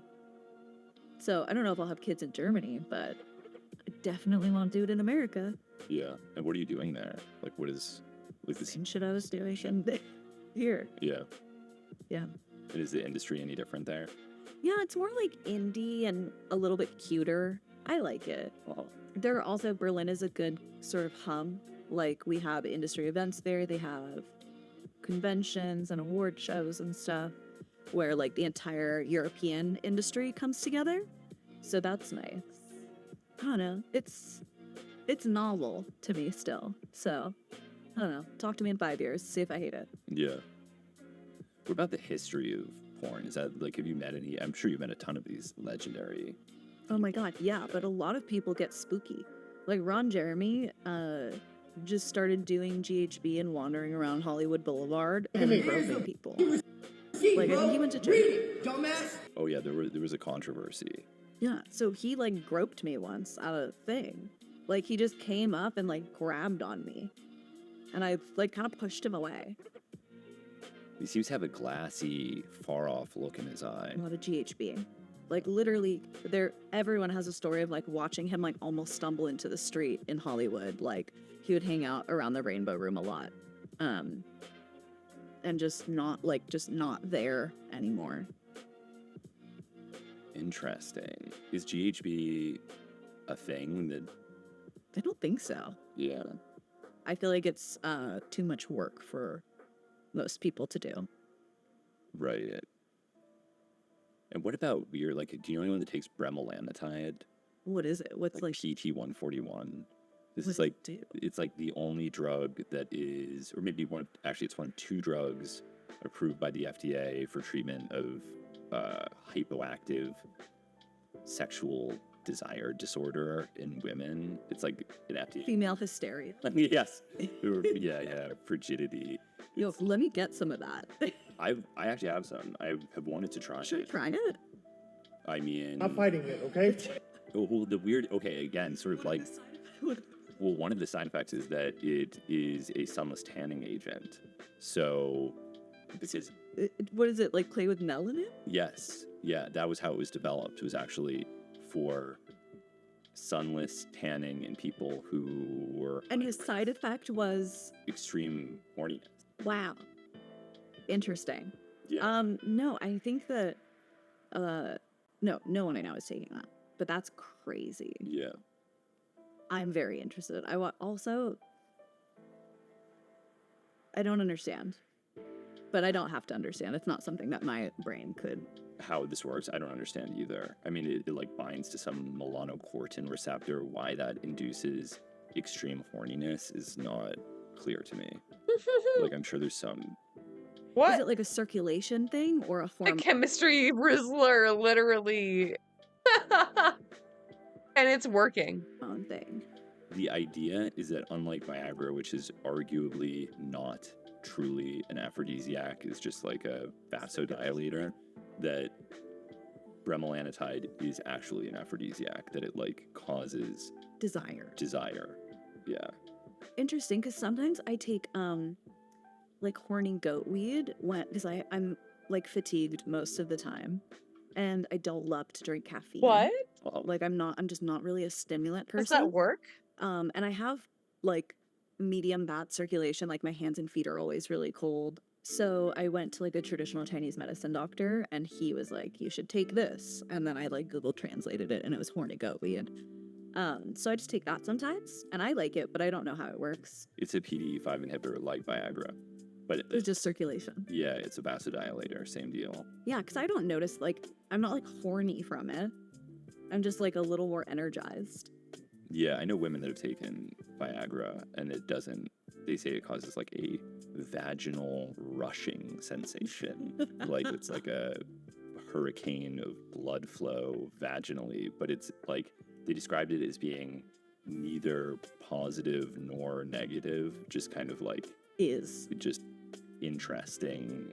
They seem to lean toward liking it, but not in a, like, not really liking it. Not loving it.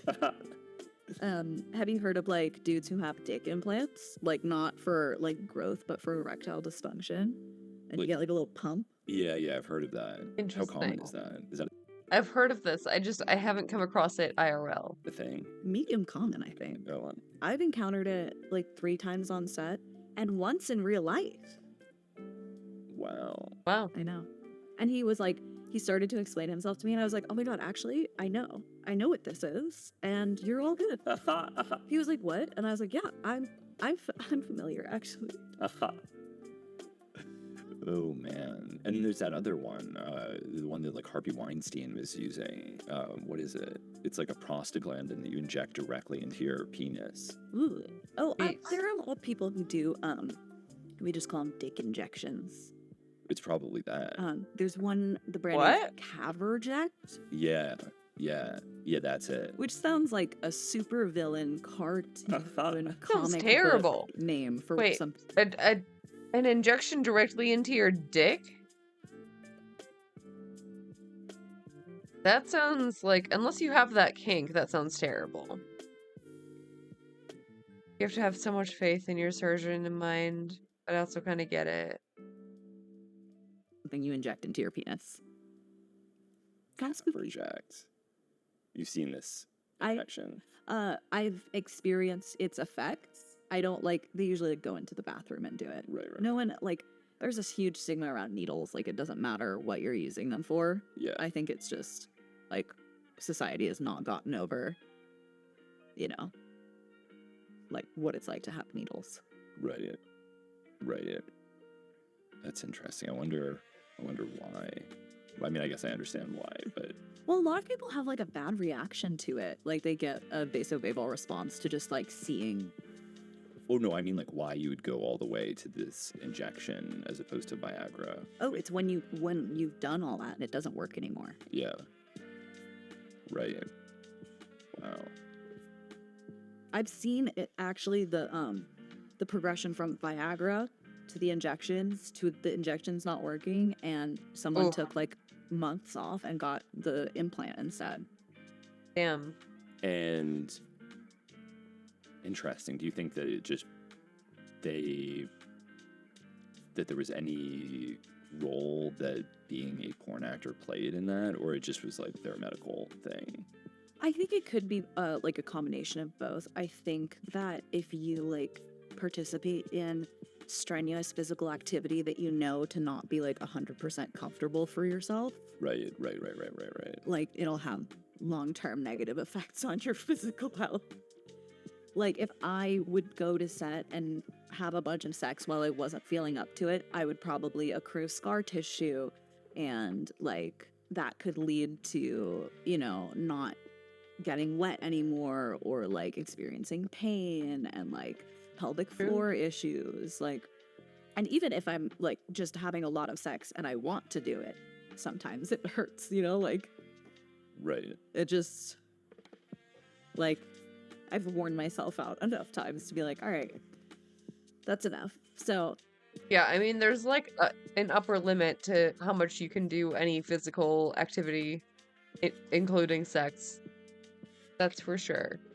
I've definitely had like long weekends where I'm like, I don't know if I can do this anymore. you know, I think that there are people who either don't know when to say no, or they think they have a strong work ethic, you know, like anything else. Like, we have this culture of like, you have to push yourself to your limits. Yeah. I don't believe in that. I mean, like one thing that I hear people say is like, oh, you know, it's like it's never like natural sex. Like this is as much acting as anything else, and it's like constantly interrupted and very unnatural. Is that your experience, that it loses any kind of like conventional semblance to sex? Yes and no, because at the end of the day, we're still fucking. Yes, you can be detached from it sometimes, but I think that most people who have had sex have had a moment where they're not fully in it and they're like, oh shit, did I leave the stove on? Or like, I have so much work to do tomorrow. Like, that's normal. It's normal to like still have thoughts while you're fucking sometimes. So at least it is for me. But yeah, and then it really depends on the set, because sometimes they like to be like, okay, we're gonna start rolling. You guys are professionals who have worked together 50 times. We'll call cut if we need to, but just go through the whole thing, 30 minutes, and then we'll hit you if we need a specific scene or if something's not working. And then sometimes we'll shoot with no cuts, and it'll be really fun and intense and passionate, and like the camera just will move around us and work with us. And because we're professionals, we automatically open up to the camera a little bit, or we know what already looks good. We can do natural transitions. Like, it just depends on the set. Some of them are really sterile, and they're like, okay, we want 7 minutes of doggy and then this, and then they'll pull up a key shot that they're going to use for an ad. Like, so you know, Oh my it just god. depends. One thing that like seemed very unfortunate to me is this segregation, pornography, and traditional filmmaking. Like porn is ugly. Or no, just that like in a story, a conventional romance, a conventional film, you would never show hardcore sex. Like that would be insane. Well, it's like against union rules. That's why they wear modesty garments. Right. Genitals can't touch on like SAG sets. Right. Okay. That's a very good objection. But also, you know, like this is kind of like I really thought Love was a good movie because I didn't see it. Oh, it's so good. I haven't seen most movies. Let me just put that out. Watch Love. It's so good. I was really blown away by Love. Okay. Maybe you won't like it. The friend that I saw it with hated it, but I was like astonished by the realism of I mean, sexually, obviously, but also even the arguments felt incredibly real, and it worked so well. Like it wasn't like, oh, here's a romantic drama, but there's also hardcore fellatio. It didn't feel like a gimmick. It's like, no, people have sex with each other. Like that's part of. Did he just say hardcore fellatio? Hardcore fellatio. God. Romance is that people have sex with each other, and that Sometimes doesn't have to. doesn't have to be. This is true, but like. Sorry to interrupt. Have you seen the like recent discourse about? I think it started because the guy from the show You on Netflix doesn't. He said that he's not going to do sex scenes anymore out of like loyalty to his wife or something like that. And a lot of people just took it like, why do we even have sex scenes in movies? They don't bring any artistic value to the storyline. And then other people being like, no, like people have sex. And a lot of it devolved into like a weird puritanical, like, I didn't consent to seeing this, but like like almost all media in America has like, it has content warnings, and it has had content warnings for a long time. Like it says like shows, nipples and like sexual ideas or whatever. Like, but yeah, so that's a conversation that's happening on the internet right nipples. Yeah, I see that idea that like nudity is inherently exploitative, and it makes you somehow like less dignified as an actress to be part of a scene that has nudity and it's always gratuitous. And again, it's like the same. It just strikes me as the same deal. It could be, of course, it could be unnecessary, it could be exploitative, it could be gratuitous, but also people are naked. Yeah. And people have sex with each other, and it's a big part of life. So to just eliminate that or make it abstract because it's somehow really arbitrarily considered taboo in a way that so many other things are not, like obviously like extremely accurate simulations of violence are like totally routine. And right. Well, that's what's funny about this specific guy saying it, because his character is a serial killer. God. Oh my god. He's like regularly cutting people up. He has a glass box in his basement that he like, when he freaks out and accidentally like almost kills someone, he'll then keep them hostage and then murder them later. But he won't have sex on camera or simulate sex on camera anymore. Yeah. Ridiculous. Or, dude. People, like you said, the way people act like it's less dignified, but simulating drug use is okay, or literally anything else. Or even like I saw there was like a Michael Pollan interview on Joe Rogan, and he's talking about making this like How to Change Your Mind Netflix series, and he's like, well, I couldn't show myself using drugs. I couldn't. I mean, obviously that's ridiculous. And it's like, why, motherfucker? Why? You did drugs, but you could never ever show yourself. You can talk about it, you can do it, but to show it, that would just be so unacceptable. And even I can't talk about like drug use too much because of the work that I do. Then it like feeds into this stigma that's like all sex workers are addicts or damaged people who need to get high to get through life, and it's like I don't want ever, man. I mean, a lot of people. What? Hey, what if they're just having more fun than you? Are you jealous? You can also just have sex on camera and do drugs if you want to, you know? Like, I don't know, like, it's so harmless. Like, you're not hurting anybody. Anybody.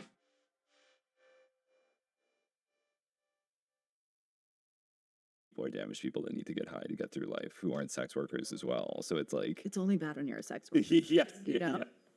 yeah. I mean that's a pretty common scenario in a lot of the world, and it's the politics of respectability. It's like you need to prove that I'm deserving. Healthy, positive. Everything is good. Everything's fine. No problems whatsoever. No. Like, I think I also signed, like, I have a couple, like, morality clause. Could use a paycheck. Yeah. Not sure there would be one. I mean, there's an audience for everyone. There is. Clauses in some contracts I have that say, like, I can't be associated with certain things. Like taboo sexual things? Yeah. Because it would be bad for the production company or something to be associated with. Yeah. Yeah. Interesting. I feel. I don't know. I don't want to name names. Me on the spot. What about AI porn? Does that mean anything to you?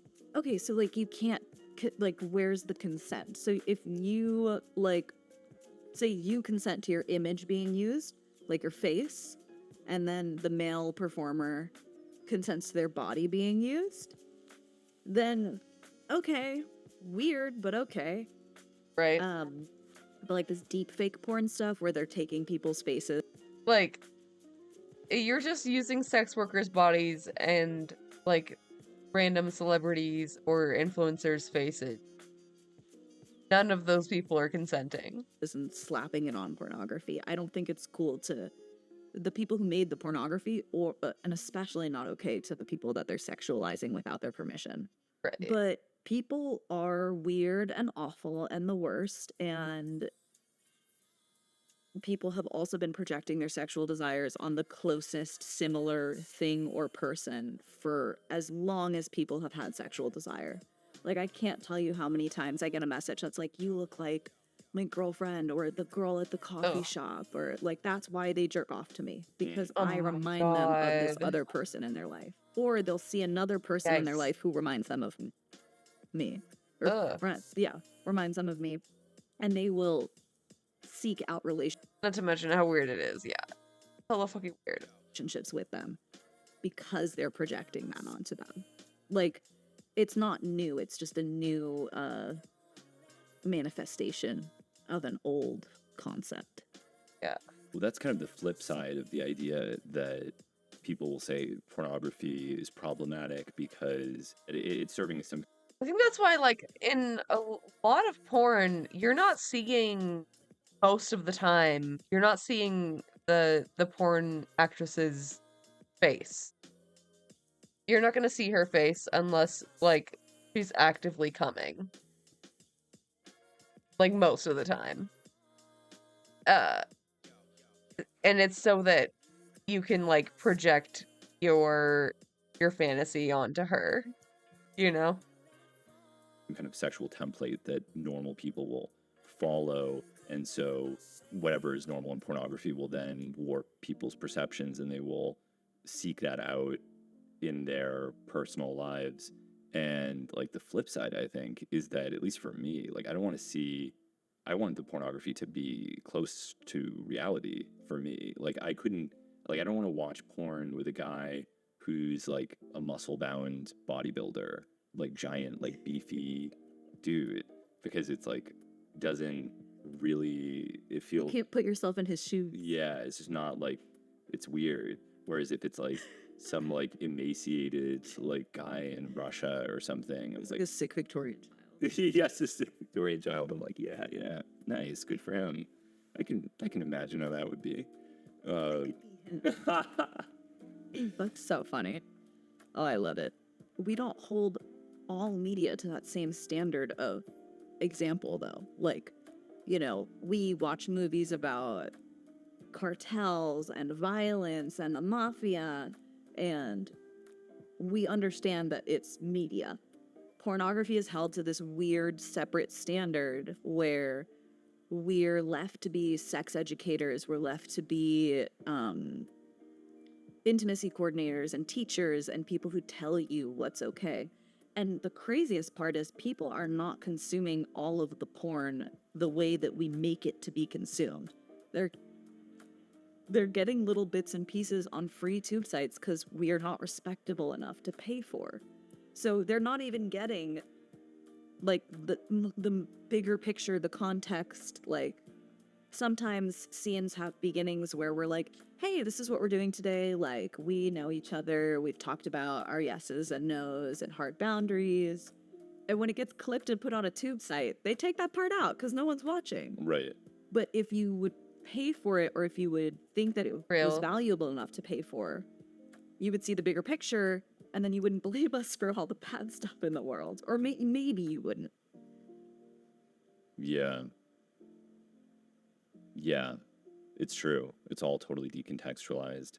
I mean, it's probably a very, very small minority. I guess OnlyFans changed things a little bit, but probably until the advent of OnlyFans, it was a very small minority of people that were paying for pornography in any way. Yeah. Except for maybe like renting a video in a hotel room. Right. You know, but that's separate. It's kind of like it wouldn't show up on your credit card. It would be like a hotel bill. Yeah.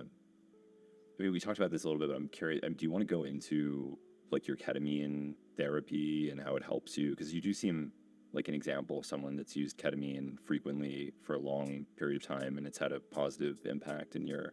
I'm not like addicted to... Or delusional, or like... Yeah, I did lose touch with reality in like a spooky way. Which is, yeah. And I have definitely known a number of people, so I'm sort of curious about how you navigate that and what effect it's had on you and why you're doing it and yep, like, the whole deal. I'm up into it. Yeah. So, I started doing ketamine like recreationally.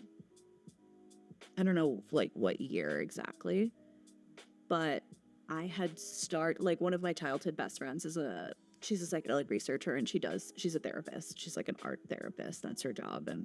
And she works with, I think, MDMA research. Cool. And she went to like a super hippy dippy college. But so I've been depressed like my entire life, like miserably depressed, like the worst, just nothing to live for. Just broken brain. Yeah. And normal things didn't work, I assume. Oh yeah, I tried like almost every SSRI under the sun in my teenage years. Like I took mood stabilizers too. I took literally same. And antipsychotics. I took Seroquel, I took Wellbutrin, Celexa, Cymbalta, Effexor, Prozac, and like 3 others.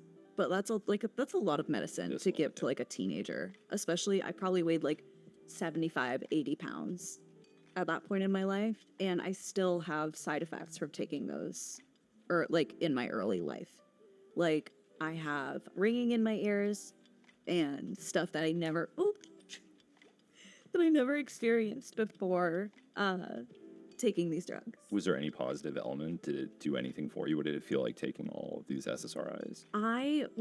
SSRIs didn't work for me because I don't know, maybe that's not like my kind of depression. Yeah. Like I was like suicidal. Like they didn't really help me at all. The one thing that did help me, so I had more like tumultuous emotions and just feeling everything too much. And the one thing that I did benefit the most from was benzos for my anxiety and Seroquel. Oh. Because during the day or at night? At night. Before bed. Because I also had insomnia. I wasn't sleeping. I would go like 5 days without sleeping at like 15 or something. And, you know, I'm hallucinating at that point. Nothing is going right. I'm in high school. Yeah. You hallucinate like 48 hours in. I mean, at least I did. I would start hallucinating like on the second day pretty quickly. That shit will fuck you up. Like, it was awful. And taking Seroquel, I wasn't having like delusions or anything, but it just sort of, if like a human being is a dial, it just turned it down. Yeah. So I could sleep, I could eat, I wasn't really feeling much of anything. Were you smoking weed? A little bit, but not like regularly. Yeah. But when I did start smoking weed regularly, I actually noticed like everything was better. So that's what I did. Real. Literally. Literally me. She is me, I am her. We are one and we are all together. Yeah. And again, my parents are cops, so they were super not down with the weed smoking. And yeah, so as an adult, I moved to LA, I started shooting porn, and I was like really excited by life, but I still lived with depression, and I was very sad. And so I did ketamine recreationally, and I really wanted to do it medicinally, but it was hard. Like I started doing ketamine therapy in 2018. Like, it was hard to find back then. And I actually went through a whole process of, I found a therapist. Like I had some bad doctors. Yeah. That's a pretty common experience in America. Sorry. Worth going back and could actually it's some finding right medic. Probably should go. Yeah. Yeah. Bitch. I don't know. Like a lot of places have like community health clinics that like help subsidize or like be on a sliding scale. So that might be worth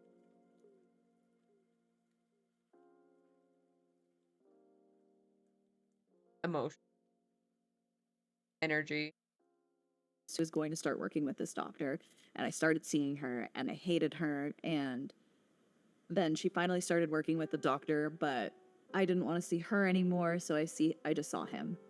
Anyway, I'm rambling, but I started doing ketamine therapy, and when I did ketamine recreationally, I would get like, I call it a reverse hangover. Like, if I did ketamine at night, the next day I would feel like just better. Like, there was like a glow to life. Like, it wasn't as dull. Like, there was more color in the world. I felt more capable. Like, literally like one of those depression, like SSRI commercials where like it's in black and white and then they take it and the color starts to leak back into life. And did it have any connection with the ketamine experience itself? Like, did you think something while you were on ketamine that then made you feel better the next day? Or was like a purely biochemical effect? Like you just felt better? So when I was doing it recreationally, it was totally the chemical effect. Because I wasn't like getting high enough to have these like any thoughts really. You know, I was like in a club or with my friends and then doing it in a therapy setting with intention and going way deeper, you know, like it's like the K-hole of all K-holes. Like it feels like a roller coaster.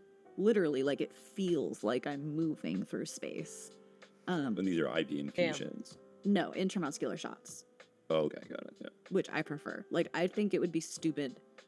Like, if I was trying to be in a K-hole and I could feel an IV in my arm, many people argue you can't feel it when you're on ketamine. I would argue I'm quite aware. Yeah, I mean, having an IV generally is not comfortable. I get that. Right. I've never done that either. I have done it and I hated it. Oh. Yeah. I went to like a ketamine clinic with anesthesiologists and I was like, this sucks. It was like weirdly sterile. I was in like a chair instead of on a couch. Was this in New York or in LA? In Las Vegas, actually. Oh, okay. But you could just pull up. Like, they didn't care why you were there. You just had to answer a questionnaire. Because they weren't psychiatrists. They don't care. Right. They're like, you say you have a problem? Cool. Yeah. But after that, so I would do some talk therapy first. We would do the shot, and then I would spend like 45 minutes completely under like blackout eye covers, noise canceling headphones, and like an ambient music playlist. And then afterwards I would come out and I would think about the things I spoke about before I went under, and everything felt small. Like my problems seemed simpler, more tolerable. I felt more capable. And it wasn't like I was having any like mind-blowing epiphanies while I was under. My thoughts are way more abstract in like that state.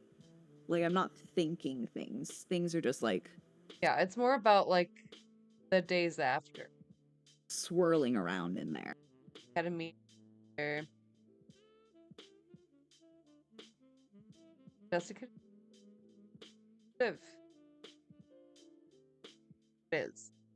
Another point is just to like get distance from thoughts, and then when you like come back to therapy next day or the day after, you're just like in a calmer state to address whatever you're going. Yeah. Yes. But do you ever get a kind of... It's sort of what I imagine it would be like to be schizophrenic, like this kind of sense of privileged understanding of the universe, like, oh, I get it. Oh, like, yeah. Like, Oh, yeah. That's how it is. No. It's all tubes. And the tube connecting this is the same tube that connects to that. And, like... Psychosis. Yeah. Like I figured it out. Now that you explain it like that, maybe that's what, like, wow, now all of my, like, I feel more capable. It's kind of like oh, I get it. I didn't get it before, and now I get it. But it's not that detached from reality for me. Like, it feels very real. Well, I guess everyone's feels very real, and that's why it's a problem, right? Because they're being delusional. Yeah, and that it starts to feed into itself. I mean, this is kind of in the really extreme instances of ketamine. I've done a lot of ketamine, both therapeutically and non-therapeutically, and I've seen people just like leave their like themselves. Like it feels different to talk to them, and they feel totally normal, and they think it's me, or they think it's everyone else. And I just don't, I can't really relate to it. What do you think's happening to those people? I actually don't know, because I feel like I also don't have the same experience with ketamine that many people do. Like, I can almost always walk and talk and like maintain a level of presence even when in a completely dissociated state. But I also have experience with dissociating without drugs. So Right. Yeah, I mean, I've spent so much time reading about these early ketamine addicts like John Lilly and Marsha Moore, and oh yeah, the dolphin guy. The dolphin guy, yeah. And for him, it was like he could self-justify in really interesting ways because he was a genius and he's studying consciousness, and why not do this to understand consciousness, and who better than him to do this? And he's finding out new things about consciousness and where it originates. And so could I if I did that much ketamine. If I did Chauncey Lilly levels of ketamine, I would be figuring out new consciousnesses. Like, easy. 60 milligrams an hour, every hour, 20 hours a day was the... No, you're fucking lying, because you can't even, like, at that point, your tolerance, you're not feeling anything. His claim is that... He broke past it? Is that instead of becoming tolerant, it was almost the opposite. He became totally immersed in The K-hole. In the K-hole. So actually something I do know. Interesting. Is people are convinced they're in, it's not quite another dimension, but it's like a lens over their perspective of the world. Does that make sense? Like a new, like, they're seeing in like 4 or 5D instead of, reality. Well, he thought that he was an alien from the future, and because he was from the future, everything looked like it was from the past. So if he would look around and everything was like an old movie. I want to get that. Phone. Yeah. I want to get that high. Like, look at these primitive people with their newspapers What? and their. I want to be in another timeline. Hi. Please.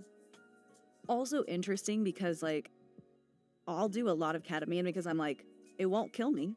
Yeah. That's also why I smoke a lot of weed. Like, I'm too scared of most everything. Like, my relationship with drugs has a lot to do with, like I'm a very moderate person, I would think, because I don't want to ever come to, like, an unhealthy place where I feel like I need to stop doing drugs because I'm being, unhealthy. Like, I'm playing the long game. Exactly. totally feel the same way. I totally feel the same way. And when I see other people really behaving recklessly, I just think, like, cool, you fucked it up for yourself. Now you have to stop. Like, you could use stimulants at a reasonable level. Forever. For writing emails every now and then, but you had to make it your only thing that you did. And now, for the rest of your life, you have to be somebody that can never touch a stimulant or, like, weed or whatever. And I think it also has to do with just the way our culture treats drugs as a bad thing. So it's like, why would you be good about the bad thing?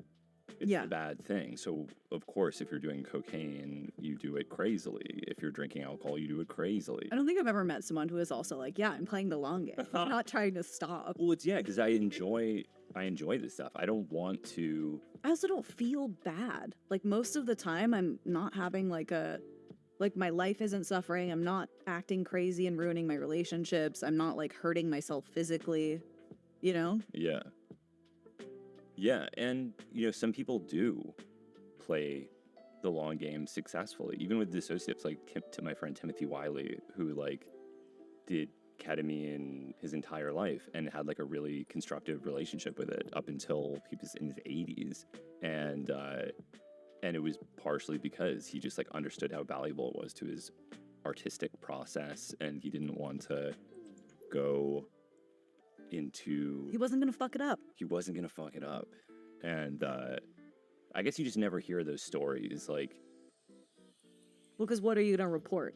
I did ketamine for a long time and I'm normal. Like, those stories just don't even exist. Like, this used to always annoy me about movies that depict drug use, is they all have the same dramatic trajectory of, like, everything is fine, then they use the drug, then they end up destroying their life, then they might redeem themselves through sobriety and reflect. Or die. So dumb. And that's virtually every movie ever made that depicts drug use, with maybe the exception of Limitless, which is a very rare instance of a movie about using drugs excessively that has a happy ending. But I fucking loved Limitless. I don't know. I always wanted the Limitless pill, even though it was, like, not great in the end. you just don't really see that story. And that's because that drug doesn't exist. Wait, he also said it ended well. It's not really a happy end. Yes, this is another. Like, if it was a drug that existed, it may not have had that happy ending. I guess there's weed movies that have. That's maybe. Yeah, but like every weed movie is also like, look at these stoners on the couch, smoking weed, eating chips, like wearing tie-dye t-shirts. Yeah. Yeah. Which, don't get me wrong, that is what I look like. Like, you know, our darling mutual friend Mira and I, we once tried to get so high that we wanted to go to the hospital on weed. Because you hear about it all the time. Like, I ate an edible and I begged my friends to take me to the emergency room. And Mira and I were like, No, you just fall asleep. You just eat a bunch of food and fall asleep. Like, that could never happen to me. Should we try? Her husband was out of town. He left us unsupervised. We ordered the legal limit for both of us on like whatever delivery app in California. And then we ate like maybe 1,000 milligrams each. And then we were just so stoned we couldn't move, but we were not scared. That's interesting. Yeah, I've Pussy. never. That's not even that much. That's not even that much.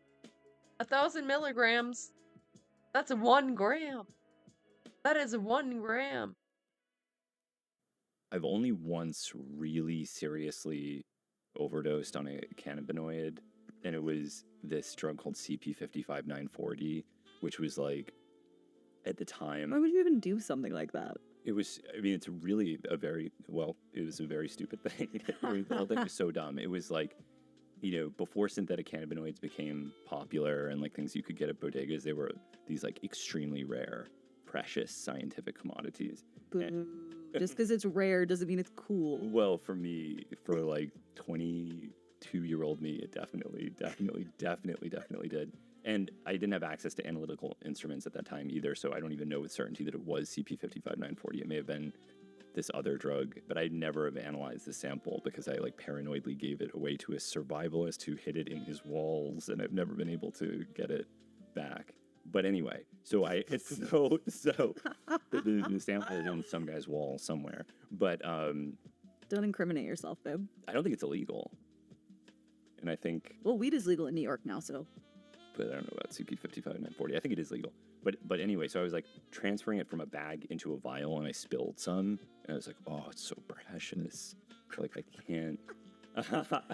I can't just like leave it there. I can't just dust it away. I can't. But I also can't put it back with the rest of this untainted sample. Exactly. So I just licked up the unmeasured quantity, and it really didn't look like much. That was the other thing. I wouldn't have done it if it was a pile. It was like a very, very, very, very small amount of powder. And I thought, like, worst case scenario, I'll get very stoned, but not very, very, very, very, very stoned. And I remember like doing it and getting stoned and thinking like, yeah, this is awesome. Like, I love CP55940. And then like a few hours passed, and I was like, oh, this hasn't peaked. Like, this is on the upswing. That's the scariest feeling to have on an edible. Yeah, like this is Or, getting, something like that. yeah, like this is getting a lot stronger. Then I had this weird idea at the time. Was really stoned, faulty logic, where I was like, if I smoke a lot of weed, maybe it will displace the CP55940 from my cannabinoid receptors and will make me less stoned. This is my... So listen, from a non-chemist perspective, every stoner has had that idea.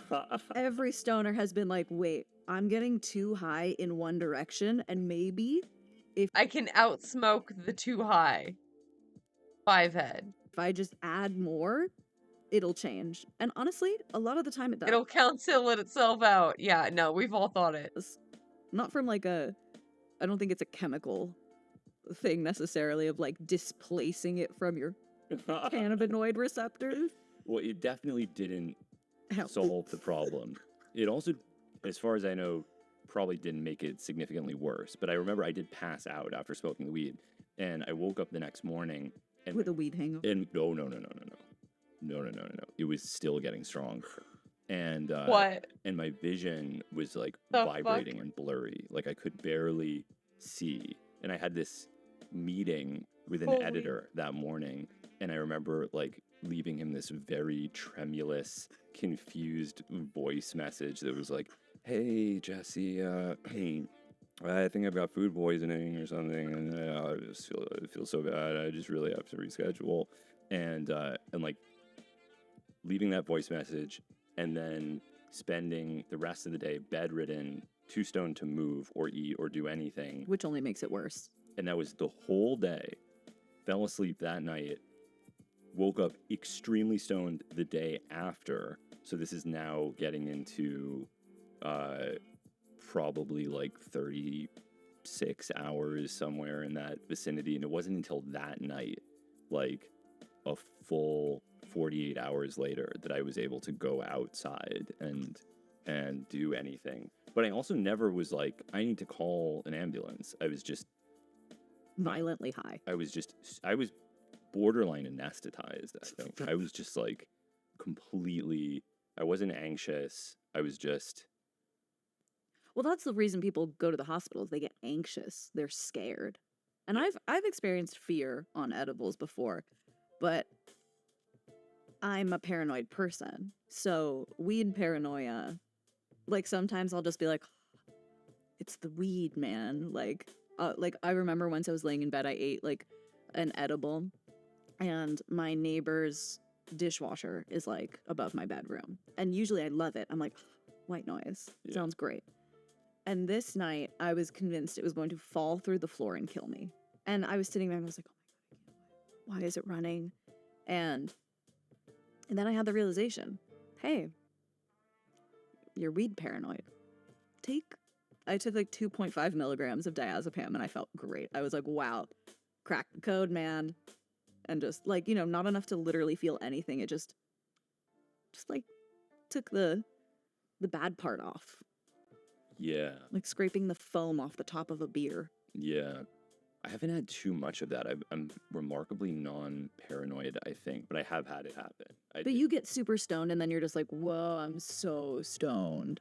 Yeah. But I'm also so neurotic about dosage. It's usually when there is some uncertainty. Those are the times where like some guy will like, you know, like slide into my DMs or something and say like, I make weed ice cream. Like, can I give you like 5 pints of weed ice cream? And I'll think like, yeah, hell yeah, okay, sure. And then. So, I mean, I would take it. Like the guy will say something like, oh, there's 500 milligrams of THC in this ice cream. And it's like. But how'd you dose it? How do you know each bite has the same amount? It has the same amount and like, I don't have a scale to weigh the pint. I don't know what the weight of the container is like so like there's no way to do accurate volumetric measurements, so I'll like take a little bit or something and then start to get afraid because like I started thinking like I don't know that guy. Some dude that DM'd me. Like, also, that's a separate thing. You're taking drugs from strangers, which terrible idea. Which is what most people do, and I do it so rarely, pretty much only with weed products, because if someone gives me weed, like, sure. Yeah. Also, like legality wise, it's pretty chill. Yeah. I would never. Exactly. But I mean, there's also like the way that weed works. There was one edible that was stronger than anything else I'd ever had, and it was this drink, and it was only 45 milligrams per can. Strongest edibles are the ones that I made myself and did not measure the strength of. A way to measure how much wheat you're putting into your butter. You might not think it matters, but you probably want to know. But I remember someone came up to me, like I was drinking it on a weed video set, and she came up to me and she like snatched it out of my hand and she was like feeling it, like how much of this did you drink? Like weighing, you know, like trying to feel how much was gone out of the can. And I was like, I don't know, like half. I gave a couple people like sips and she was like, do you smoke weed every day? And I was like, yes. And she's like, how much? And I was like, I don't know, like over an eighth, like maybe a quarter of an ounce. And she's like, okay. Like she was scared for me. And then I drank it because I was like, I want to know what she's scared about. And I have eaten like 5 times the measured amount. That like I've eaten way more than 45 milligrams of weed, like in an edible or whatever, of THC. And this drink, what? 45 is not a lot. What? Made me like, it felt like maybe the first time I had ever eaten a weed brownie. Like my eyes were low and red and glassy. Like I don't get red eyes ever. And I was like, whoa, man, that's what weed is. So I just think that like the way that edibles work, I don't know, the dosing is kind of inconsistent and like people metabolize it differently. And are you good at making it? Yeah. Oh yeah, 45 milligrams would destroy me. Even 5 is actually 5 would destroy you? 5 will make me extremely, That's fucking nothing, dude. extremely stoned. Yeah, They give 5 milligrams to like teenagers. I know. I somehow am not tolerant. I guess I just don't smoke enough to be. I've never been able to like hang on the like intense end of the spectrum. The thing is, like, I do obviously have a high tolerance for weed, but I also get super stoned. Like, it's not like, oh, I smoke and I don't feel anything. Like, I get super stoned and I'm like, whoa. Yeah, same. I smoke every day, but I am always high. I have a higher tolerance than most people. But, I mean, it still works. I can't smoke. I know. I don't know what the fuck. He'll do some weird fucking artificial cannabis, but not more than 5 milligrams. Weed's crazy. Like, I love having a stupid stoner moment, and it happens all the time. Like, I'll leave my phone in the fridge or something while I'm making a snack. Like, I'll do really, like, where I'm like, first time smoking weed, man? It's really novel. It's cute. It sounds nice. I wish I could smoke weed during the day. I just find that it's like not possible to do chemistry while stoned. Yeah, I don't like real. I don't do drugs like at my work, but it's a little different, like with consent and stuff. Also, I don't know. I have a couple pictures from like after doing ketamine, and I look like someone took the soul out of my body. Like, I'm just gonna show you a photo. It looks crazy. My brain, not there. But a lot of people think that like people do a lot of drugs on porn sets, which I find like kind of funny. Do they drink? They must drink occasionally or not. Not really. Really? I've only been on 2 sets ever that had alcohol on them. And one was a really shitty guy who got like, you know, he's out. He's been gone. And then another was like, and I honestly advocate for this. Like, another was this very well-known, very responsible performer, and she was doing an anal scene that day, and she wanted 1 glass of wine to just like literally loosen her up. Yeah. And no one else was drinking, only her. And it was her request, and she had worked with this director multiple times before. They've known each other like 10 years. And I think that's kind of okay. You know, like people drink at least me at conventions and stuff. It's an incredible social lubricant. Like, I'm way more excited and chatty and friendly. Yeah. With like fans after I've had like a drink or 2. Right. I don't think it's the worst thing that one could do. You were saying earlier that you didn't like, or it was like weird when people come up to you on the street, but obviously a convention would be. Aha! Like, what's happening?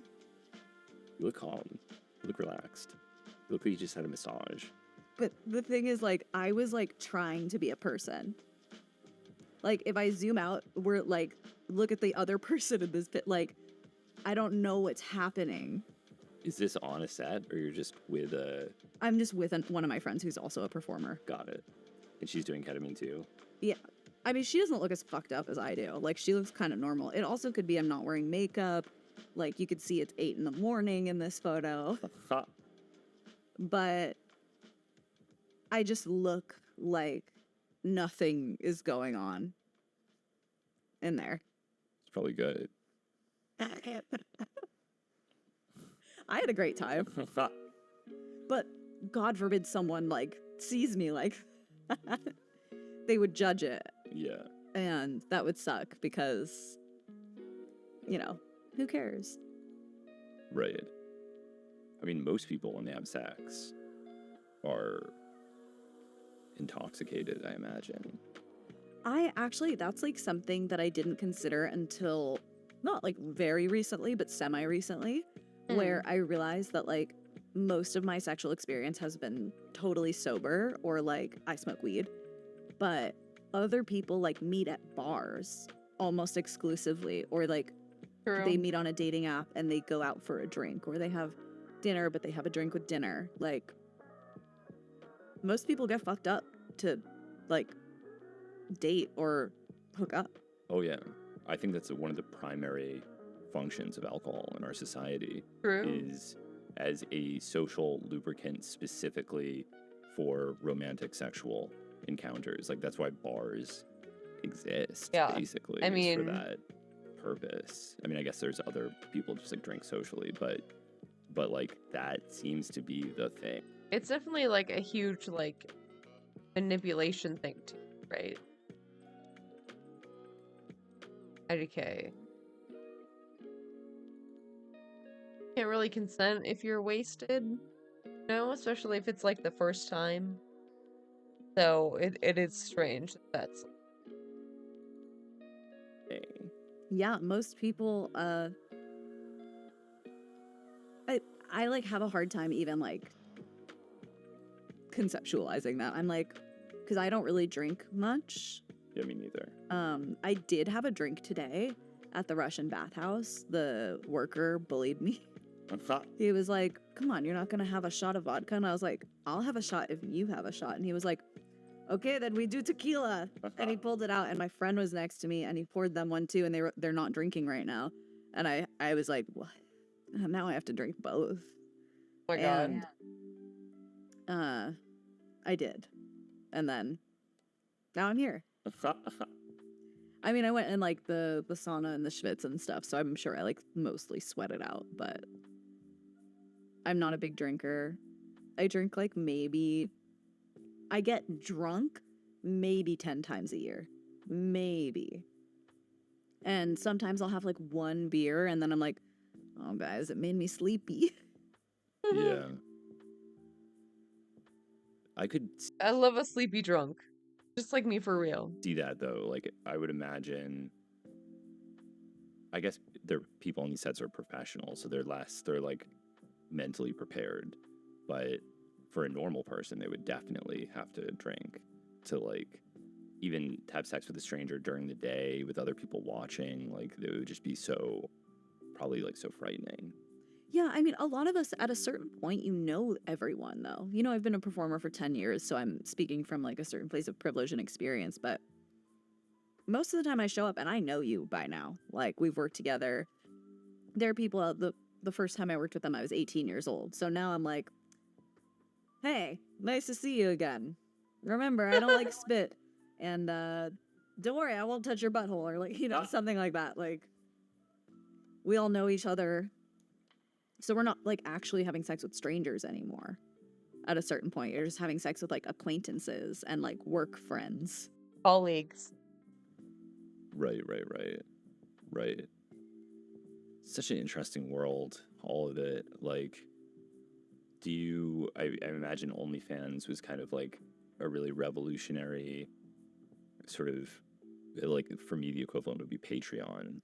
Like... So OnlyFans has actually been around way longer than people think. Like, it was around in like 2014 or 2015, and it was an app in the App Store. Oh. And I was using it then, and I was only making like maybe $200 a month from. I had no idea. Something like that, because it was I mean, think about what iPhones were like back then. Right. Like the quality of a photo was bad. The user interface was still kind of bad. Like, imagine what that app looked like. It was awful. Yeah. And I stopped using it because someone like stole all my pictures and put them on Reddit. Yeah. And I was like, fuck this. I'm not making enough money to use this. Yeah. And then they took it out of the App Store, and then, you know, 3 or 4 years ago, it came back. But that's because one of the biggest live stream cam websites, the owner bought OnlyFans. So. Right. So it is revolutionary, and I do really like it. It's just sad that there was the like gap in the market that it now, you know, lives in. Like, someone should have done it sooner. Right. It shouldn't have we shouldn't have needed to wait. That's not English. I don't know why it took so long for someone to be like, what about like Twitter but for porn? Right? I think everyone was so accustomed to seeing the internet as a free place, especially when it came to Yeah, especially porn. Everyone is so used to free porn. I mean, a lot of people still are. individual user-generated content. Like, the idea was if you're going to pay for something, it would have to be like from Amazon or something like that. But you would never pay for something that an individual made straight from that individual. Well, you know, Patreon used to allow sex work, and then they kicked us all off at one point. And like, I know a bunch of people who wrote like an open letter being like, hey, this is not cool. And they were like, sorry, you're high risk. Bye. So dumb. I mean, a lot of it comes from like credit card companies, but then the credit card companies are getting lobbied by like far-right Christian organizations saying that like they're allowing like child sexual assault material and stuff online. Right. But also the same people who are like being like, we should get rid of this, are calling it child porn, which it shouldn't be called. It's child sexual assault material. Like when you, like, I don't know, words mean things. Yeah. Yeah. Yeah, I guess it does introduce this whole content moderation issue for them, because as long as it's not adult content, then they just don't moderate anything. Exactly, because adult content also falls under like there are obscenity laws that vary from state to state. Yeah. And that's like the biggest issue. That's why most porn websites will be like, verify that you're over 21, because in certain jurisdictions, it's not 18, it's 21. Right. Right. Yeah, it's a mess. I mean, the drug stuff also, of course, has an issue on YouTube. Like, I can't monetize any videos that I make on YouTube. They just all get demonetized. Yep. Because because of the content. Because of the content will be Yup. seen as promoting Bullshit. Free Hamilton. drug use or whatever. Sort of like educational. Yeah. Yeah. Yeah, I mean, I'm like shadow banned on Instagram. Like, nobody sees my posts. If you type in my name, like 7 fake accounts come up before I do. Which is so funny because Instagram is already like how much Instagram traffic is essentially softcore porn. It's hardcore porn, actually.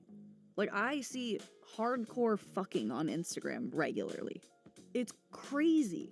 And I get deleted for because someone got a hard-on when they looked at me fully clothed. Like, no, I get tagged in like these spam bot accounts, and it'll be like either a scene of me or someone else or like some amateur sex tape.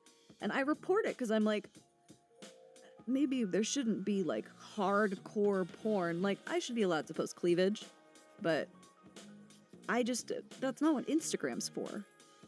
You know? Like, we know that that's not what Instagram is for. Twitter, like, explicitly allows adult content. Right. Go on Twitter if you want to watch fucking. On your social media, that is. Yeah. Oh, man. It's just like going to the strip club and being like, why aren't you fucking me? And it's like, well, that's not what we do at a strip club. Yeah. Oh, man. Are there any final things you think people should know about No. drugs, you, the industry? Not that I can think of. Do you have any final questions? Did I answer your ketamine experience question? Oh, yeah. Yeah. I mean, I guess, do you think you have like a secret for why the outcome of your long-term ketamine use, both therapeutic and recreational, has been positive? Again, I think it's like I'm playing the long game. Yeah. Like, I just like can sort of have this foresight to know like, okay, like things are getting a little spooky. Which hasn't really happened to me on ketamine. Like, I've gone on a bender, but that's like, it's kind of intentional and it's fun. You know, like I'll stay up for like 2 days with my friends, like getting high on ketamine and then watching like weird old art house movies on the Criterion channel. Like, we're not doing anything crazy. Yeah. Fun. And then I'll sleep and have a normal night of sleep. And I honestly feel like we would be such good friends. not to be parasocial. And then go back to my life. And I have no like desire to keep doing it. I don't feel any like urge to get high. I don't know what the secret is. Yeah.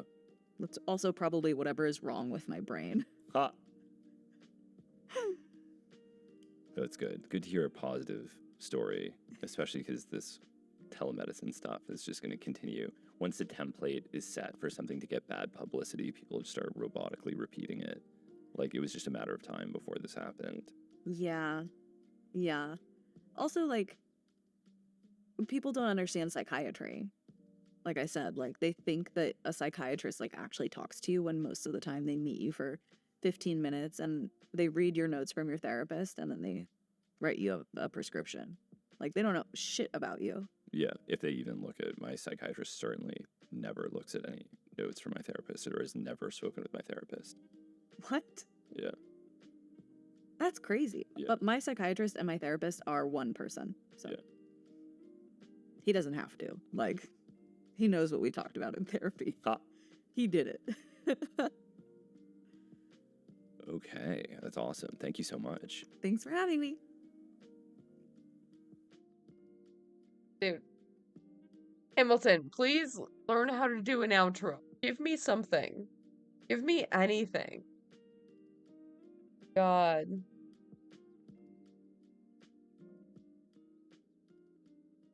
Okay. It is late. I can't believe I got through all of that. I thought I would only... So good, though. I couldn't stop.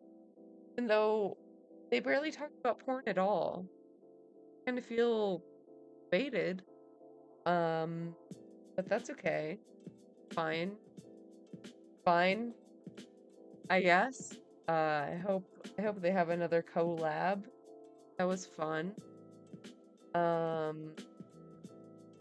I off all that day? Is that how days work? Yes. Tuesday. Being here, appreciate is so sweet. We're almost at the gaming goal. I have to figure out what game we're gonna play. I don't know. But yeah, I'll see you today. Better take care of yourself. And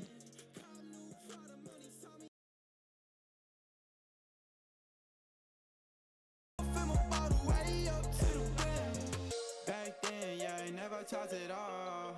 Ashes, yeah, let them bitches fall. I've been way better than before. Posted with my cash standing tall. Hey, yo, watch this. Got a foreign gold switching for my necklace. Got $100,000 on my checklist. All the money you made, that's my work slip. You ain't learning. I be a person. I be making money fast. They be so determined. I be working every day. Yeah, I'm up on my circuit. Get me another diamond chain, made it from the surface. I been hurting. Would you live with me straight till the end? Baby, don't leave my back. I'm too spent. This is what I got, yeah, it's how it been. But that's okay, cause I'm making ends. Don't like me, well, I'm on the road. I speak, chase, that's what I love. Can't see what I can't control. Did it once, yeah, do it once again. Watch my father, yeah, he taught me how to win. Cop new Prada, money taught me how to spin. Waves like water, music taught me how to swim. I'ma fill my bottle way up to the rim. Back then, yeah, I never talked at all. Ashes, yeah, let them bitches fall. I've been way better than before. Posted with my cash till it's all.